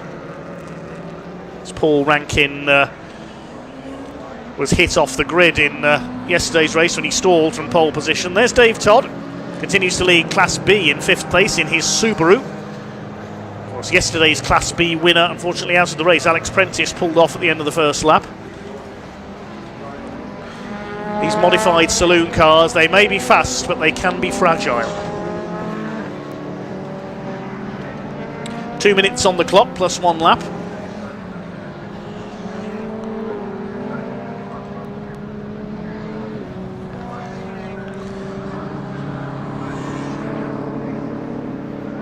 I think we may have lost Sam Cowburn's BMW as well. I thought I glimpsed a car parked by the pit lane exit on the pit straight. I think that might be the BMW there. But he hasn't come through on that last lap, so I think we've lost the BMW as well. So Cobb, Collingwood and Hubel's our top 3, then Huntley and Todd the 2 Subarus. Justin Cox is now up to 6th overall in the Caterham.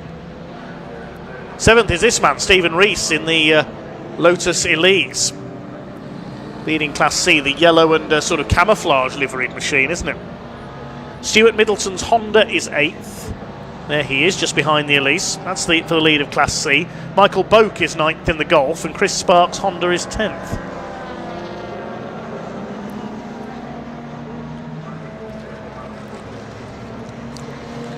So we're in the closing stages now, less than a minute on the clock, plus 1 lap. Matty Cobb's going to win in the Beetle. He scored a double at Alton Park a few weeks ago as well.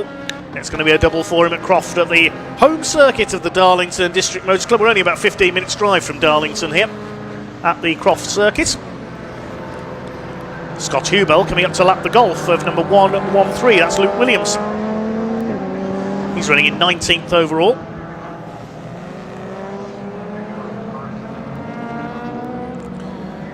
There's Cameron Whitley in the VW Polo, the turbo diesel VW Polo. It's his former rallycross car. Just to run in the BTRDA Clubman's Rallycross Championship. They're racing at Blyton Park in Lincolnshire today.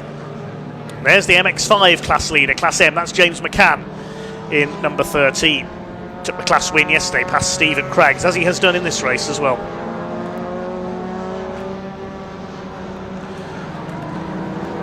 Another car dropping down the timing street. Chris Huntley hasn't come through. We've lost another car. They really are dropping like flies in this race. So we've lost Cowburn's BMW. Now we've lost Chris Huntley as well.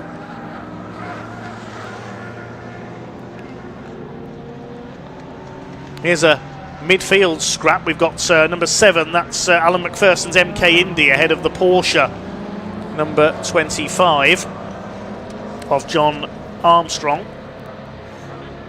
Not to be confused with the rally driver of the same name. There goes the leader. Now he's eased his pace off a bit. In fact, they both have, Cobb and Collingwood. Their best laps in the 125s. Their last laps were in the 132s. So I think it's going to be last lap this time for Matty Cobb.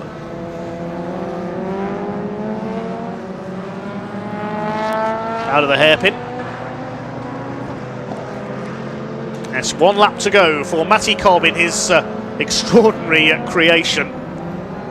Yeah, we've lost Chris Huntley from 4th place, so Dave Todd is now up to 4th overall in his Subaru.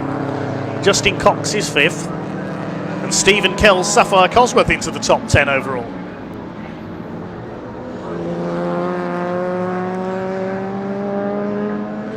Leader comes up to lap the Caterham of Justin Cox, who's now 5th. 4 cars on the lead. There's Collingwood in 2nd place. He's 6 seconds down. So their last laps, the 2 leaders, were in the 1:27s. Before that it was 1:32, so presumably there were yellow flags out somewhere. They've now lapped David Todd's Subaru, who's 4th, so we're just going to get the 3 cars, I think, finish on the lead lap here. The 2 specials and Scott Hubell's 205 T16 replica. Great run through from the back of the grid to 3rd.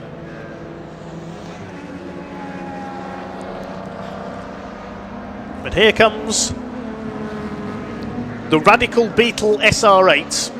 I'm not quite sure what to call this car, but it certainly is impressive. It certainly is radical, isn't it? He's able to almost coast home out of the final corner, comes in behind one of the MX-5s. And it's a double win here at Croft this weekend for Matty Cobb in his special GT car. 2nd goes to Paul Collingwood in the Eclipse. Justin Cox has got ahead of Dave Todd out of the final corner, up to 4th overall. They both win their classes. Here comes the Lotus of Stephen Rees over the line. He'll take 6th and he'll win his class as well. So we've got 5 class winners in the top 6 places, as long as Scott Hubel makes it home in the Peugeot in 3rd. Steve McNabb gets the Honda Civic in front of Stephen Kell on the last lap as well.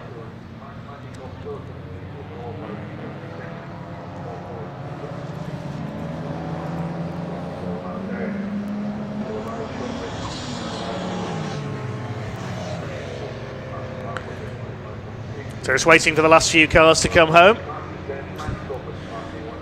In a race of attrition for the... it's been a weekend of attrition, sadly, for the Northern Saloon Sports Car Championship. Well, here comes Scott Hubel. I can see a board reading 10-second penalty there as well. Is that being displayed to somebody? It's just on the reverse of another board. I couldn't quite tell from that angle. Here comes our MX-5 class winner. Waiting for James McCann to come home. The Peugeot across the line to take 3rd overall. Just 3 cars on the lead lap in that one.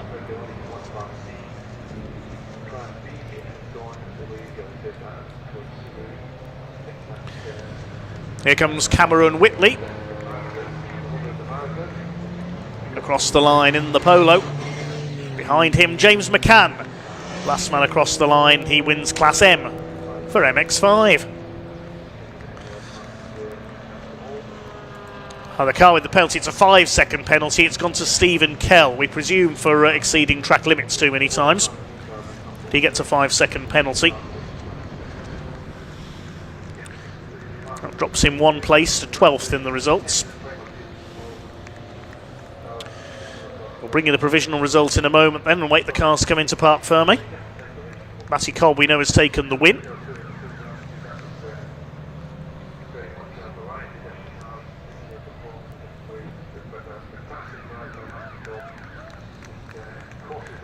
So Matty Cobb takes the win ahead of Paul Collingwood by 3.2 seconds. Cobb eased off a bit towards the end of that race, I think. Scott Hubel from the back of the grid in the Peugeot comes through to take 3rd and wins Class A2. Justin Cox, 4th overall, wins Class E. Then David Todd in 5th in the Subaru wins Class B. 6th, Stephen Rees in the Lotus wins Class C ahead of Stuart Middleton's Honda. Then Michael Boak's Golf, the Hondas of Chris Sparks and Stevie McNabb. Alan McPherson's MK Indy. Stephen Kell got that 5-second penalty, dropping into 12th. Then Clive Cooksey's Fiesta. Tom Bowes in the Porsche Boxster was next home. 15th was Cameron Whitley in the Polo. 16th went to James McCann. He won the MX-5 class ahead of Stephen Craggs. The other finishers, Luke Williamson's Golf, John Armstrong's Porsche, Paul Lightburn's MX-5, and the final finishers were the Clio of Carl Gudgeon and Emma Smith in her MX-5. Couple of cars to be recovered from the circuit after that one before we present our next race, which is for the Dutch Barn Vodka Caterham 7 Championship UK. And we'll shortly hand down to James in Parc Fermé to catch up with our race winner.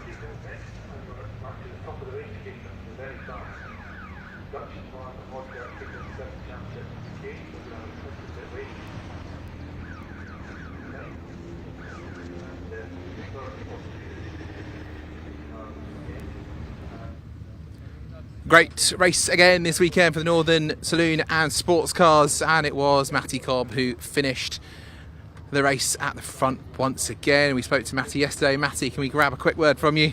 Yeah. How's it out there today? Warm. Yeah. It's a lot warmer today, isn't it? Yeah, very much so. No, it was a good race. Enjoyed that. Just had to be a bit careful at the start. We've been a bit behind. But very good. Thanks to the marshals again. They do a great job out there, and the flags were brilliant. Yeah. And well done to Paul as well. Good race. Yeah, it was a good race between the two of you. And as you said, starting P7 on the grid, you managed to get up there. It was brilliant. Yeah, it was. The tyres seemed to. We must have got them better than now, because they were much better then. I felt more I could feel what they were going to do compared to yesterday. But no, it was brilliant. Well done. Congratulations again. Thank you very much. Cheers. Fantastic. Right, let's have a quick chat with Paul, as we said, who came in second. Paul is down here. Paul, well done. Second place in that one. Talk us through your race. Good start again. I knew I wouldn't be able to keep Matty behind for many laps. He's just too fast down the straights. I just can't live with it. So that was my race, really, following Matt after the first 2 or 3 laps. And today, was it harder out there? Was it easier out there? Obviously, a bit of a change of temperature, clouding now. Very slippy. It felt very slippy today compared to yesterday. Yeah. But a good weekend all in all. Yeah, I've enjoyed it. Yeah. Had fun out there. Yeah. Well done. Congratulations again. Fantastic. Right, now we need to find third place, which is going to cause a problem because trying to find him down here. They've all come in a different order, as is the nature. But I mean, take this opportunity once again to enjoy all of the different cars that we have got in this class. This is what is brilliant about the Northern Saloons and Sports Cars. And where's my driver gone? He's run away. Where has he gone to? Scott. Hello. He's over here. Scott, he's made it there. Scott, talk us through your race, finishing P3. Is it P3? I don't actually know where I finished on grid. Well, there you go. You're on the podium, Scott. Congratulations. Great, Thanks. How was it out there? It was good. It was actually quite fun. After missing yesterday's race and starting from back at grid today, it were good. I wasn't quite expect it to finish where I did, but no, it were good. Nice. And how was the track out there today? Obviously, as we said, there's been a real change in the weather and also quite a lot of gravel being brought up from corner one as well. It wasn't too bad, actually. There was a couple of places, I think someone had been having a bit of a spillage, which nearly caught me out at one point, but we managed to save it, so we're all right. Oh, well, there you go. Congratulations. And congratulations on the podium. Cheers, thank you. Always nice to be the bringer of good news at the end of a race. Well done to our top 3 on that one. Moving on, though, into the second half of today, we're getting towards the business end of the weekend. We move on to the Dutch Barn Vodka Caterham 7 Championship UK, and we spoke to some of the drivers a little bit earlier on.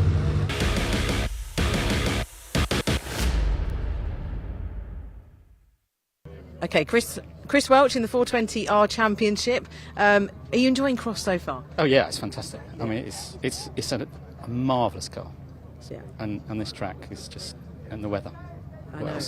And we got a load of great mates, and you come and interview us, and and all the marshals and everybody, they smile, they help us. Nothing's too hard for them. It's brilliant, absolutely brilliant. Excellent. And that race for you, how was it? I spanned twice, so it didn't go too well. But I was trying to send it and catch up, and it just, you know what it's like. I do. It went slightly pear-shaped, but there we go. We'll try our best, and one more to go. Exactly. And it'll be warmer then, so that'd be great. It certainly will be. Well, thank you, Chris. Okay, enjoy that last race. Yeah, I will. Thank you. Thanks. Right, so Harry Senior in the 420R Championship. Harry, that was obviously starting at the back's never ideal, but you came through pretty quickly. Yeah, I mean, I had the bit between my teeth, as they say. I kind of thought the front 3 would break away. I know they were substantially quicker than all the cars behind them, so I kind of thought 4th was the best I could achieve. So, pretty pleased. Yeah, it was a bit eventful, with certainly with Justin, I can understand. Me and his son are in a title fight, so if I was him, I wouldn't let me past either. For me, a bit over the limit. some shenanigans on the in lap as well, which I wasn't too pleased about, but I'm sure the clerks will look at that and make their decision. But yes, a very entertaining race. Me and Donkin had good fun, I think. You did. It definitely looked that way. You were helping it, well, almost helping each other to just get through the pack because, you know, you're both very fast. Yeah. I think we both spoke before the race. We knew that it was going to be a climb back for both of us, so we said we'd work together, not step on each other. You know, if one of us seemed faster, we'd let that person kind of carve the gap, and the other one would just follow through. And I think we swapped a couple of times, so had a couple of moments, had Darren spin in front of me. So, yeah, it was chaos, but we made it. You did. You survived pretty well, I think, and it gives you a good start for later on. Yeah, exactly where I need to be for the last race, so, you know, hopefully should be a podium. You know, given the pace and quality and things, so yeah, we'll see. Thank you.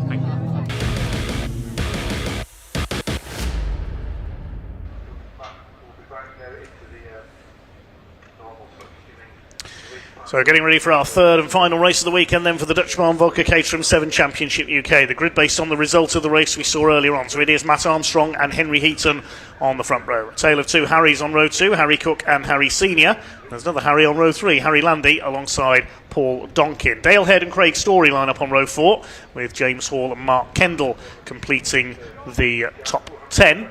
Sixth row of the grid will be Darren McCormack alongside Gary Curtis in 62 and 22. Row 7, number 16, Stephen Metcalf, and 68, Chris Welch. Justin Armstrong, number 23, some contact in race 2, saw him finish a lap down for a pit stop. Lines up alongside Tom Eden, who failed to finish the race earlier on. And completing the field will be Chris Fraser. Hopefully he's there after going off on the first corner of race 2 earlier on at midday.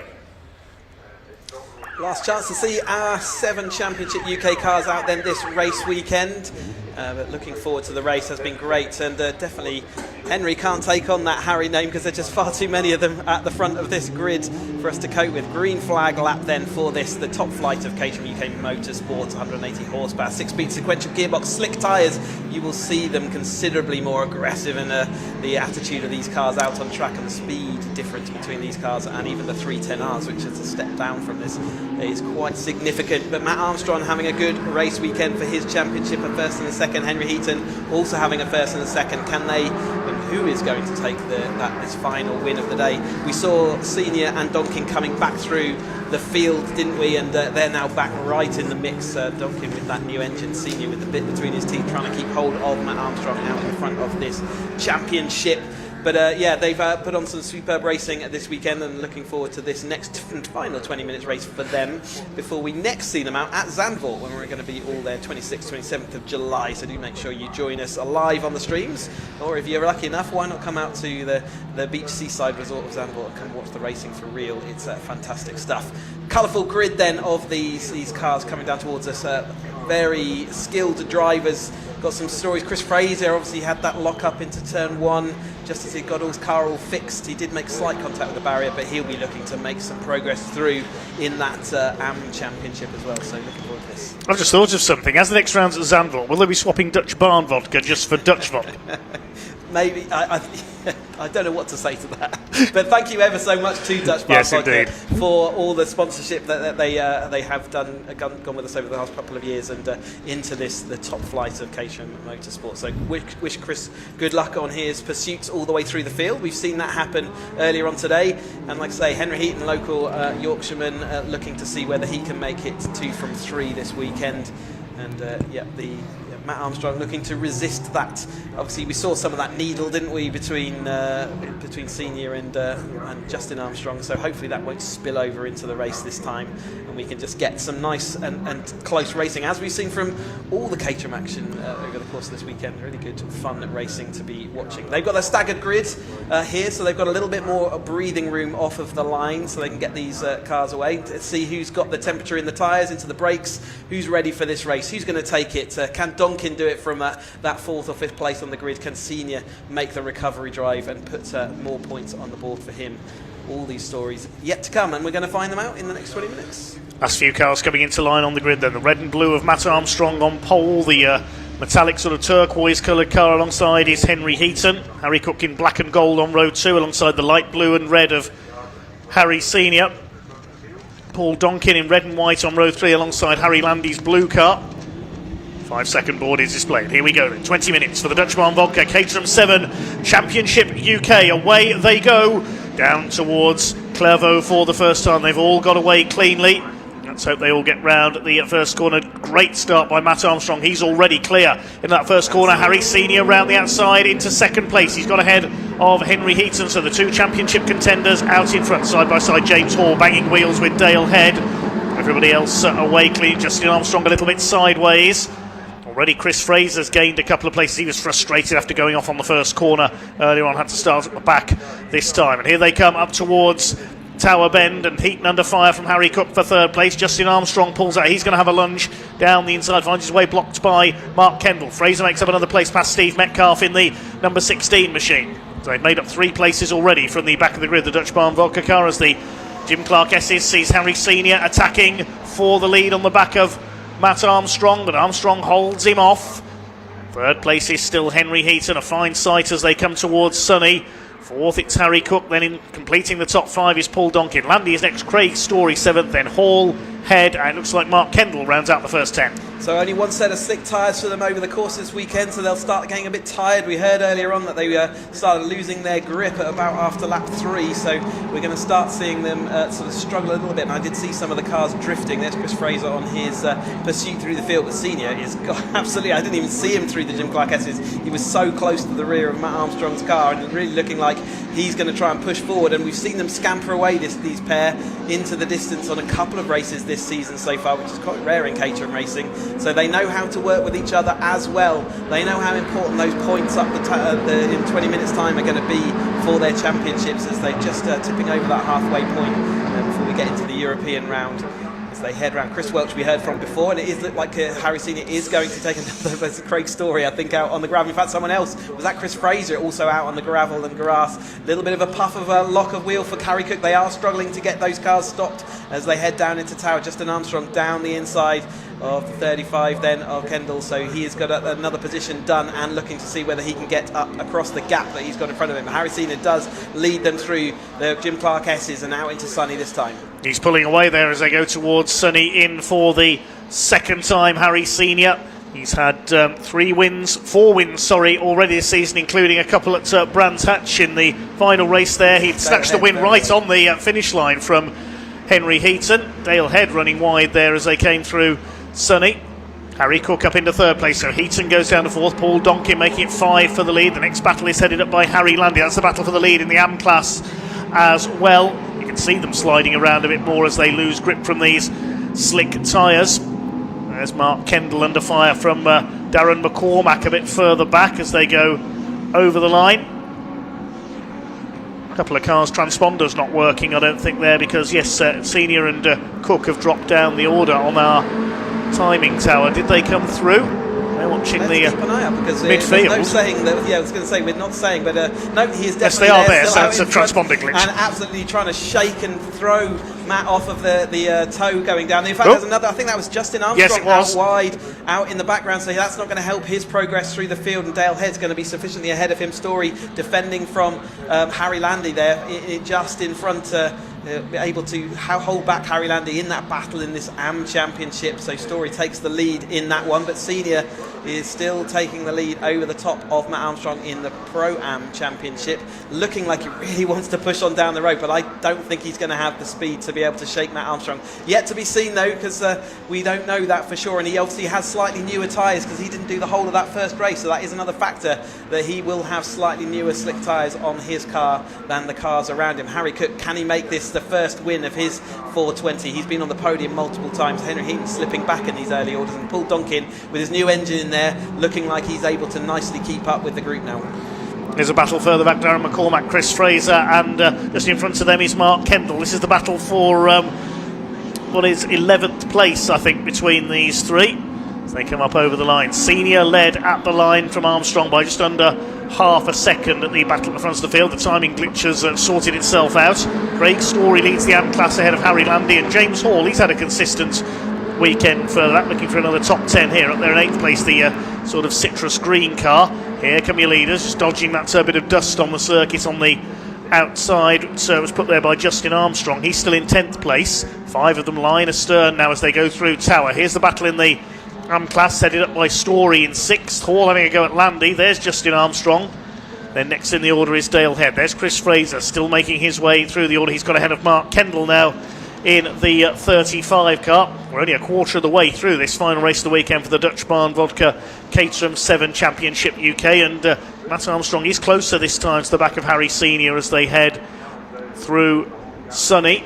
Harry Cook's giving a watching brief, staying ahead of Henry Heaton. Paul Donkin going with them. These 5 pulling away from the rest of the field. Yeah, and they were desperately, as well as avoiding the dust and dirt on the outside, they were desperately trying to cling on to the toe of that Senior car. He has got significantly more speed out of that hairpin, or the early complex, than the other drivers, and maybe as a want of that slightly fresher tyres.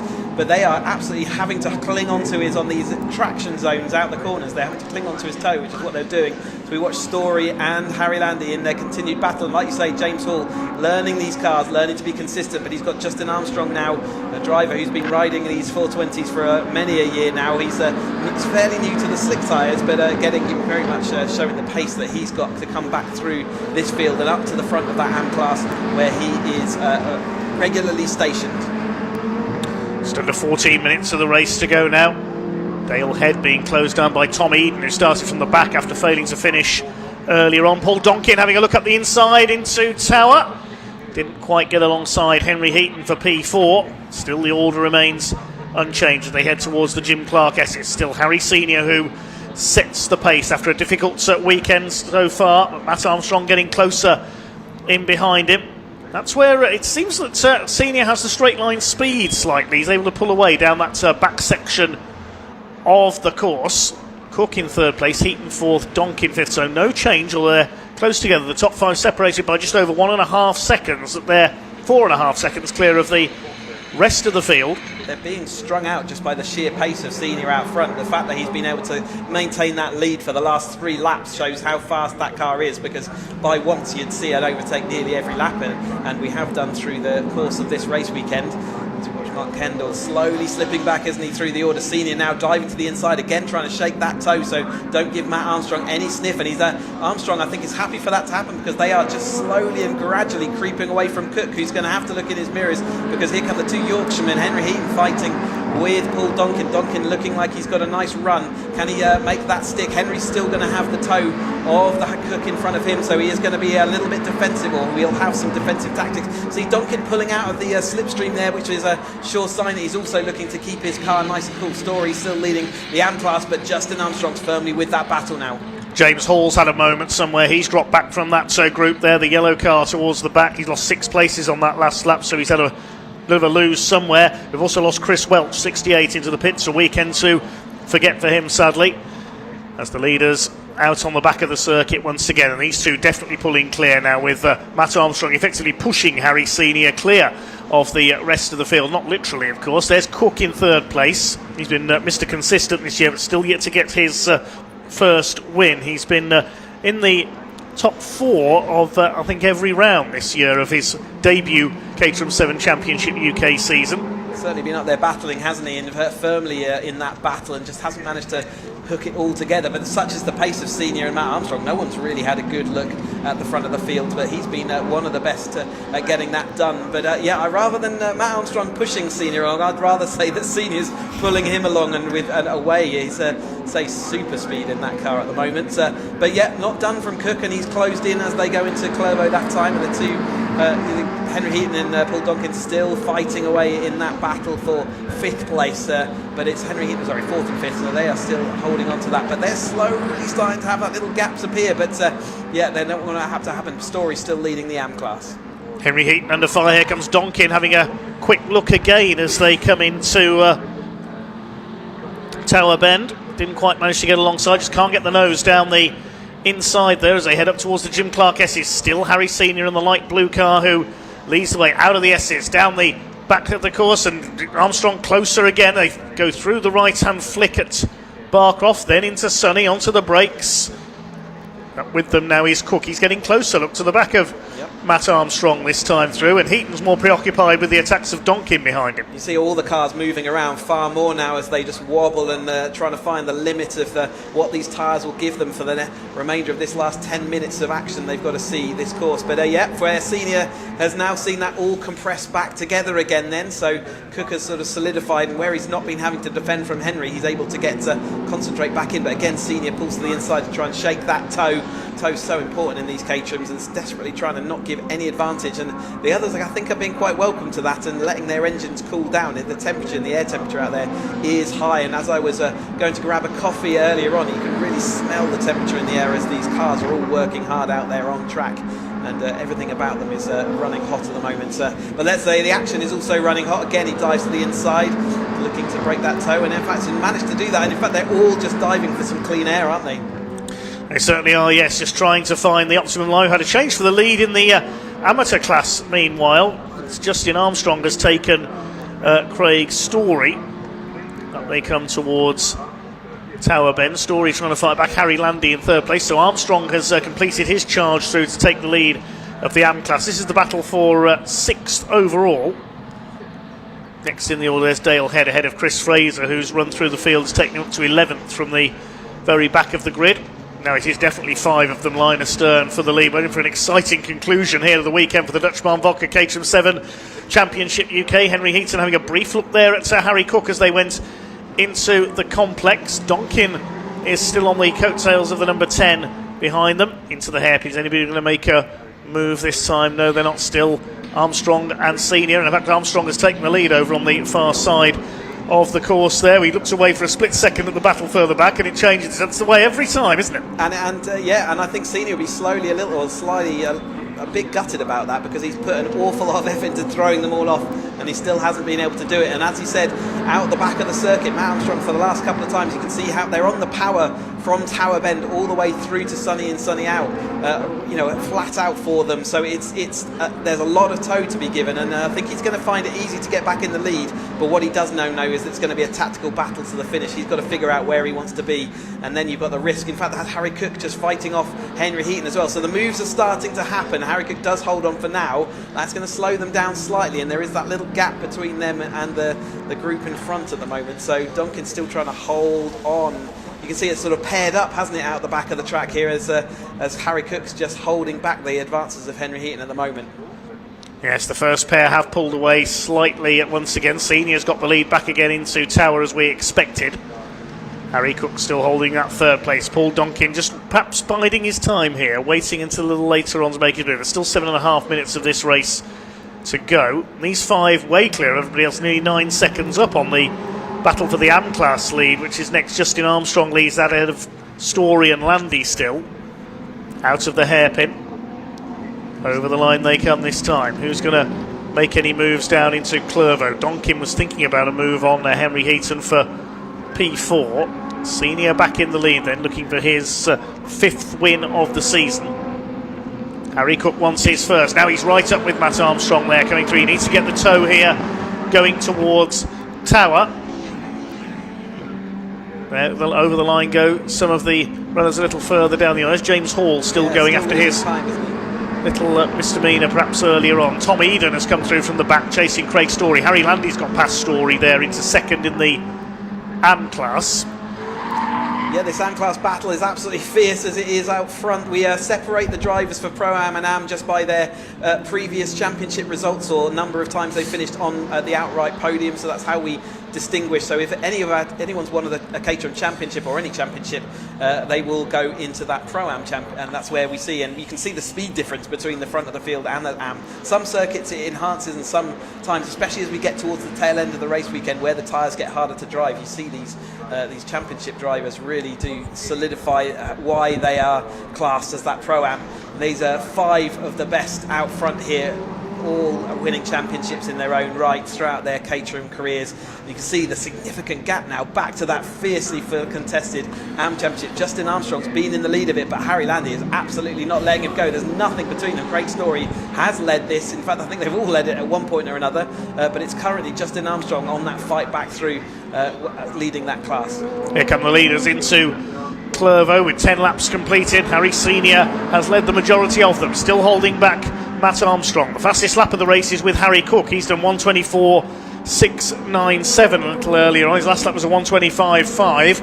Now, what's Matt Armstrong going to do this time? Which side's he going to go to try and attack Harry Senior? Is he going to go to the inside? No, he's not. He sits in behind the race leader. It's all about knowing when to make your finishing move, if you like, isn't it, in a draft like this? And having the capacity to do it as well, because as I know from sitting in these kind of queues, sometimes you are just clinging on, other times you've got something in hand, and sometimes when you've got something in hand and you think you'll save it to the last lap, you find that everyone else had it as well and you don't do it. So it is a little bit of, like I say, we call it chess on wheels, high-speed chess on wheels, because it really is a thinking man's game to how do you actually succeed at Caterham racing. But again, these are all drivers that have found out how do you do that over the course of their careers, and therefore all the tricks in the book that you kind of hold and try and keep close to your chest, everyone knows them, and so it's just about that sort of fight that you can have. But Donkin at the rear of this battle, he's going to be thinking to himself, I've got to start making a move forward. If I'm going to look to try and win this race, I've got to make a step forward, and if he doesn't manage to make that step forward, it might just be that he doesn't quite have the speed in the car today. Henry Heaton pulling right to the inside. I think they're all searching for that clean air, fresh air into their radiators. I think they've all probably got warnings on their dashboard saying everything's running hot at the moment. But Harry Senior has been the man that's led the majority, all but one, I think, of these laps, maybe a couple out at the beginning of the race as well, but he has led nearly everything, and he looks like he is in the firm seats to try and take that win today. So there'll be a couple of laps to go this time around for Harry Senior. Can he take his 5th win of the season? Will it be a 6th win for Matt Armstrong? The only men who've broken their dominance, Paul Donkin at the opening round at Snetterton, and of course Henry Heaton yesterday. As who was that run Senior wide? was their leader, so he was absolutely pushing the limit there. He is right on the limit, as is Matt Armstrong behind him. They're still nose to tail as they head down towards Sunny for what is the 12th time, and Matt Armstrong coming from a long way back there. He got the tighter run through there. Maybe he's sensing that Senior's tyres are just beginning to go off. They pulled clear again of a change for third because Henry Heaton has gone through there up into P3. I thought Harry Cook ran a bit wide coming out of Tower there, so that might be where Heaton got the move done. Paul Donkin will attack as well. It's up towards the hairpin they go. Harry Senior is under pressure now. Henry Heaton locks up, and Harry Cook's got a problem. I think he maybe broke a drive shaft there. Something he sort of kicked sideways, didn't it? And then his lack of power, so maybe a drive shaft gone for Harry Cook. That'd be a shame for his race. Yes, I think he might, unless it was just a slide that he had to gather up together. We'll wait and see. But these two now are well clear of Henry Heaton, so Henry Heaton got that signal to pull. No, he's good. So it was just he lost the rear of that car as he went through the hairpin, and now is back fully up to speed again. But it was had to catch the slide. The way it suddenly slowed, I wondered if he jumped out of gear there, perhaps the number 9 car. But he's back in 5th. I hope I haven't jinxed his run of top 4 finishes, as I mentioned it earlier. He's going to try and fight his way back up now. Paul Donkin is now free to have a go at Henry Heaton for P3. They should get one more lap out of this. Just over 2 minutes left on the clock as the leaders head towards the Jim Clark S's, and Matt Armstrong is closer again this time around. He's not going to make a move into Sunny, surely. We've seen the Minis do that, but I haven't seen it in these machines yet. He must have done it earlier to take the lead, though. It's because it's the only bit we didn't see, so I think he might have snuck down the inside of Croft with just the toe and really taken Harry Senior by surprise. But Henry Heaton's kicking up the dirt and dust, even down as he's going sort of onto the end of the straight. He's pushing the limits, but also maybe starting to find his car and himself are tired in this relentless heat out here at Croft. Donkin now the one looking like he's putting pressure on Heaton rather than the other way around. They know how important it is, but they're coming onto the final lap, so I think they're just battling for 3rd place right now. Yes, I don't think they're going to catch the 2 leaders, so Matt Armstrong will see that last lap signal. That's his signal to go all out attack and try and catch Harry Senior for his 6th win of this 2025 Caterham 7 Championship UK season. Can Harry Senior get back to winning ways after a no score yesterday when his drive shaft broke on the grid? Here they come then. He's got to run. Matt Armstrong has got a run. He's in the slipstream. Here he goes. He goes to the left. Is he going to take the lead on the outside going into Tower? He's got him. Brilliant from Matt Armstrong. We said he'd seen that last lap board. He knew he had to attack now or never. Now, can he hold it to the end of this race? Harry Senior is going to have a go at the inside, possibly into the Jim Clark S's. They're side by side. He's never going to get round there, surely. Goes wide onto the curb, loses a bit of momentum. That could be the deciding factor in this race. Up towards BARC, Croft and Sunny for the final time. Is it going to be 2 for the weekend for Matt Armstrong to extend his championship lead over Harry Senior? And Senior's not finished yet. He's right on his tail as they head up towards the complex for the final time. He's going to be on the outside for the left-hander. He's going to try and go up the inside into the tighter right-hander. He switches back across. He's trying to get the line for the hairpin. It's going to be very, very close between these two. Here they come into the hairpin for what will be the last time in this Dutch Barn Vodka Caterham 7 Championship UK race weekend. Harry Senior's in the slipstream. He's going to have to pull out and try and go alongside as they come over the line. Here they come. It's going to be a photo finish. I think Armstrong just got it. Third goes to Henry Heaton and fourth is Paul Donkin. Armstrong wins it by 58 1/1000ths of a second. Phenomenal.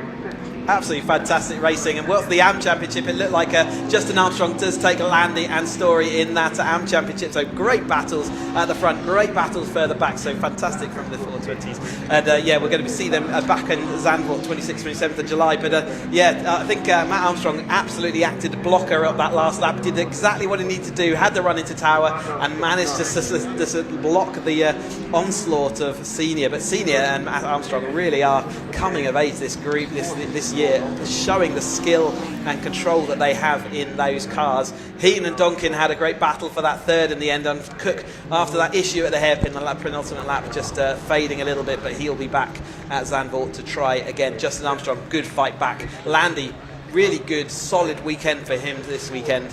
Great for him to see that. And Story, again, all that speed that we have in qualifying, he's just got to try and hold on to it to move on through. So fantastic action from the 420s. It really was, yes. We'll await the provisional results in a moment as the cars make their way round towards Parc Fermé. They've had a brilliant weekend in all 3 races this weekend. Matt Armstrong the winner by 0.058 of a second, taking win number 6 of his season. Harry Senior has to settle for second, with Henry Heaton completing the podium. Paul Donkin in 4th, and Harry Cook, bad luck to him, dropping to 5th. He did get the consolation of the fastest lap. Justin Armstrong bounces back to win the AM class ahead of Harry Landy and Craig Story. Then was Tom Eden, Dale Head, Chris Fraser from the back of the grid, Mark Kendall, Darren McCormack, James Hall started off well in the top 10 but faded to 14th.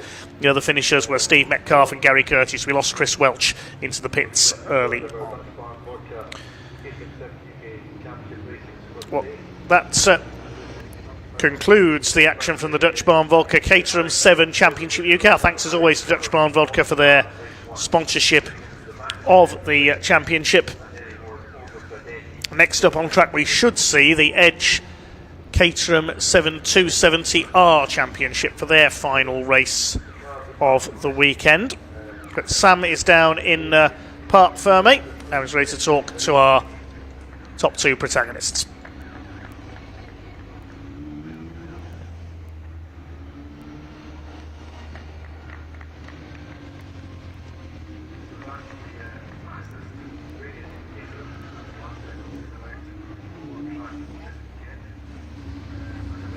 Oh, that was a fantastic race. What an end finish for these two guys. Like, it was so close.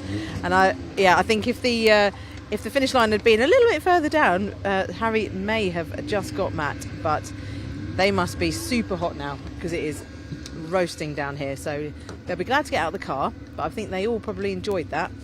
So I'll wait for them to take all their kit off because obviously it's making them even hotter. So there you go. Good handshake from the two of them. Yes, they've got... Matt's just taking his time. Matt, goodness me, that was amazing. But you know, they made you work for that, didn't they? Yeah, I got a bit of sweat on, so yeah, definitely made me work for it.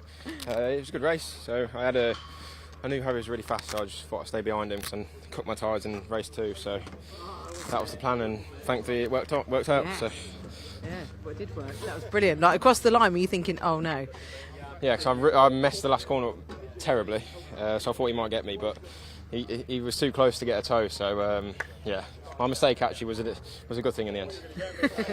Brilliant. That's always a good thing, isn't it? Well done, Matt. Thank you. That's come. I'll go around this way. Harry, fantastic. That was a brilliant race for us to watch, and so close between you guys as always. But you've got to be happy with second after the last, few races. This weekend so far, and obviously you wanted that win. I know. Yeah, it would have been nice. Had a odd vibration. I think after some contact in the last one, just we replaced a couple parts, but clearly something else needs changing, so we'll have a look at that. But I was quick. I think Matt admitted I was probably over a lap quicker than him, but he kind of sat behind me, and I had the tyres to, maintain us a gap to the other guys I saw, so he wasn't even having to really sit in my toe. He played it smart on the last lap. I had a rubbish exit coming onto the straight towards Tower, but it was a good race. Shame, so close. Would have been nice, but not a bad recovery, all things considered. Yeah, definitely. Next up is Zandvoort. So you looking forward to that one? I mean, I didn't go amazing there last time, but plenty of testing to do, so hopefully we'll get my head around it before race time. Yes, excellent. Well, looking forward to that one. Thank you. Well done. Great weekend for you. And let's look for Henry. He's over there. Watch it. That's it. It's very hot by these cars. Let's walk over. I bet you need to just get the suit off, don't you? It's so hot out there, though, isn't it? It's a little bit. That was the hardest work of all 3 races. That was really hard work. Really hard work. You probably saw on the live streams that the cars were pulling out. Certainly, Paul behind me was pulling out of the toe, and I was struggling with temperatures as well. That's a tactic that we use to try and get a little bit more clean airflow through the cars. And then because if the temperatures get too high, then the power starts to drop off. So Paul had a little go at me at the end. Obviously, he got his car into the sweet spot, and we had a little battle. But happy to come back with 3rd place, because I had to really force my way through up to 3rd. I put a move on Harry going into Sunny, which is a very fast part of the circuit. So brave. Slightly, yes, brave. Yeah, it works. Just about managed to get through there in one piece, and it was a little bit clenched in the driver's seat, but happy to come home with 3rd. So great weekend. A 1st, a 2nd, and a 3rd. 3 podiums. Fantastic. Yeah. I'm delighted with that. Excellent. Well, thank you so much, and well done. Thank you, Sam. That's great. Right, next up is the Edge 270R Championship, but we have some interviews from a little earlier to show you first.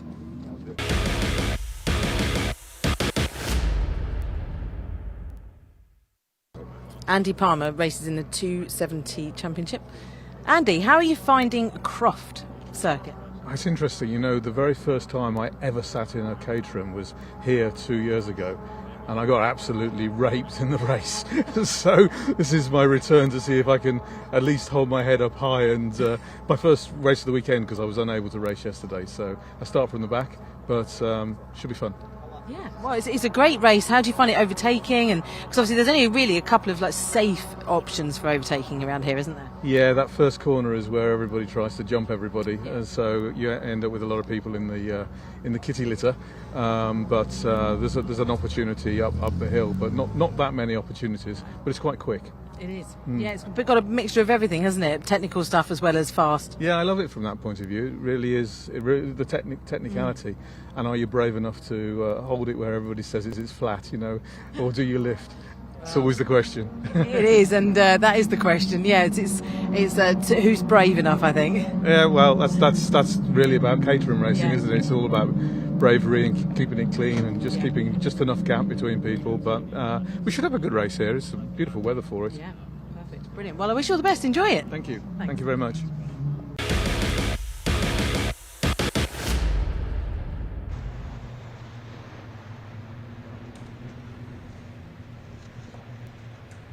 So 3 races to go here at the home of motorsport in northeastern England, here at Croft Circuit. The Edge Caterham 7270R Championship lining up the result of race 2 earlier on, determining the grid for race 3. So it is Ben Wheatley, the championship leader, now a 7-time winner this year, on the pole alongside Lionel Tolmarsh, with Louis Darling and Bruno van Dijk on row 2. Now, 3 of those drivers had to come through the field, of course, earlier on in race 2. Now they're all together at the front. This should be an absolute cracker. Row 3 is Nick Sampson and Nick Heighton, along ahead of Andrew Bailey and Tim Hardcastle. Henry Speaks and Gary Cross rounding out the top 10. The 6th row got number 8, Django Jones, alongside 48 of Jasmine Shaw. Then 18, Paul Oglesby. Hopefully he's repaired his damage from earlier on. Likewise, Alex Coombs alongside him. Row 8, Graham Finlayson alongside Brian Joyce. The 9th row is Andy Palmer and Andrew Mackay. Then on row 10, Harrison Cavers made a pit stop to remove his loose nose cone earlier on. Starts alongside Anne Hall. And of course, we won't be seeing Monty Hind, unfortunately, at the back of the field. His car written off in that accident in race 2. But just confirmation that yes, he did go to the medical centre to be checked over, but he was okay, and yeah, it's a stuck throttle which caused him to have that accident. But let's, like you say, all the cream has risen to the top, and Ben Wheatley is currently on that pole position. Lionel Tolmarsh, so Ben Wheatley in the blue and dark blue with Lionel Tolmarsh. But we've got the 5-second ball. We're going to get this race underway then. Here we go then. Wheatley against Tolmarsh at the front of the field. Revs are beginning to rise, and away they go. Decent start through the middle by Tim Hardcastle there, the blue and orange car, but it is side by side down to the first corner. Lionel Tolmarsh on the outside, trying to come through the middle is Louis Darling, but it is Ben Wheatley who has just about got the lead there on the inside, just clips the curb on the inside through Clervaux. I think Louis Darling may have lost the place there to Bruno van Dijk, who's come through on the outside, but a tyre squeal further back, but everybody's made it through all okay. Watch for Harrison Cavers coming through from the back in the blue machine there. Now is Paul Oglesby there, the green machine? Yes, he is. He has repaired from the end of race 2 when he hit the barrier coming onto the pit straight. Up the inside comes Lionel Tolmarsh. Battle is joined once again. He takes the lead from Ben Wheatley. There is Oglesby in his repaired car. Well done to him and his team for getting that one back out. The RS Motorsports Run Car. Everybody round the first half lap okay. They come towards the back of the circuit. It's Tolmarsh who leads the way from Ben Wheatley in second. Louis Darling, is he there in third? No, it's Bruno van Dijk in third, sorry. Louis Darling down into fourth place. And Nick Sampson, I think that is, who's come up into fifth place from the in the number 15 car.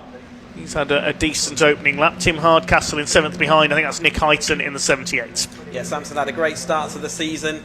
Was away for a one-race weekend, but is now back with us, and he's had struggled here a little bit at Croft, but as has everybody. But they are in this final race all back together again then at the front of the field. There's Coombs, also another driver that we've seen at the front of the field, but has had to fight his way back through to earn his space, and he's still got a little bit of work to do with cars around him. There's Henry Speaks up behind Oglesby. There's absolutely nothing between those cars as they head off down this straight then.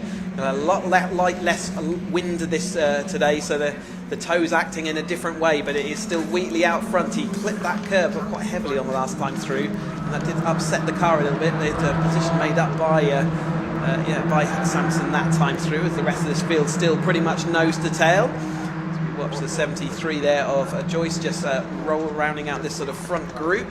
They head and thread their way through. Again, more dust being kicked up at the exit. There's lots of dust across the whole circuit there at a point. It's looking like Darling's trying to get down the inside of Bruno van Dijk that time through. Didn't manage to make it happen, but Sampson is going to get involved in that battle as they keep that going. But Wheatley, in fact, it was Tolmarsh across the line first, but it is Wheatley as they went into turn 1 who still has retained that lead. So Ben Wheatley looking for win number 8 this season after his victory in rather fortuitous circumstances in race number 2 earlier on. Lionel Tolmarsh looking for his second win of the season. Bruno van Dijk looking for his first in 270R, and well, Lionel Tolmarsh cut that corner very fine there, up onto the grass there, over the curbs on the inside. But he's still up there behind Ben Wheatley. Van Dijk in third, then it's Darling and Sampson side by side for fourth. They're being reeled in by Nick Heighton, and there's a small gap back to 7th place. Looks like it's Django Jones now up into 7th. The better run from the number 8. He collided with Louis Darling off the line in race 1 yesterday, and has been struggling with it. So Paul Oglesby diving up the inside there takes the number 23 of Gary Cross.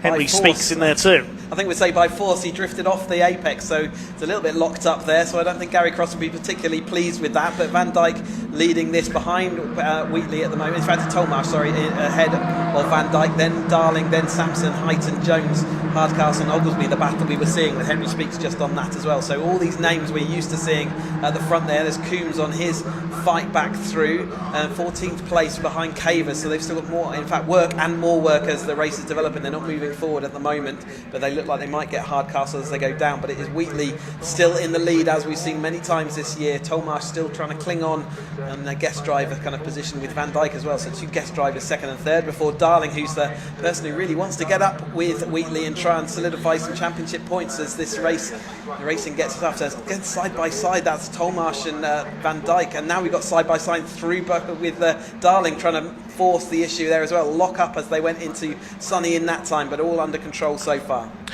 They're battling so hard that Ben Wheatley is going to be able to start to pull away as a couple of cars run wide. That was Sampson and Heighton in 5th and 6th places. Sampson has a quick look there down the inside of the 4th place man, Louis Darling, there into the complex towards the hairpin. There goes still Ben Wheatley, who shows from Tolmarsh in second. Oh, he's been hit by Bruno van Dijk, clips the back of him there, bodywork flies.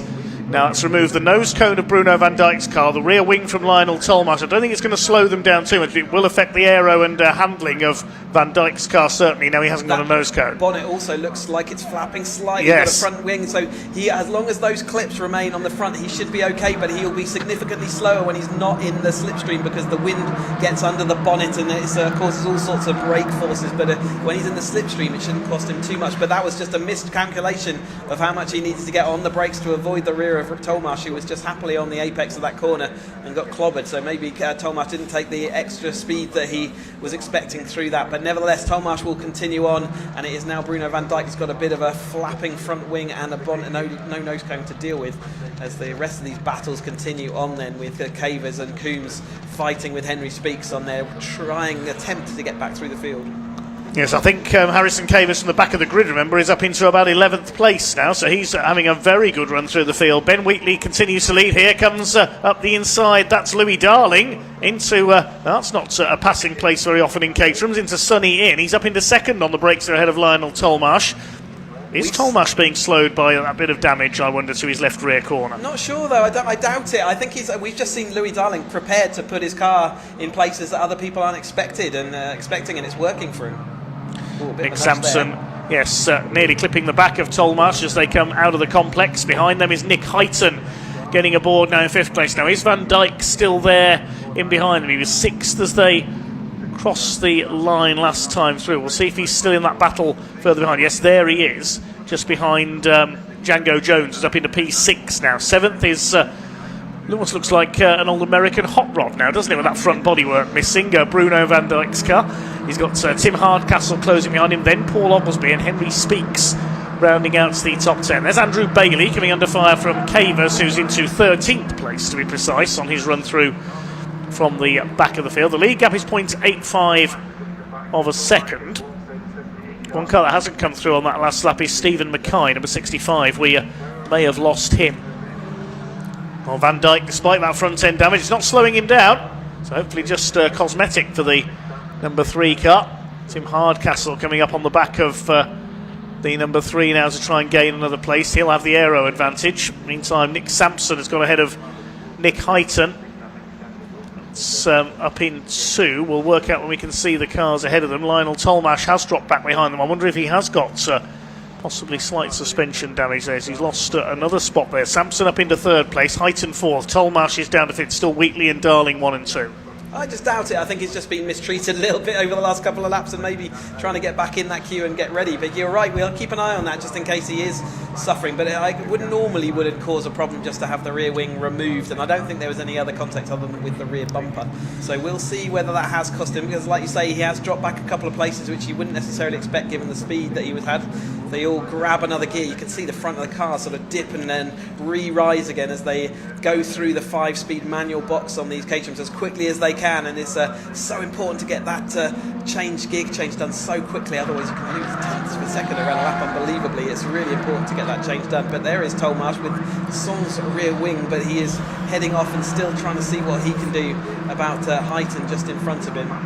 And then Sampson, who's in that 3rd place at the moment. Our leaders between Wheatley and Darling going side by side, so Darling come across nicely towards Wheatley, and actually now Wheatley now does take the lead a little bit deep into Tower, but gets it all stopped, has the sweep around the outside, and I think Wheatley's willing to say at this point, okay, well, I'll let you do that, and let's go and work a bit together. I'm happy that at the moment you're not gaining too many points on me, even if you do beat me, but I'm going to get you on the last lap regardless anyway. The fastest lap of the race by Louis Darling, 1:33.415, as Wheatley had a good look back again there coming up towards Croft. Louis Darling, his battle is joined well and truly between these two. Louis Darling looking for win number 3 of the season. He had a double at Thruxton. There's Nick Sampson in 3rd place ahead of Nick Heighton. Tolmarsh down into 5th position. Well, his personal best lap was on the last lap of the race, Tolmarsh, so he's not suffering with any major damage there. Django Jones going well in 6th. Bruno van Dijk, not surprisingly, has now pulled into the pits with that front end damage.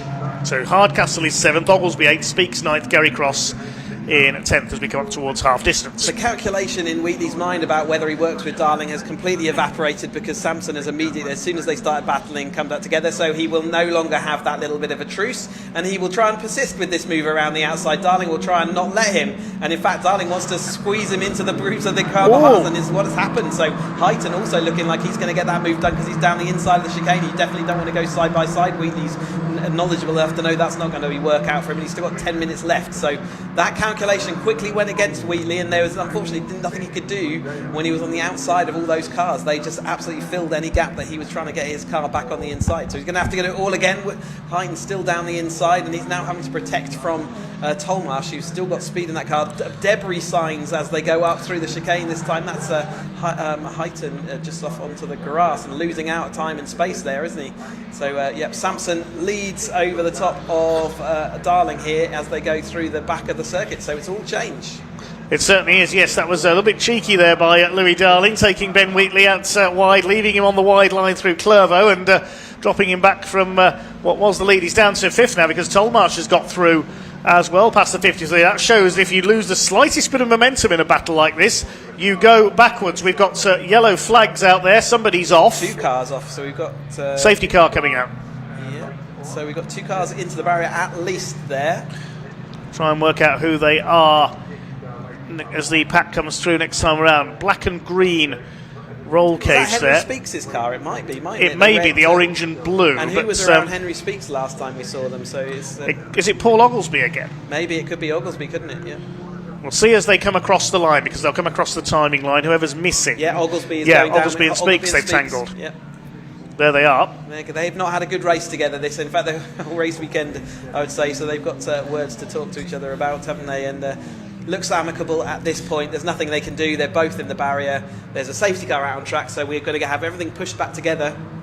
And Samson is there out in front. He's made his way through the middle phase of this race to the front of the field, ahead of Darling, and then Heighton. Tolmarsh was also ahead of Wheatley as they went across the line, so Wheatley not had a good lap, and it's in a pretty bad timing.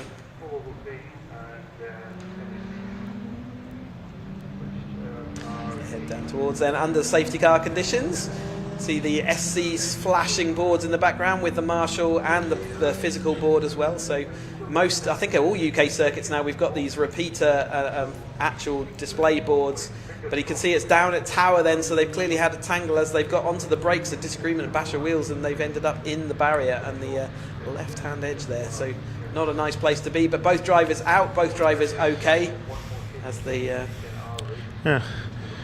Poor old Paul Oglesby. He had a win at Thruxton earlier this year, but he's already had 3 non-scores before this weekend, so he's well and truly written out of championship honours this year. Damage in race 2 today, then an off in race 3. No score there. Gets very real very quickly, doesn't it, as well, because it all costs money every time you have contact or barrier damage and all those kind of things, so they'll be thinking about that as well. So yeah, it's easy to watch and be excited by, you know, some accidents and bumps and bashes out on track, but for a driver it's quite a serious thing in your pocket. But as they go through, Samson will be, I don't know whether he'll be wishing this time down quite quickly, but they've still got 2 cars to move out, so it's going to take a while, and they've only got 6 or 7 minutes left on the clock, so it's going to be quite tight as to whether they get a racing lap out of this.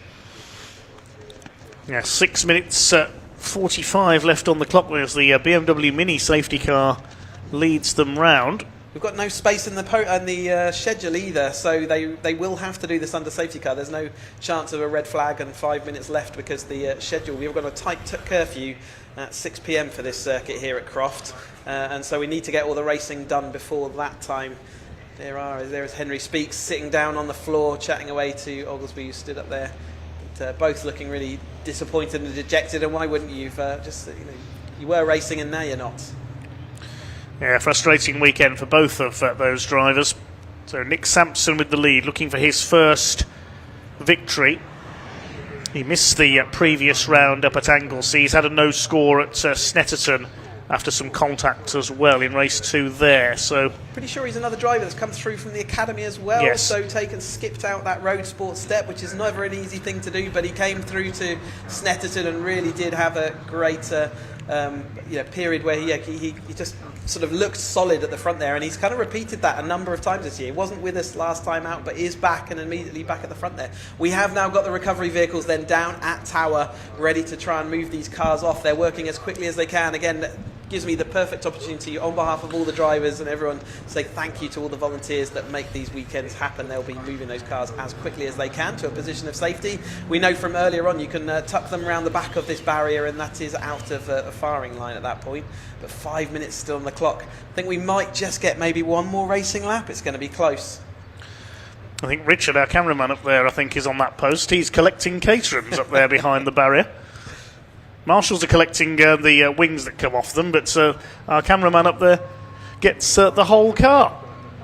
Well, I think Wheatley is going to be a bit disappointed with this finishing position because he's not going to have very much opportunity, if any, to move it forward. But Sampson will be hoping that they don't get all these cars put away because this will be his first wing, and regardless of whether he'd want to take it as a win behind the safety car, he would very much take the trophy home with him. That would be certain. He's not going to give it back. But there is the Oglesby looking like he's got a little bit of positive lock on the front wheels. Yes. Number 18 there, going to have some more work. So he's had rear right damage from the pit wall, rear left damage from the pit wall, and now also needs to have some front left damage to fix as well before the next time we see them, which will be at Zandvoort on the 26th, 27th of July. Yes, looking forward to that one, the home of the Dutch Grand Prix, of course, right on the coast of the Netherlands. Then they move on to Alton Park in Cheshire, and then the finale at Silverstone on the international layout a bit later this year. So 3 Caterham Motorsport meetings to go. We'll have all the coverage for you right here on BARC TV. Next week we're back at Thruxton in Hampshire. The British Truck Racing Championship resumes, plus support. So keep your eye on the website barc.net for all the info on that meeting. Also I'll be with you for that one. 23rd of August for the Snetterton is the next time we're going to see the Academy out on track, and we've also got the we're calling the Snetterton Grand Prix for the Caterhams, where people can team up with drivers, and actually there's going to be an endurance race with many of the drivers out there with, I think, in excess of 20 cars taking part in that endurance race. So looking forward to that on the 23rd of August at Snetterton. It's the same weekend as the 2CV 24 Hours, I believe. Interesting. I'm not sure I'm going to be covering that one. We'll have to check my diary. But if you're in that area, then why not get out on the banks and go and support some of that spectacular racing? You've seen what the racing in Caterham can be like all throughout the course of this race weekend. And if you're lucky enough to be able to get to Zandvoort, why not? It's brilliant. If you've never been on the coast up there in Holland, it's a fantastic place to go and watch motor racing and go and partake in the evening on the beach with the sunsets and maybe a nice beers as well to cool off. I think I'm busy with motorcycle commitments, unfortunately, that weekend. But one year I will get to the 24-hour race at Snetterton for the Classic 2CV Racing Club. Very special event indeed, that is. 2.5 minutes left on the clock, so it looks like we are going to finish maybe under the safety car, possibly. We either get one lap or it's going to finish under the safety car. It's going to be awfully close, isn't it? They are going to be trying to clear those cars as quickly as they can. Can the safety car get them round in time for that 2 minutes, or are they going to cross the line? Even if the safety car pulls into the pits, there's no overtaking until that start-finish line. 2 minutes to get back. I don't think they are they, with the pace that we've got at the moment? So I think we may well be finishing under safety cars. Disappointing for the drivers, but Sampson certainly won't be thinking it's disappointing if he can take that win. Darling will be happy that he's taken that second place and, more importantly, got the points over Wheatley. But I think Wheatley, over the course of this race weekend, has been tough for him. But I think he may be still doing enough to solidify what is a quite spectacular lead he's got in that championship. Well, yes, he had a 44-point lead coming into this weekend, and he's taken another win as well. But Nick Sampson, that will be his first ever 270R victory, his first victory since his academy days, I think. Louis Darling will help his championship challenge with a second place here. And Nick Heighton all set to complete the podium. That will be, I think, the third podium in his 270R career. They did go quite heavily into those barriers, so even if they move the cars, it might be that they've got barriers to repair. So it could just be that, and the fact that the safety car, has the safety car sped up? I'm trying to look and take a look. We've got 1:05 to get back to the line, and I can't see the safety car in that picture, which made me points to the fact he's got his lights out. Let's have a look. His lights out. It's hard to tell So on we the are- Mini I there. I think we're going to get a one-lap sprint. If we get back to the line in 50 seconds, and that's not necessarily going to happen, it might be that they are just going to get the checkered flag given to them, but it's going to be awfully close, that's for sure. I can't see any flashing lights on top of that BMW Mini, so I think we are going to get a one-lap sprint here. I was wrong. I've thought we were going to finish under the safety car. We will get Sampson's dropped the hammer, a so sprint he's finish. going. Here we go then. Nick Sampson was all set to take his first 270R victory, but it looks as though, yes, there's going to be enough time left to have one more lap. Well done to the marshals and the recovery teams. Here we go then. It's a one-lap shootout for the Edge Caterham 270R Championship. The green flag waves and they charge down towards Clervaux. Nick Sampson's made the start. He's got the sprint into Clervaux. Second place is Darling. Nick Hyton in third. Now Ben Wheatley's going to be the one to watch here. Ooh, Nick Hyton, a bit of smoke there as he runs out slightly wide. Django Jones is in there as well. Now they'll be on slightly colder tyres, of course. They've really got to thrash their way around this final lap. Here we go then. The number 69 of Louis Darling is ready to attack. Like Graham Finlayson gets a wheel on the grass further back. Louis Darling is ready to attack as they go towards Tower. From the outside, that's Harrison Cavers. Now, where's he up to? 9th place as they cross the line. He's made up another place there around the outside. We've got a swap of the lead, though, so Darling is in front of Sampson. Yes, he has. So they made that switch as they went into Tower that time. Darling's a bit wider going through the Jim Clark S's, though, but he's going to means he sort of defends automatically into this Barcroft. So he's got the lead at the moment. Absolutely nothing between these cars. They were a little bit of a nudge there as they went through Sunny in and now into Sunny out. He's got another opportunity, Sampson. Has he going to see that race victory taken away from him? Wheatley's up to third as well. Django Jones has come through into fourth. Where's he come from in the number 8? That's an excellent restart by Django. Big lock up from him into the complex. Up the inside comes Nick Sampson. He's going to retake the lead in the complex. He's done it. Superb move from Nick Sampson, but fighting back on the outside is Louis Darling. Ben Wheatley's going to try and nip up the inside of both of them into the hairpin for the final time. What a sprint for the line this is going to be. Nick Sampson moves across. Darling's going to move to the inside. Are we going to get another photo finish here? Up to the line. It's not going to be a photo finish because Sampson has won it. Great drive, well judged by Nick Sampson. Darling second, Wheatley third. Django Jones gets his best finish in 270R in fourth. And completing the top 5 was Lionel Tolmash ahead of Nick Hyton. Harrison Cavers, well done to him, 7th from the back of the grid after his pit stop earlier on in race 2. Then Hardcastle, Cross and Bailey rounding out the top 10. That was a breathless finish. Well, I thought we were all done and dusted under the safety car. And Wheatley made up a couple of places at the end there. So for Scott Darling, that's a double. You know, he didn't take the win and he's lost points to his championship rival. But nevertheless, kind of glad to see that Sampson held on to that. It wasn't looking likely, and he did a really good job around that complex to make that happen. Really not an easy thing to do, so very skillfully done, and I'm pretty sure we're going to have a happy winner there. Darling did everything he could to deny him, but didn't manage it this time through. But a new winner then in the 270R class for Sampson. Yes, very well judged indeed there. Congratulations, Nick Sampson in the number 15 car, the man from Chichester in Sussex. A first ever Caterham 270R championship victory by 0.2 of a second ahead of Louis Darling. Ben Wheatley, the championship leader, in third. Django Jones, great restart from him to come through into fourth place. Tolmarsh fifth ahead of Hyton. Cavers from the back up to seventh. Then Tim Hardcastle, Gary Cross and Andrew Bailey completing the top 10. Next home were Alex Coombs, Jasmine Shaw, Andy Palmer and Graham Finlayson. Then Brian Joyce in 15th. Stephen Mackay was 16th, and the final finisher was Anne Hall in the 62. We lost Henry Speaks and Paul Oglesby, of course, and Bruno van Dijk pulled off with that front end damage. We'll shortly be heading down to Parc Fermé. A slight change to the timetable. We've seen the Vertu Mini Challenge Trophy race incidentally has been moved to the end of the programme, so it'll be the 310Rs up next. Let's have a look back at some highlights first of all of our 270R third race of the weekend. It was Ben Wheatley who led the early going, with Lionel Tolmash doing a bit of grass tracking in pursuit along with Bruno van Dijk and Louis Darling. Nick Sampson was back in 5th in the early stages. Then Bruno van Dijk hit the back of Lionel Tolmash and damaged his front end, would eventually pull off into the pits to retire. And that was the start of Nick Sampson's charge through towards the front of the field, really. Grace had to be put under safety car, of course, when Paul Oglesby and Henry Speaks went off at Tower Corner. Darling making a rare move down the inside into Sunny Inn to take Tolmash for second place, and then the lead round the outside into Tower out of the slipstream. Sampson by that stage was up into third place. Then Louis Darling taking the fight to Ben Wheatley, with Sampson getting involved as well, and that was when Louis Darling sent Ben Wheatley rather cheekily wide at the entry to Clervaux.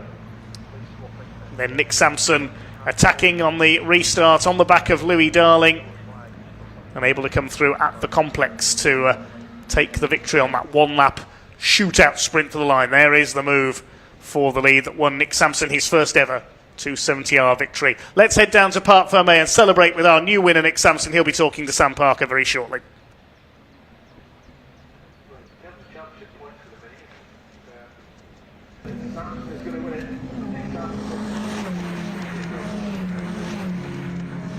Wow, that was great racing, and unfortunate about the safety car, but I was a bit nervous about the one-lap race at the end, because, you know, sometimes that can be a bit scary, but yeah, it was great. Fantastic race and driving from you, Nick. Well done. First win in 270R Championship. Yeah, first one ever. It's good. Yeah. Very good. Very happy.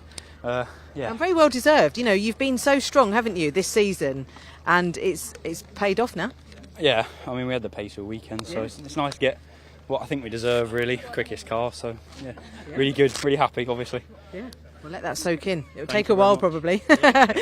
Well done. Right, let's go and speak to Louis. Louis and Ben are both over here, so let's go and have a word. Louis, you nearly got it, didn't you? I thought it was. I bet you were thinking, please don't finish on the safety car. I need one more chance just to get him back. I'm glad they gave us one more lap, but yeah, I'm not the happiest of it, to be honest. Nick was pushing me out coming into Sunny In, but I'm not the one to complain, so well done to him. But hey ho, I got 2 podiums this weekend, so it matters, good for points, so exactly. Yeah, I'm happy. Ish. Yeah, well done. Thank you. And Ben, Hey. another podium, which is great. I know it's not a win for you, but still great points for the championship and great racing. Yeah, no, exactly. So, to be honest, we had a bit of a game plan and it sort of fell into place. So, obviously, we're always going to go for the win, but not at the cost of a bent car. So actually to come away with a podium, I'm really pleased with, and third place. So I had a good safety car restart, and obviously capitalised on some mistakes ahead of me. I'll be glad to see the back of Croft. I've just not gelled with it. So yeah, onwards and upwards to Zandvoort, I think. I mean, from our point of view, you're driving fantastic around here, and you're obviously very quick, but sometimes it just feels like it's not been the best of weekends, isn't it? Yeah, it's not been the best of weekends for me. Yeah. I've obviously got high expectations of myself, and obviously some of the results this year mean that bar's sort of set.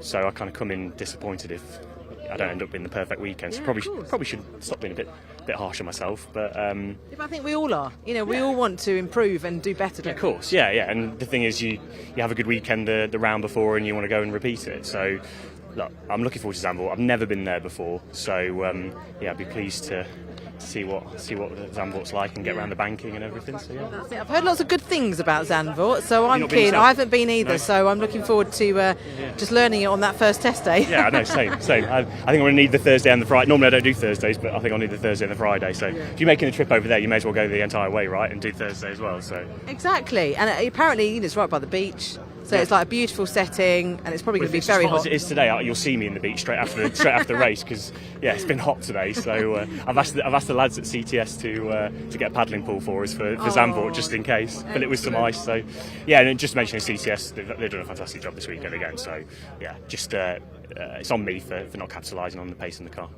Yeah, literally, don't be that hard on yourself. You've done fantastic this weekend. Appreciate it. Thank you. Well done, Ben. Right, next up is the last Caterham race of the weekend, which is the Vertex 310R Championship. So I think we've got some interviews to show you before we go to the grid.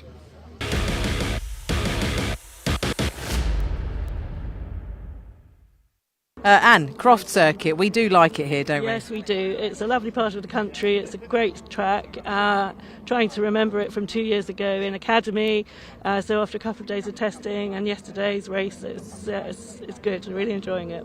The test days are good fun, aren't they? I really enjoy the test days. I think because there's not the pressure isn't there, so we get to just go out there and have fun and enjoy the track. For sure, yeah. I think I have to say I do prefer the test days. I'm not that competitive, as you can tell, but I still have a lot of fun, and the test days, really useful leading up into the weekend. But racing is fun too, as long as it's not too eventful like we had this morning, and as long as everyone's okay. No, it's good fun. Brilliant. Well, thank you very much. Enjoy this last race. Pleasure, will do. Thanks, Sam. We'll see you next time. Hopefully it's Zandvoort. Yeah, we'll see each other at Zandvoort, definitely.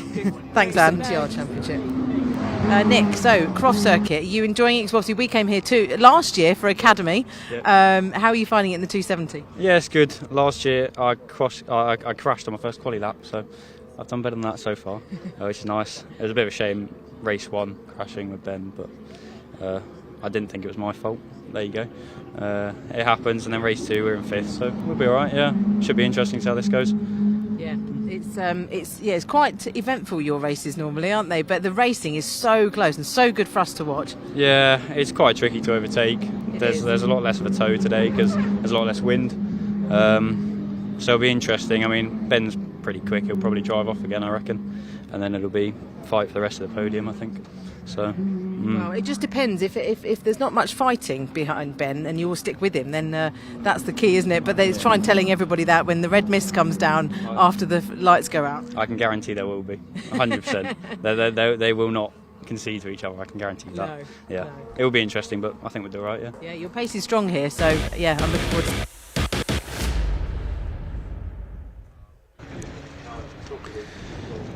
Final Caterham race of the weekend. It's the Vertex Watches Caterham 7 310R Championship. It's a partially reversed grid from the result of race 2 earlier on.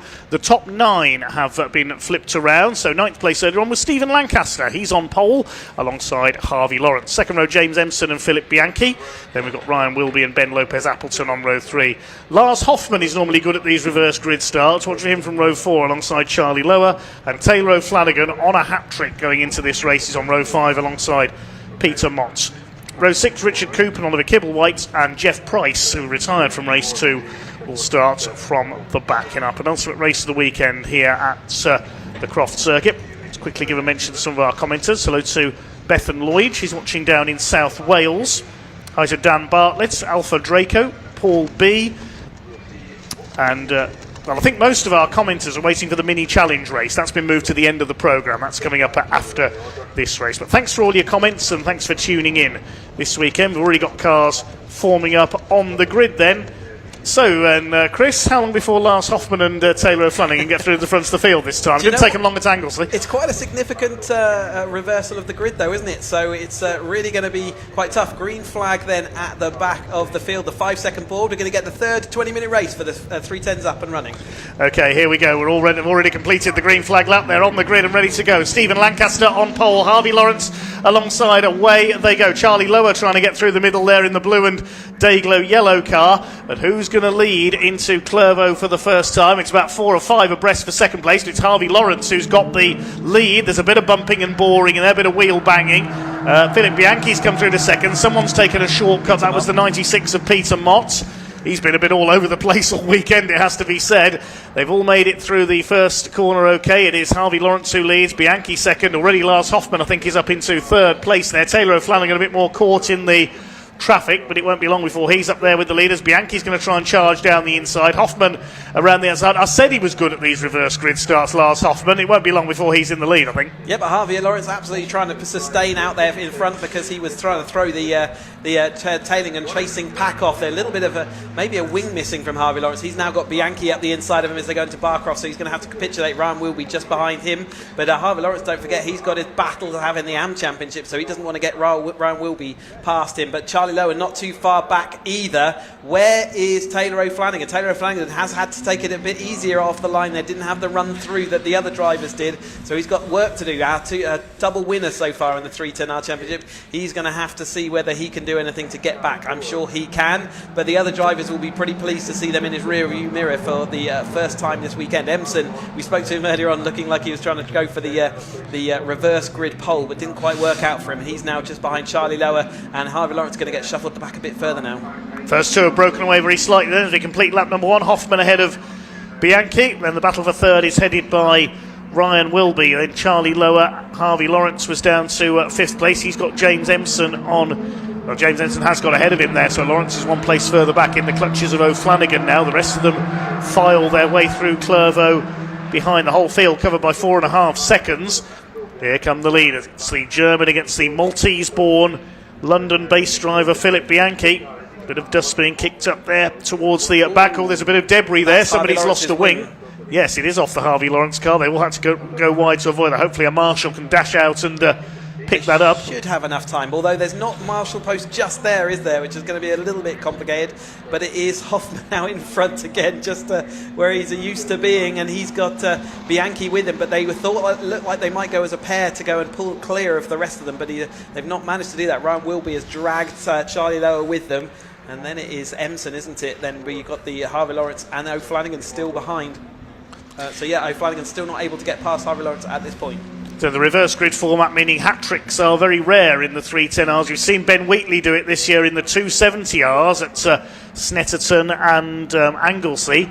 Can Taylor O'Flanagan do the same here and take another win to extend his narrow championship lead, which he's taken over Lars Hoffman with that win in race number 2? The Mottl liveried car leads the way then from Bianchi in second. Ryan Wilby up there in third. Charlie Lower is on his tail. Then a small gap back to Emson and O'Flanagan. The other driver to have featured on the podium this year, Hugo Bush, of course, at the season opener at Snetterton, but he's not been out since. Through Clervaux they come in the afternoon sunshine here at the Croft circuit. 38 of Jeff Price has got ahead of Peter Mott. He started from the rear of the grid. Harvey Lawrence still leads the AM category in there. I think Taylor O'Flanagan, has he got past him now? He certainly has. He's going for Emson now up the inside into Tower. The number 11, the Carbon Creative car on the inside, goes through up into P5. Yep, so he's making that gradual progress, and clearly no yellow flag. They've all seen that debris now in the middle of the road as they all fly through this Jim Clark S's and then into Barcroft. Charlie Lower seeing whether there's anything he could do about Bianchi, but it's all come back together at the front, just as it was and as we were, as it has been for the whole race weekend for these 310Rs. Except for this time, they haven't got Taylor O'Flanagan scampering away out front, which is exactly what they wanted. Lancaster, also another new rear wing. You can tell the parts truck has only got black rear wings on there as they go through, but it is Taylor O'Flanagan. It's a Hoffman out front. Taylor O'Flanagan still deep in that sort of 5th place with Ryan Wilby, who's never an easy man to overtake, so he's got a bit of work to do. Ryan Wilby looking to see if there's anything he can do about Charlie Lower, who will be seeing whether he can do anything about keeping Taylor O'Flanagan behind him in this race. Charlie Lower up to third then, and he's reeling in the 2 leaders, having dealt with Ryan Wilby. Got plenty of time to go in this Vertex Watches Caterham 7 310R Championship race. Through towards Clervaux once again. Hoffman from Bianchi. Lower in third place. They're all stacked up line of stern. There's Stephen Lancaster, the man who started on pole in this race. He's down into 9th position. Jeff Price rounding out the top 10 as they make their way onto the back straight once again. Battle further back in the rear of the field between Oliver Kibblewhite and Richard Cooper. Side by side there. Up the inside goes Charlie Lower, sends it up the inside of Philip Bianchi, but he doesn't quite manage to take the place away, and O'Flanagan's going to make the move on Ryan Wilby at the same time into the Jim Clark S's as well, up into P4. Yep, it's taken him a couple more laps to get to this front group, but he is now there, and it is this front 4 that we've seen there comfortably out in front of the rest of the field. But it's Hoffman still leading them around. Bianchi really fast in that white and grey and red car. Charlie Lower just behind him. Taylor O'Flanagan now is next in queue, so he'll be looking to see whether there's anything he can do, but they will certainly not be giving him an easy run of it through. But Hoffman still bumping over those curbs and using every single inch of this Croft circuit to try and maximise his speed. Bianchi still unable to do anything about him, and Charlie Lower unable to do anything about Bianchi. Bianchi had 2 podiums in the last round at Anglesey. He's desperate for a first victory in the 310R Championship.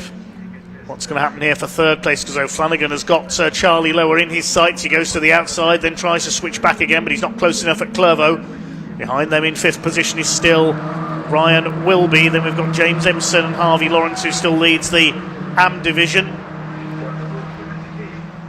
Train swings its way through Hawthorne. 11 cars almost together, covered by less than 6 seconds.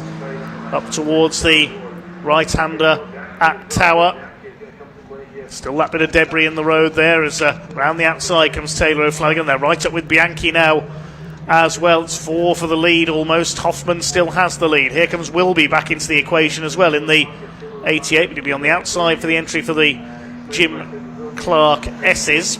Philip Bianchi got the better exit there, I think. He could try and make a move here. No, Hoffman pulls away again as they go towards Sunny, and here comes the Dayglow yellow nose of Charlie Lower's car into the picture. He's on the tail of Bianchi now for second place, taking the darker yellow of O'Flanagan with him. And James Empson could try and attack here on Ryan Wilby into the complex. Has a look up the inside. Hoffman holding off Bianchi still for the lead. 7th behind this group, we have Ben Lopez Appleton, who's come through ahead of Harvey Lawrence, now up into P7. So it's the Pro-Am drivers holding the top 7 places now with just over 12 minutes to go. Bit of dirt being kicked up there by Ryan Wilby and James Empson as they fight it out. The lead is 0.17 of a second, and Philip Bianchi's having a look on the inside as they go down towards Clervaux this time. He doesn't get the overlap on Lars Hoffman, who just about holds his advantage, but any false move by any of the top 4 and there will be a dramatic change in race position. Ryan will be losing the rear of his car, so clearly his tyres are overheating a little bit and the balance is moving to the front, so therefore the rear is stepping out on him a little bit, but now it looks like Ben Lopez Appleton is going to get in that. Oh, there's a yellow flag, so that wheels and that arch has now been pushed into the actual overtaking position. That's why there was a yellow. In fact, Charlie Lower, hopefully no one's overtaken, can see that yellow flag, but just moved into an annoying place. Normally the wind of the cars passing it would just move it off that racing line, but it doesn't look like they're able to. It's getting slowly closer to the marshal's post, and maybe they can have an opportunity to go and grab it, but it's a little bit too far for them to do it comfortably, so they've had to leave it there. And at the moment, yellow flag's covering that, but that's going to take away one of the overtaking opportunities. Going to mean that Lars can relax a little bit out front with Bianchi right on his tail there. A little bit of a gap back where they had to dart either side of that wheel arch, and Charlie Lower now losing a little bit of time and having to defend back from Taylor O'Flanagan. Still under 11 minutes of this race still to go there. The little gap has opened out there between the top 2 pairings here, if you like. They're separating into duos here, although James Empson is starting to go after the 3rd place battle there with Charlie Lower holding off O'Flanagan. You saw Lower lock up there into the hairpin, so his tyres are starting to maybe deteriorate just a little. Over the line they go in this final Caterham race of the weekend here at Croft. Don't forget we've got the mini challenge still to come after this. Is Bianchi going to have an attack again into Clervaux? No, he's not. All in, again, a little bit of a twitch there. Lower's tyres are definitely starting to go off here. That's yellow and blue number 21 car. Ryan Wilby has dropped a couple of spots on that last lap. Empson up to 5th. Lopez Appleton is 6th. Harvey Lawrence now having a go for P7 as the leaders head up the straight there. Has that wheel arch been cleared? No, it's still there. The yellow flags are still out. Bianchi thought about a move there, but he thought better of it on seeing the yellow flags.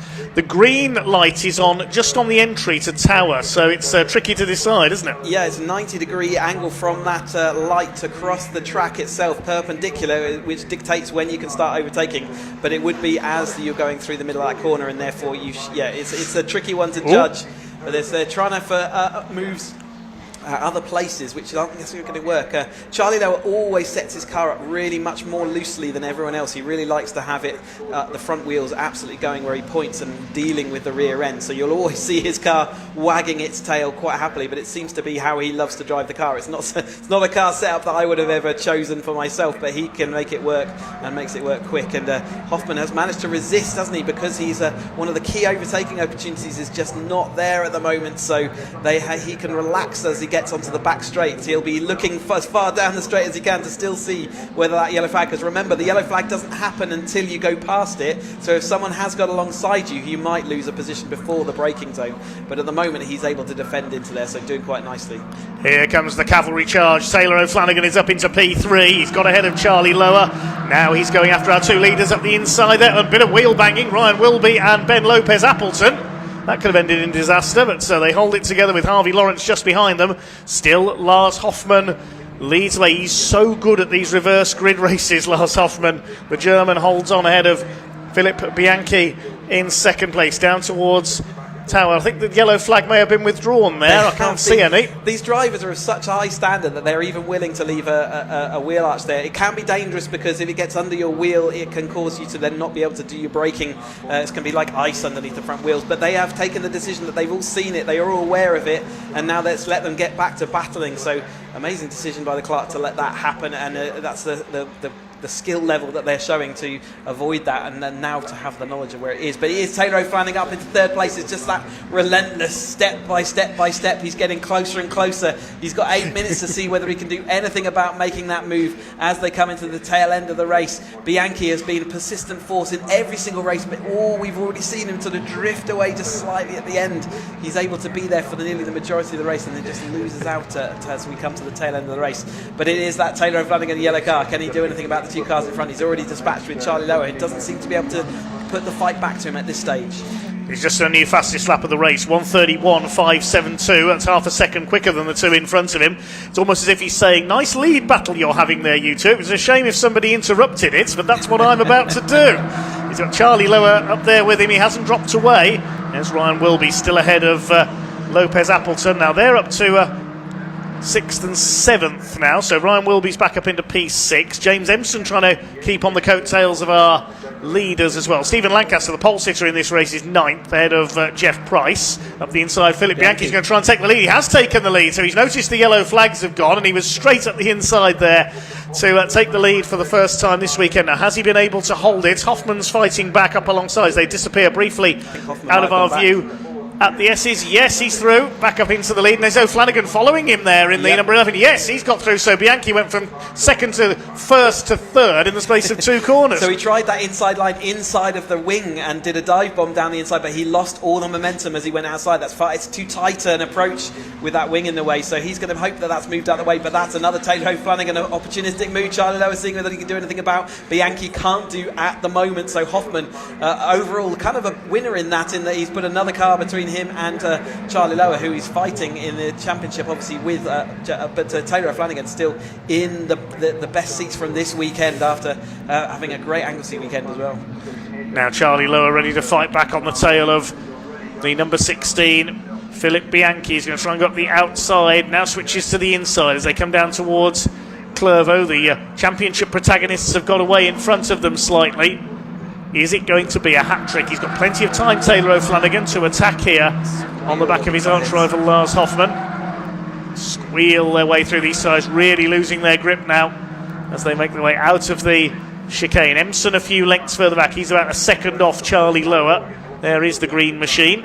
Here comes O'Flanagan. He could have a go here at the inside. This could be the move for the hat-trick. Side by side out of Tower. Has he got the overlap? Both of them.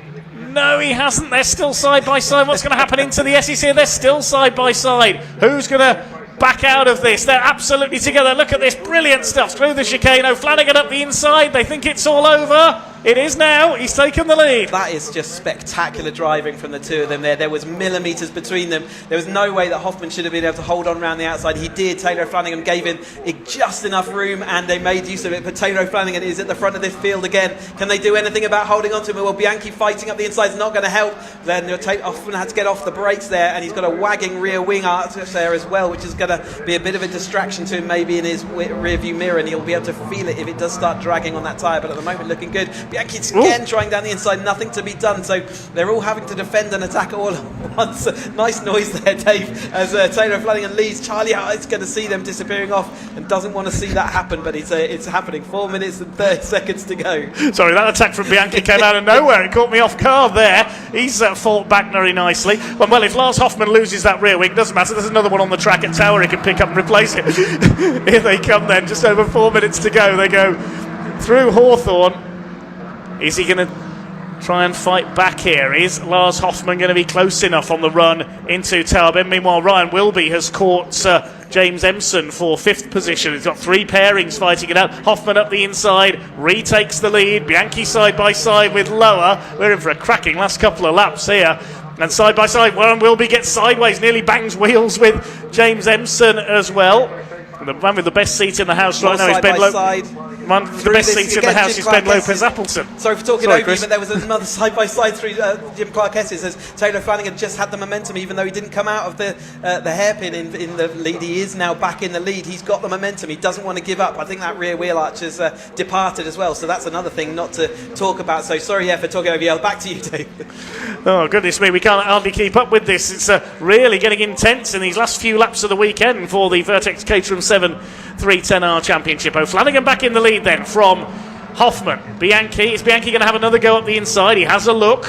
Charlie Lower behind them. This is drawing Empson and Wilby up to the back of them as well. Hoffman sideways coming off the hairpin. He's throwing that car around. Bianchi's going to have a go down the outside. Which side is he going to go? Is he going to switch back again as they come up towards Croft? He's tried this before when they were fighting for the lead, but it's allowing O'Flanagan to escape this time. I think that bit of dusty moment might have been the death knell for the win of this race. I think Taylor O'Flanagan's got that done, although the toe will draw him back, but he's having to concentrate far more in his rear view mirror than out the front of his window, or he hasn't got a windscreen, so out the front of his car. The toe is so significant though today that it's not going to help, and that wheel arch is not helping the line into it, but Taylor O'Flanagan is going to manage to hold on, and that means that he is going to have the best opportunity he can. He's going to hope now that Bianchi really does start hassling the rear end of Hoffman's car, and it's about whether that happens as to whether Taylor O'Flanagan's going to have an easy ride into the line or whether he's going to have a complicated race. They are onto their penultimate lap then. The next time across the line will be their last lap, so only a couple more laps of Caterham action here at this Croft, 2 miles around,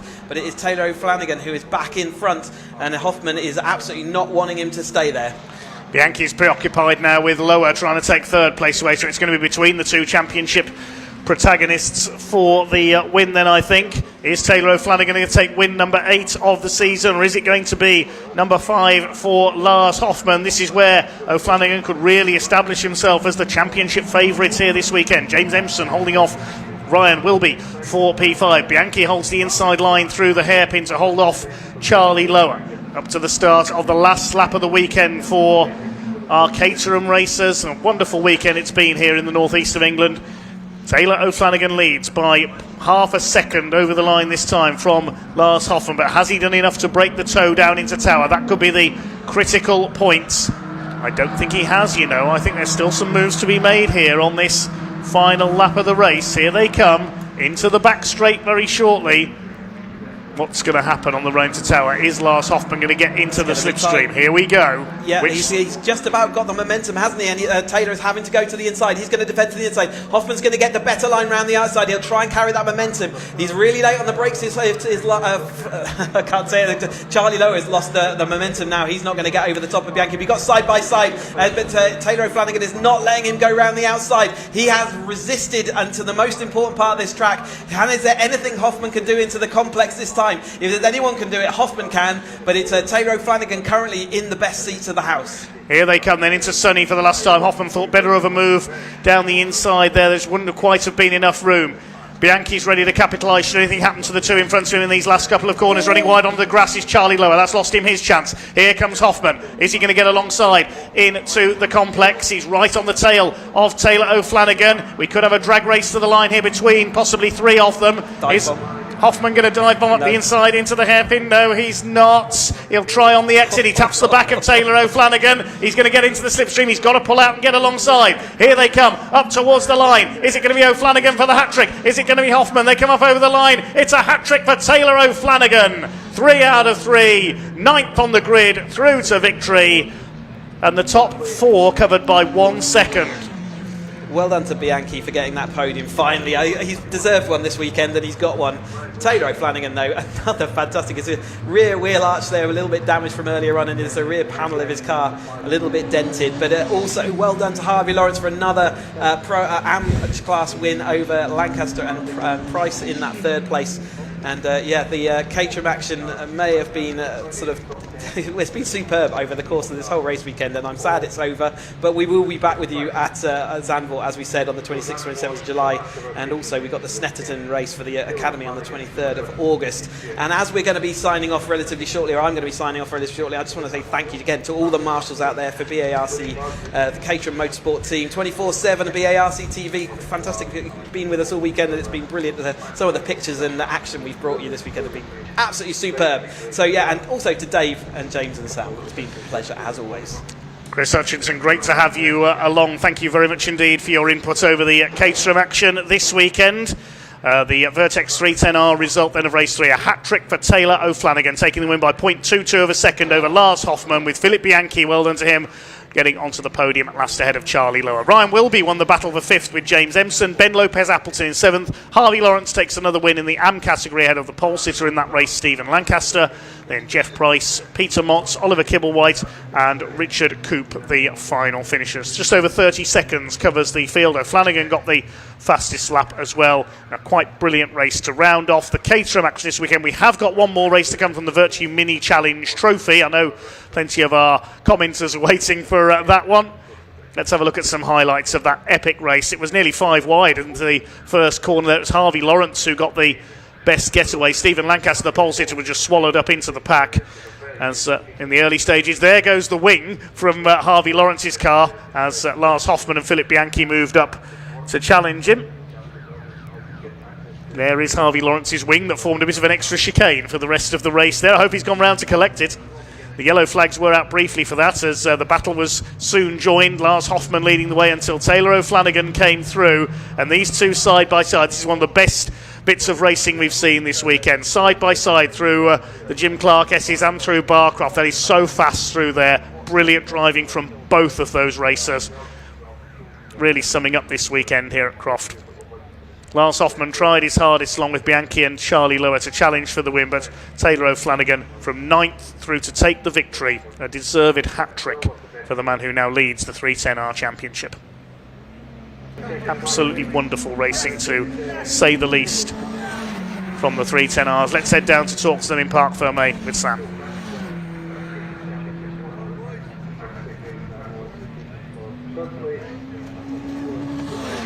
Wow, what a fantastic race for the Caterhams to finish on. That was spectacular from these guys. As you can hear, that's Taylor's family and friends. Very, very delighted for his hat-trick this weekend. And obviously more points in the championship. So he worked hard to get that as well. So absolutely well deserved. You know, and it's difficult to get past these guys. It's difficult to overtake here, but also Lars and Phil are exceptionally good drivers as well. Taylor, wow, fantastic. All three, like that's so good. You must be over the moon. Yeah, super chuffed for that one. Once I got into the top 4 or 5, I was like, I'm quite happy to just get home clean now. But yeah, opportunities slowly arose. So yeah, it took some quite feisty moments. But yeah, super happy. The car's been lightning fast all weekend and just felt like it's one of the weekends where the wind's with you, so yeah, very happy. Yeah, well deserved. I mean, it was such good driving, and to get past Lars and Phil, it's not easy, is it? No, and even further down the field, Croft's such a hard circuit to overtake. So yeah, I just sort of had to wait my moment, but yeah, super chuffed for that. Yeah. You wouldn't know it's hard to overtake the way you drove today. You see from how out of breath I am compared to normal, it's hard work, but yeah, absolutely. Good stuff. Yeah, well done. Thank you. Right. There's Phil. Where's Lars? Lars might be... Oh, Lars is behind me. Lars? No, don't go anywhere. Well done. I mean, so close. That was, it was almost yours, wasn't it, really? But Taylor's sometimes very difficult to keep at bay. Well, it's not all about Taylor, but yeah, if you have to fight with some others and cost your time, and the gap you have to P3 and P4 was good, but then yeah, it was away. So then we had to fight. It is what it is. It's racing. Yeah, exactly. Well done. Still great position, great finish. And then Phil is... They keep walking away from me. Thank you, everyone, for telling me where he is. He's walked up the back this way now.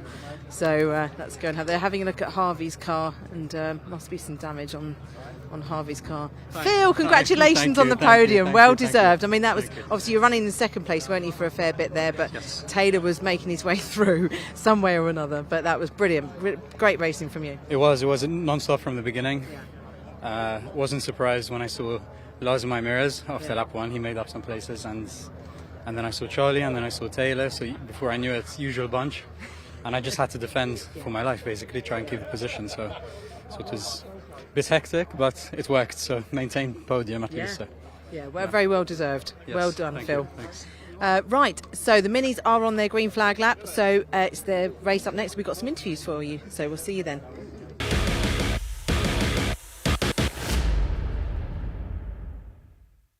So, Josh, a good day for you yesterday, obviously moving up in the championship after that race. Tell us about your day. Yeah, so it was a good race. The first lap wasn't my best I've ever done, but after that we showed us pace. We moved up the field to P4. Then last few laps we tried moving forward, we come, but we showed great pace. We carried like on playing, slowly making his way up championship and gaining a few points on championship leader as well. So it was a good day. Yeah, really positive. And obviously today, the weather's changed. It's a little bit warmer. It's a little less windy, although the wind is starting to pick up. So how will that make a difference out on track? Warmer obviously might add a bit more grip. Change the setup, different setups might work. Then, in regards to the wind, just be a bit of tone and slipstreaming basically, so it won't be as powerful. But that won't affect us anyway. We're fast, so fantastic. Best of luck out there. Thank you. Harry Smith with us now. Harry, talk us through your day yesterday. How'd it go? I mean, it was okay. We struggled in qualifying. We had ABS issues towards the end, and then we couldn't put the laps together at the start. So not really where we wanted to be after Frux, and we had a really good qualifying there. Race yesterday was okay. We had not the best of starts, but we picked a few cars off, settled in 11th on the back of a train.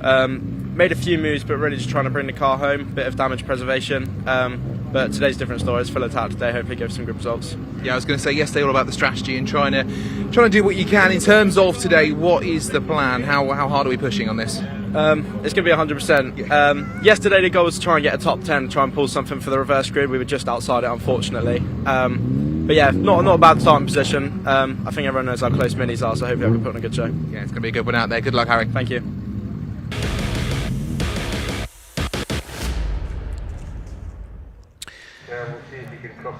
Time for our final race of the weekend then. We'll take you through the grid first of all, and then we've got an update on race 2 from earlier on. So this grid was set by the fastest times in qualifying yesterday. Olivier Algieri is on pole alongside Alfie Garford in the 88. Second row, Louis Capezzoli and Josh Wilby. Ashley Gregory and Cam Richardson on row 3. Fourth row is Rhys Hurd and Alex Keens. Then completing the top 10, Leo Purchase and Louis Fleet. Row 6 will be number 40, James Sherrington, and 96, Ronnie Smith. The 7th row, 81, Luca Osborne, alongside 46, Paul Manning. The 8th row, Craig Morgan in 51, alongside Monroe Renard, 69. Row 9, 78, Kieran Roberts, and number 10, Harry Smith. The 10th row, Henry Foote, alongside Cameron Wood. And the final row will be Simon Sweetland and Gabe Fairbrother. Watch for him coming through. Had problems in qualifying yesterday, so has to line up for this race at the back, because qualifying sets the grid for races 1 and 3. The partially reverse grid race is race 2. Talking of race 2, there has been an amendment to the results. Olivier Algieri took the flag in first place. He was given a one-place penalty for gaining an unfair advantage when passing Gabe Fairbrother earlier in the race. And therefore, he is penalised to second. The win, therefore, goes to Alex Keens in race number 2 in car 62. Second is Olivier Algieri. Ashley Gregory in third.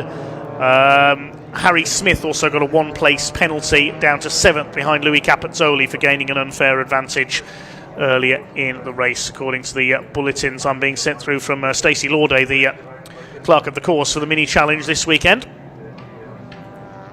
So that's an update on the result from earlier on. Thanks for all your comments coming in. Lots of Louis Capezzoli fans making the return to the championship after a couple of years. Alex Keens taking inheriting his second win in the championship this year earlier on. So Olivier Algieri is on 3, looking for his 4th win of the season from pole position here. He's had a real roller coaster season so far. My thanks go to Chris Hutchinson. He's got a long journey back to the south of England, so he's headed off.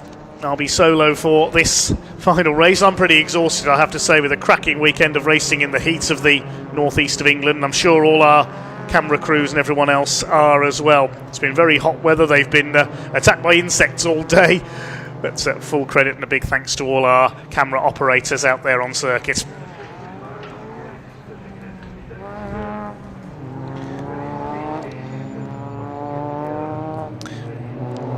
So Olivier Algieri in the black and white car on pole, Alfie Garford in the black and turquoise Wirra Tools liveried car alongside.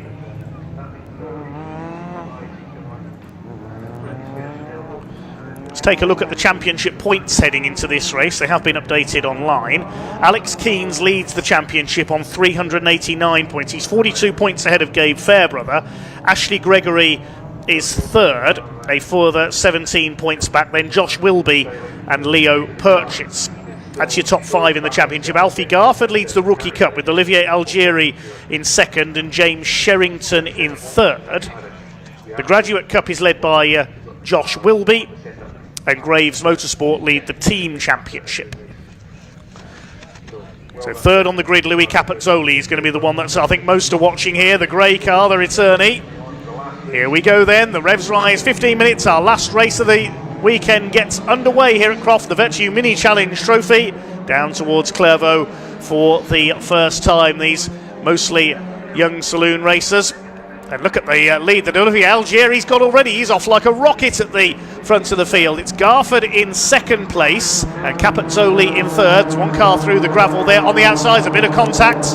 Who's that being pushed out?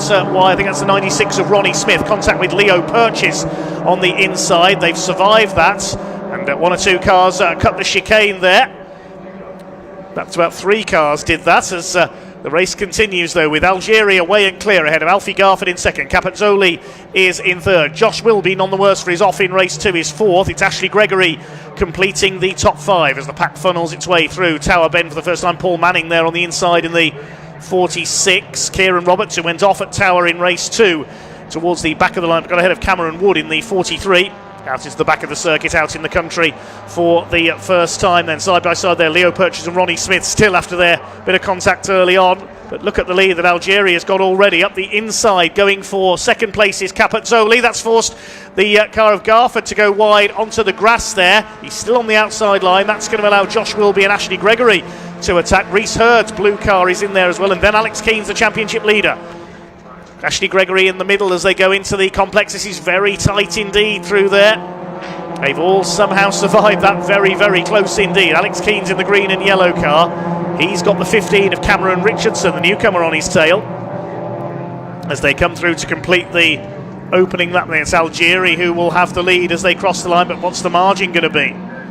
Richardson went wide there. He's alongside Louis Fleet. As they start to sort themselves out, the lead is over 2 seconds already. Algieri ahead of Capezzoli. Still side by side here, Cameron Richardson after running a bit wide there in the 610. Louis Fleet in the black and green Team Avago car. They've got Leo Purchase behind them. Paul Manning under fire from the number 81. That's Luca Marinoni Osborne. He's not had a lot of luck this weekend. As Algieri pulls away, Capezzoli in second position. Alfie Garford is third. As they charge up to Tower once again, this final race of the weekend here on BARC TV at Croft, the Vertu Mini Challenge Trophy, race number 3. Luca Marinoni Osborne up the inside, attacking Harry Smith. He's had a pretty fraught weekend, has had a couple of penalties so far this weekend, was penalised 1 place in race 2 earlier on. A couple of cars lean on each other further back. Through the Jim Clark Essex, up towards Barcroft, then Sunny in and Sunny out. Reese Hurd coming under fire from Alfie Garford. So Garford's lost another place there, back to 4th position. Josh Wilby is behind that. So Reese Hurd there, apologies. That must be Capezzoli's car ahead there, my apologies. Yes, Capezzoli in second. There's Algieri out in front. The sun confusing me, glinting on the cars there. There is Reese Hurd with Alex Keane's behind him. Then Ashley Gregory and Cameron Richardson through the head. Over the line for the second time. Algieri has extended his lead to 2.7 seconds. Done the fastest lap, 139.871. That's 0.2 of a second outside Alex Solly's lap record from last year.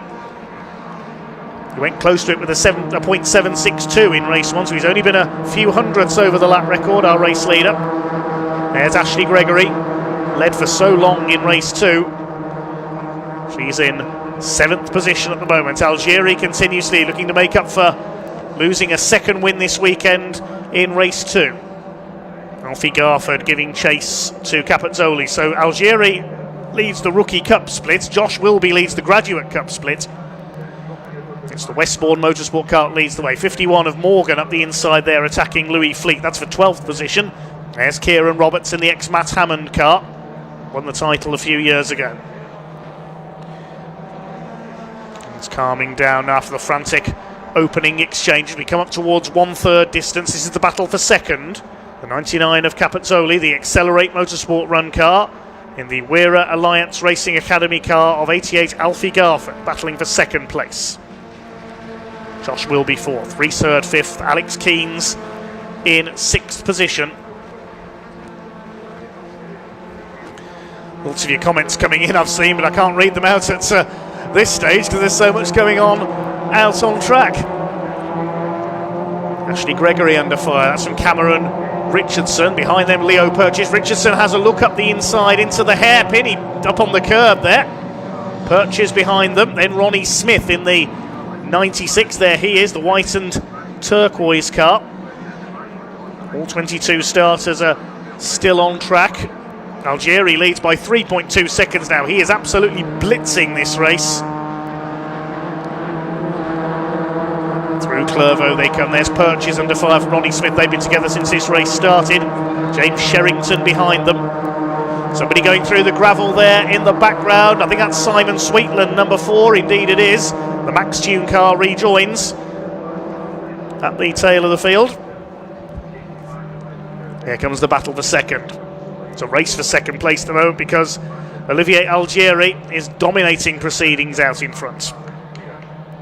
Leading by about 10 car lengths by the time they got to Clervaux for the first time. Out into the country once again. And Olivier Algieri having a quite superb weekend. He came home in front in race 1, he was in front in race 2, but was penalised. The man from Llandudno in the north of Wales, still only 19 years of age, had some guest outings last year, first full season in the Mini Challenge. His ambition is to race in British touring cars. Louis Capezzoli back in the championship, holds that second place in the Accelerate Motorsport car, diving up the inside there. That's Cameron Richardson past Ashley Gregory. Here comes Ronnie Smith as well, attacking Leo Purchase. 3 wide into the hairpin. That's not going to work. There's contact. Round goes Leo Purchase. The 171 car sent spinning. Yep, 3 into 1 doesn't go at that point of the circuit, unfortunately. We've lost Leo Purchase. Hopefully he can get going again. There's Capezzoli in second place. It's the number 88 of Alfie Garford in third. Comes from Stamford in Lincolnshire. Just 16 years of age. Graduate of the Fiesta Junior Championship last season. His ambition is to score a podium, he said at the start of the season. Well, he's on for a podium at the moment. So CJ Morgan coming under fire. Bit of damage there, bit of contact with Gabe Fairbrother, who's coming through from last on the grid, and CJ Morgan skips the chicane there. Mind the tyre stacks. There is Cam Richardson ahead of Ashley Gregory. Now where's Leo Purchase? Did he manage to rejoin after that spin? Yes, he's in last place. CJ Morgan now under fire from Luca Osborne. Somebody kicking up the dust ahead of them. Well, Algieri leads by 3.5 seconds ahead of Capezzoli, Garford and Josh Wilby in fourth.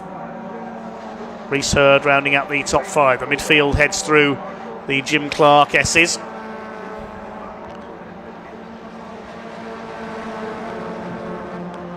Top 10 heads its way through Sunny out. Paul Madding heading this train of cars. There's Harry Smith, a little further back in the pack than he was earlier this weekend, in the number 10, the reigning junior saloon car champion. And somebody going straight on there. Who's that? It's Ronnie Smith, the 96. I'm not sure what happened there. It looks like something may have broken in his steering, I think. Now he needs to be careful here on the hairpin. If there's damage to his steering, he may not make it round. No, he's made it round. Not too sure what that was all about. I don't think there was any contact there. There may have been just before he got to the complex, but there wasn't anybody near him. He bounced over the grass there. 139.682, new fastest lap from Olivier Algieri, and that's a new lap record. 139.682 for Olivier Algieri. That's 0.08 of a second inside Alex Solly's record from last year. There he is. 76.37 miles now. That's a new lap record for the Mini Challenge Trophy here at Croft. Capezzoli still second. They're stacking up behind him now. Look, there's Garford in third. Wilby, Hurd and Keynes. Then a gap back to Richardson and Gregory. James Sherrington and Paul Manning now rounding out the top 10 after that moment for Ronnie Smith at the complex.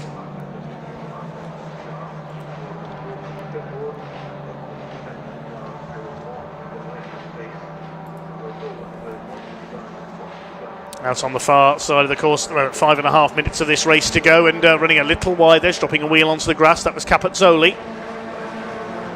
Here comes Alfie Garford. He might be able to snatch second here with a bit of luck.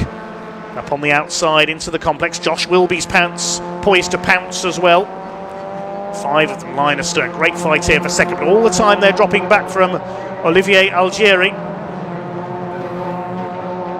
Somehow Capezzoli able to hold that second place.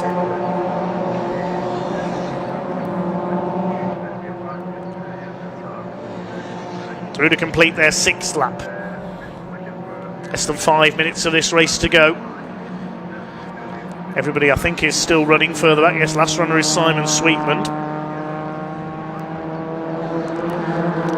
Still, Algieri leads and leads the Rookie Cup. The Graduate Cup is led by Ryan Wilby. As the pack charged its way through Clairvaux. There's number 138. That's Henry Foote in the race car consultant's car. And somebody running out wide there. I think that's Ronnie Smith. Yes, he has broken something. And Ronnie Smith, number 96, is pulling over. That car presumably sustained some more damage when he went off at the complex earlier on. So Ronnie Smith's race is over. Last year's Rookie Cup champion. Through goes the midfield. There's somebody else slowing there on the outside. Is that Luca Osborne again? Oh, he's having no luck at all this season, Luca. His car has slowed. He really is the hard luck story of this year. Luca Marinoni Osborne, the BARC shed driver. He was 9th in the championship last year, was one of the title favourites going into this season, but he's out of it. Still this battle for second rages on as the sun just beginning to set here at Croft in the late afternoon.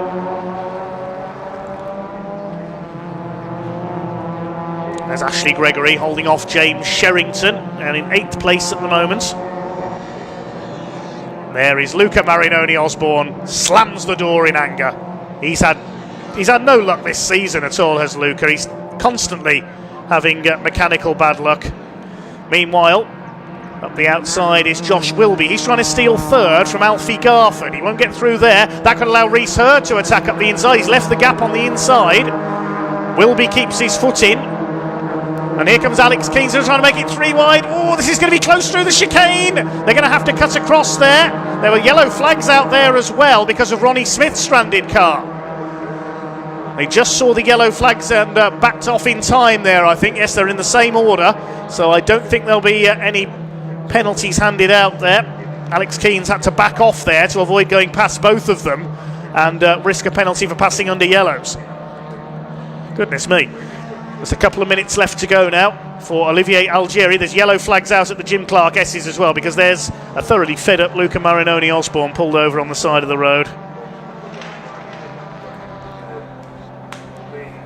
Here they come then down into sunny in and outs once again. Time is winding down. Laps running out. My voice is running out. Been a brilliant weekend here at Croft. And Olivier Algieri is all set for a double win. It would have been a hat-trick had he not got that one-place penalty in race 2, giving Alex Keens his 2nd win of the season. Alex Keens will still be leading the championship. See the 95 car, Josh will be a bit battered from where he hit the tyre wall at the complex in race 2. The team are able to get the car back out, so well done to Team Avago.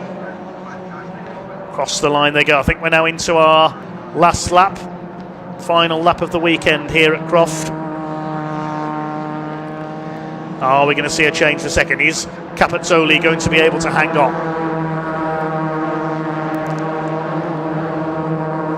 There's Ashley Gregory. So unlucky in race 2 earlier on. Led to the last lap, but then Algieri went diving through and Alex Keens getting through as well. Well, there's Algieri. We've hardly seen him all race long. He's so far ahead. Leads by nearly 6 seconds now. Can Capezzoli hold off Alfie Garford for that 2nd place? Out towards the Jim Clark S's for what will be the last time. Alfie Garford said his ambition this season was a podium. He's had 2 second places already. Can he steal 2nd from Capezzoli here? They're not going to catch this man. What a weekend for Olivier Algieri. He's going to lead home on the road all 3 races. He's going to take his 4th race win of the season here in race 3 at Croft. Just a few seconds left on the clock now. Will he get another lap out of this one? We'll wait and see. It's 10 seconds as he comes through the complex. I think it will be checkered flag this time. He comes into the hairpin. The checkered flag is being prepared. It's going to be a double win this weekend for Olivier Algieri for Westbourne Motorsport. Here he comes, up towards the line, takes the checkered flag. Now who's going to be second? Is Capezzoli going to hang on? He certainly is. A fine return for Louis Capezzoli. 3rd for Alfie Garford. 4th is Josh Wilby. He wins the Graduate Cup. Reese Hurd is next, then Keynes, Richardson, Gregory in 8th, Sherrington 9th, and Gabe Fairbrother from the back of the grid up to 10th. A photo finish there between Harry Smith and CJ Morgan. Smith gets it by 41 thousandths of a second. Leo Purchase has not had a great 3rd race. He's off at the complex. And we'll finish at the back of the field.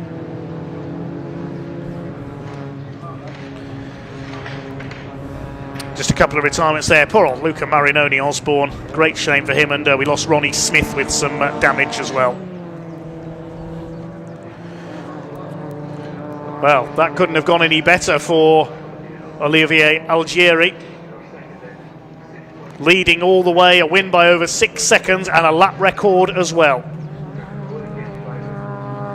Only a few thousandths inside Alex Solly's mark from last season. He wins by 6 1/4 seconds from Louis Capezzoli. What a return to racing for him.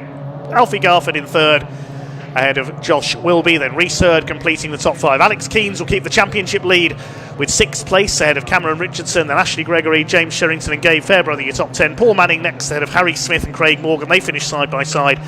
Kieran Roberts in 14th, and it was Louis Fleets and Henry Foote in 16th place. Monroe Renard 17th, Cameron Wood 18th, Simon Sweetland was 19th, and the final finisher, Leo Purchase. We lost Marinoni Osborne and Ronnie Smith.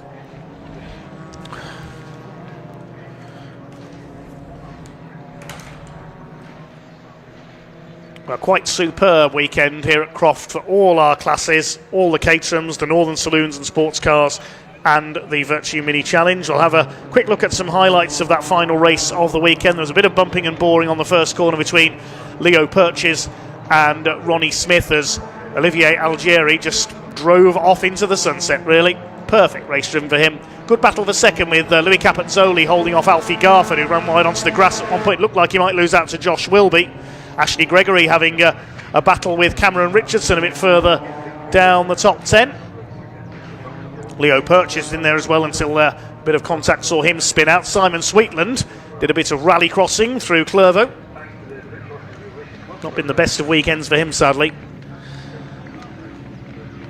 There was contact into the hairpin between Ronnie Smith and Leo Purchase, and Purchase went spinning down to the tail of the field. Ronnie Smith then later retiring with some damage as a result of that, which he found out about, I think, when he went through the complex. I think that might have been some suspension damage for the 96 Cup.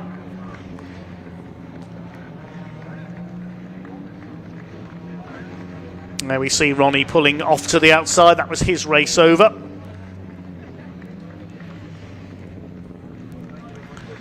And the battle for 3rd place saw Josh Wilby threatening Alfie Garford at one point.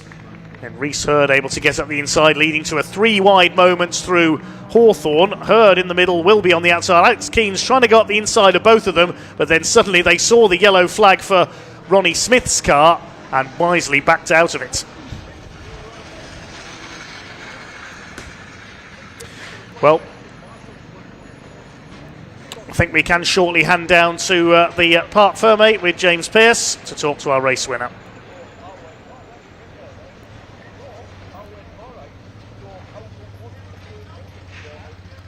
Final race of the weekend, and what a way to finish it as well. Our top 3 over here.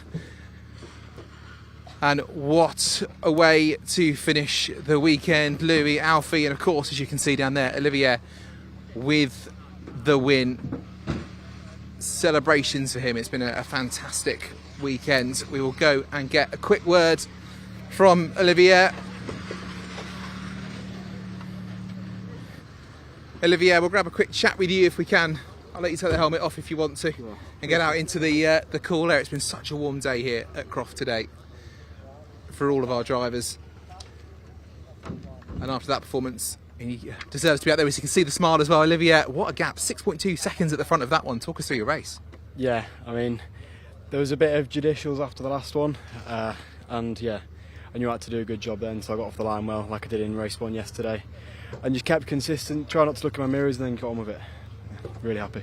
Yeah, perfect way to finish the weekend for you. Yeah, really perfect. I was a little bit behind in points coming into this round, and I knew it was one of my favourite tracks, one of my strongest tracks, and yeah, I managed to get the job done, so over the moon. Congratulations, well done, Olivia. Thank you very much. No worries, well done to Olivia. Our winner, Alfie Garford, has just moved over to the side. We will grab you, Louis, in the meantime. Made it up into seconds. Yeah. Starting P3 on the grid on the way out there. Talk us through your race. Yeah, obviously started P2 yesterday. Obviously had a mistake that cost me, so was eager to make up for that. So got a good start, tucked into third, and managed to get past Alfie. And me and Alfie tried to work together. Obviously, Olivia's so quick, so obviously that quickly fell away. But no, it was just about keeping consistent. I think the grid's so strong this year, regardless of position, the pace is so high. Yeah. So it's a full constant focus for the entire race. So first weekend back after 3 years, happy to get P2, hopefully go one step better next round. So yeah, best well done for that one. Congratulations once again to Louis, second place for him today. And then Alfie Garford is over here, third place. Great weekend for Alfie, of course, a rookie in this class as well. Alfie, can we grab a quick word for you, Alfie? Alfie, good performance out there. P3, second P3 of the weekend, actually. A good race. Yeah, really good. Bit of a hiccup in race 2, but to come back and get another podium, more points, couldn't ask for more. So, yeah, Olivia was just a bit too quick this weekend, but we'll try again at the next and see what we can do. Yeah, and a good battle between you and Louis through that one as well. Obviously, you did lose the place, but brilliant to see you two out there on track. Yeah, it was kind of a bit of a decision self-consciously myself. He's not really in the championship, as he's a guest for the rest of the year, so it was a sensible decision just to sit behind and pick up the points, think long term. So yeah. Fantastic. I'll let you go and cool down because I know it's been a hot one out there. Yeah. Well done to Alfie finishing P3 in that race. The final race of what has been a fantastic weekend here across 17 races over 2 days. It's been warm, it's been windy, we've been infested by bugs the whole time as well. Big thank you to the team behind the scenes who you haven't seen. Our camera operators out and about around the circuit, to Danny and Hass, to Richard, to Catherine, and to Sean as well. They have been brilliant behind the scenes. To Elliot in our ear, creating the artwork and giving us the stories. To Dave and Chris, and to Sam as well. Pleasure to work with you all this weekend. Big well done to all of them, and we'll hand over to Dave Goddard to give us the final words of the weekend.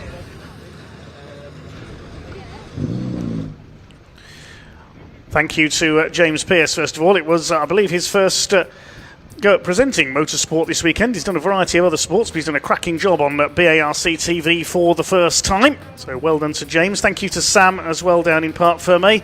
Thanks to Chris Hutchinson. He's already hit the road for his long journey home, so big thanks to him for joining us for the Caterham races this weekend.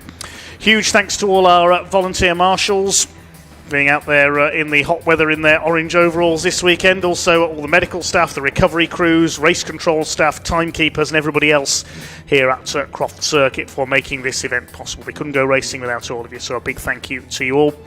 Thank you to the drivers for their entertainment, to their teams and backup crews in the paddock as well. And thank you to our camera crews. They've, as James has just said, been out there in the hot weather, getting sunburnt, getting covered in bug attacks and goodness knows what else this weekend, so thank you very much to all of them. Thanks to Elliot, our director, as well, for overseeing the operation. And that's about all for this weekend here on BARC TV. We're back next weekend with Thruxton, or should that be Truxton, because we have the British Truck Racing Championship in action. We've got the Brick Car Endurance Championship in action too, the Mini Challenge Club Sport category, something a little different there. We've got the Monoposto single-seaters, we saw them at Silverstone earlier this year, and a couple of guest classes too from the 750 Motor Club joining us, the BMW Car Club and 750 Formula, so something a bit different at Thruxton next time out. That's all coming up next weekend, the 5th and 6th of July. Here on BARC TV. We hope you can join us for this one. So on behalf of all the team here, on behalf of Sam, Chris and James, this is commentator Dave Goddard signing off here at Croft Circuit on BARC TV. We'll see you for Thruxton next week, but it's goodbye till then.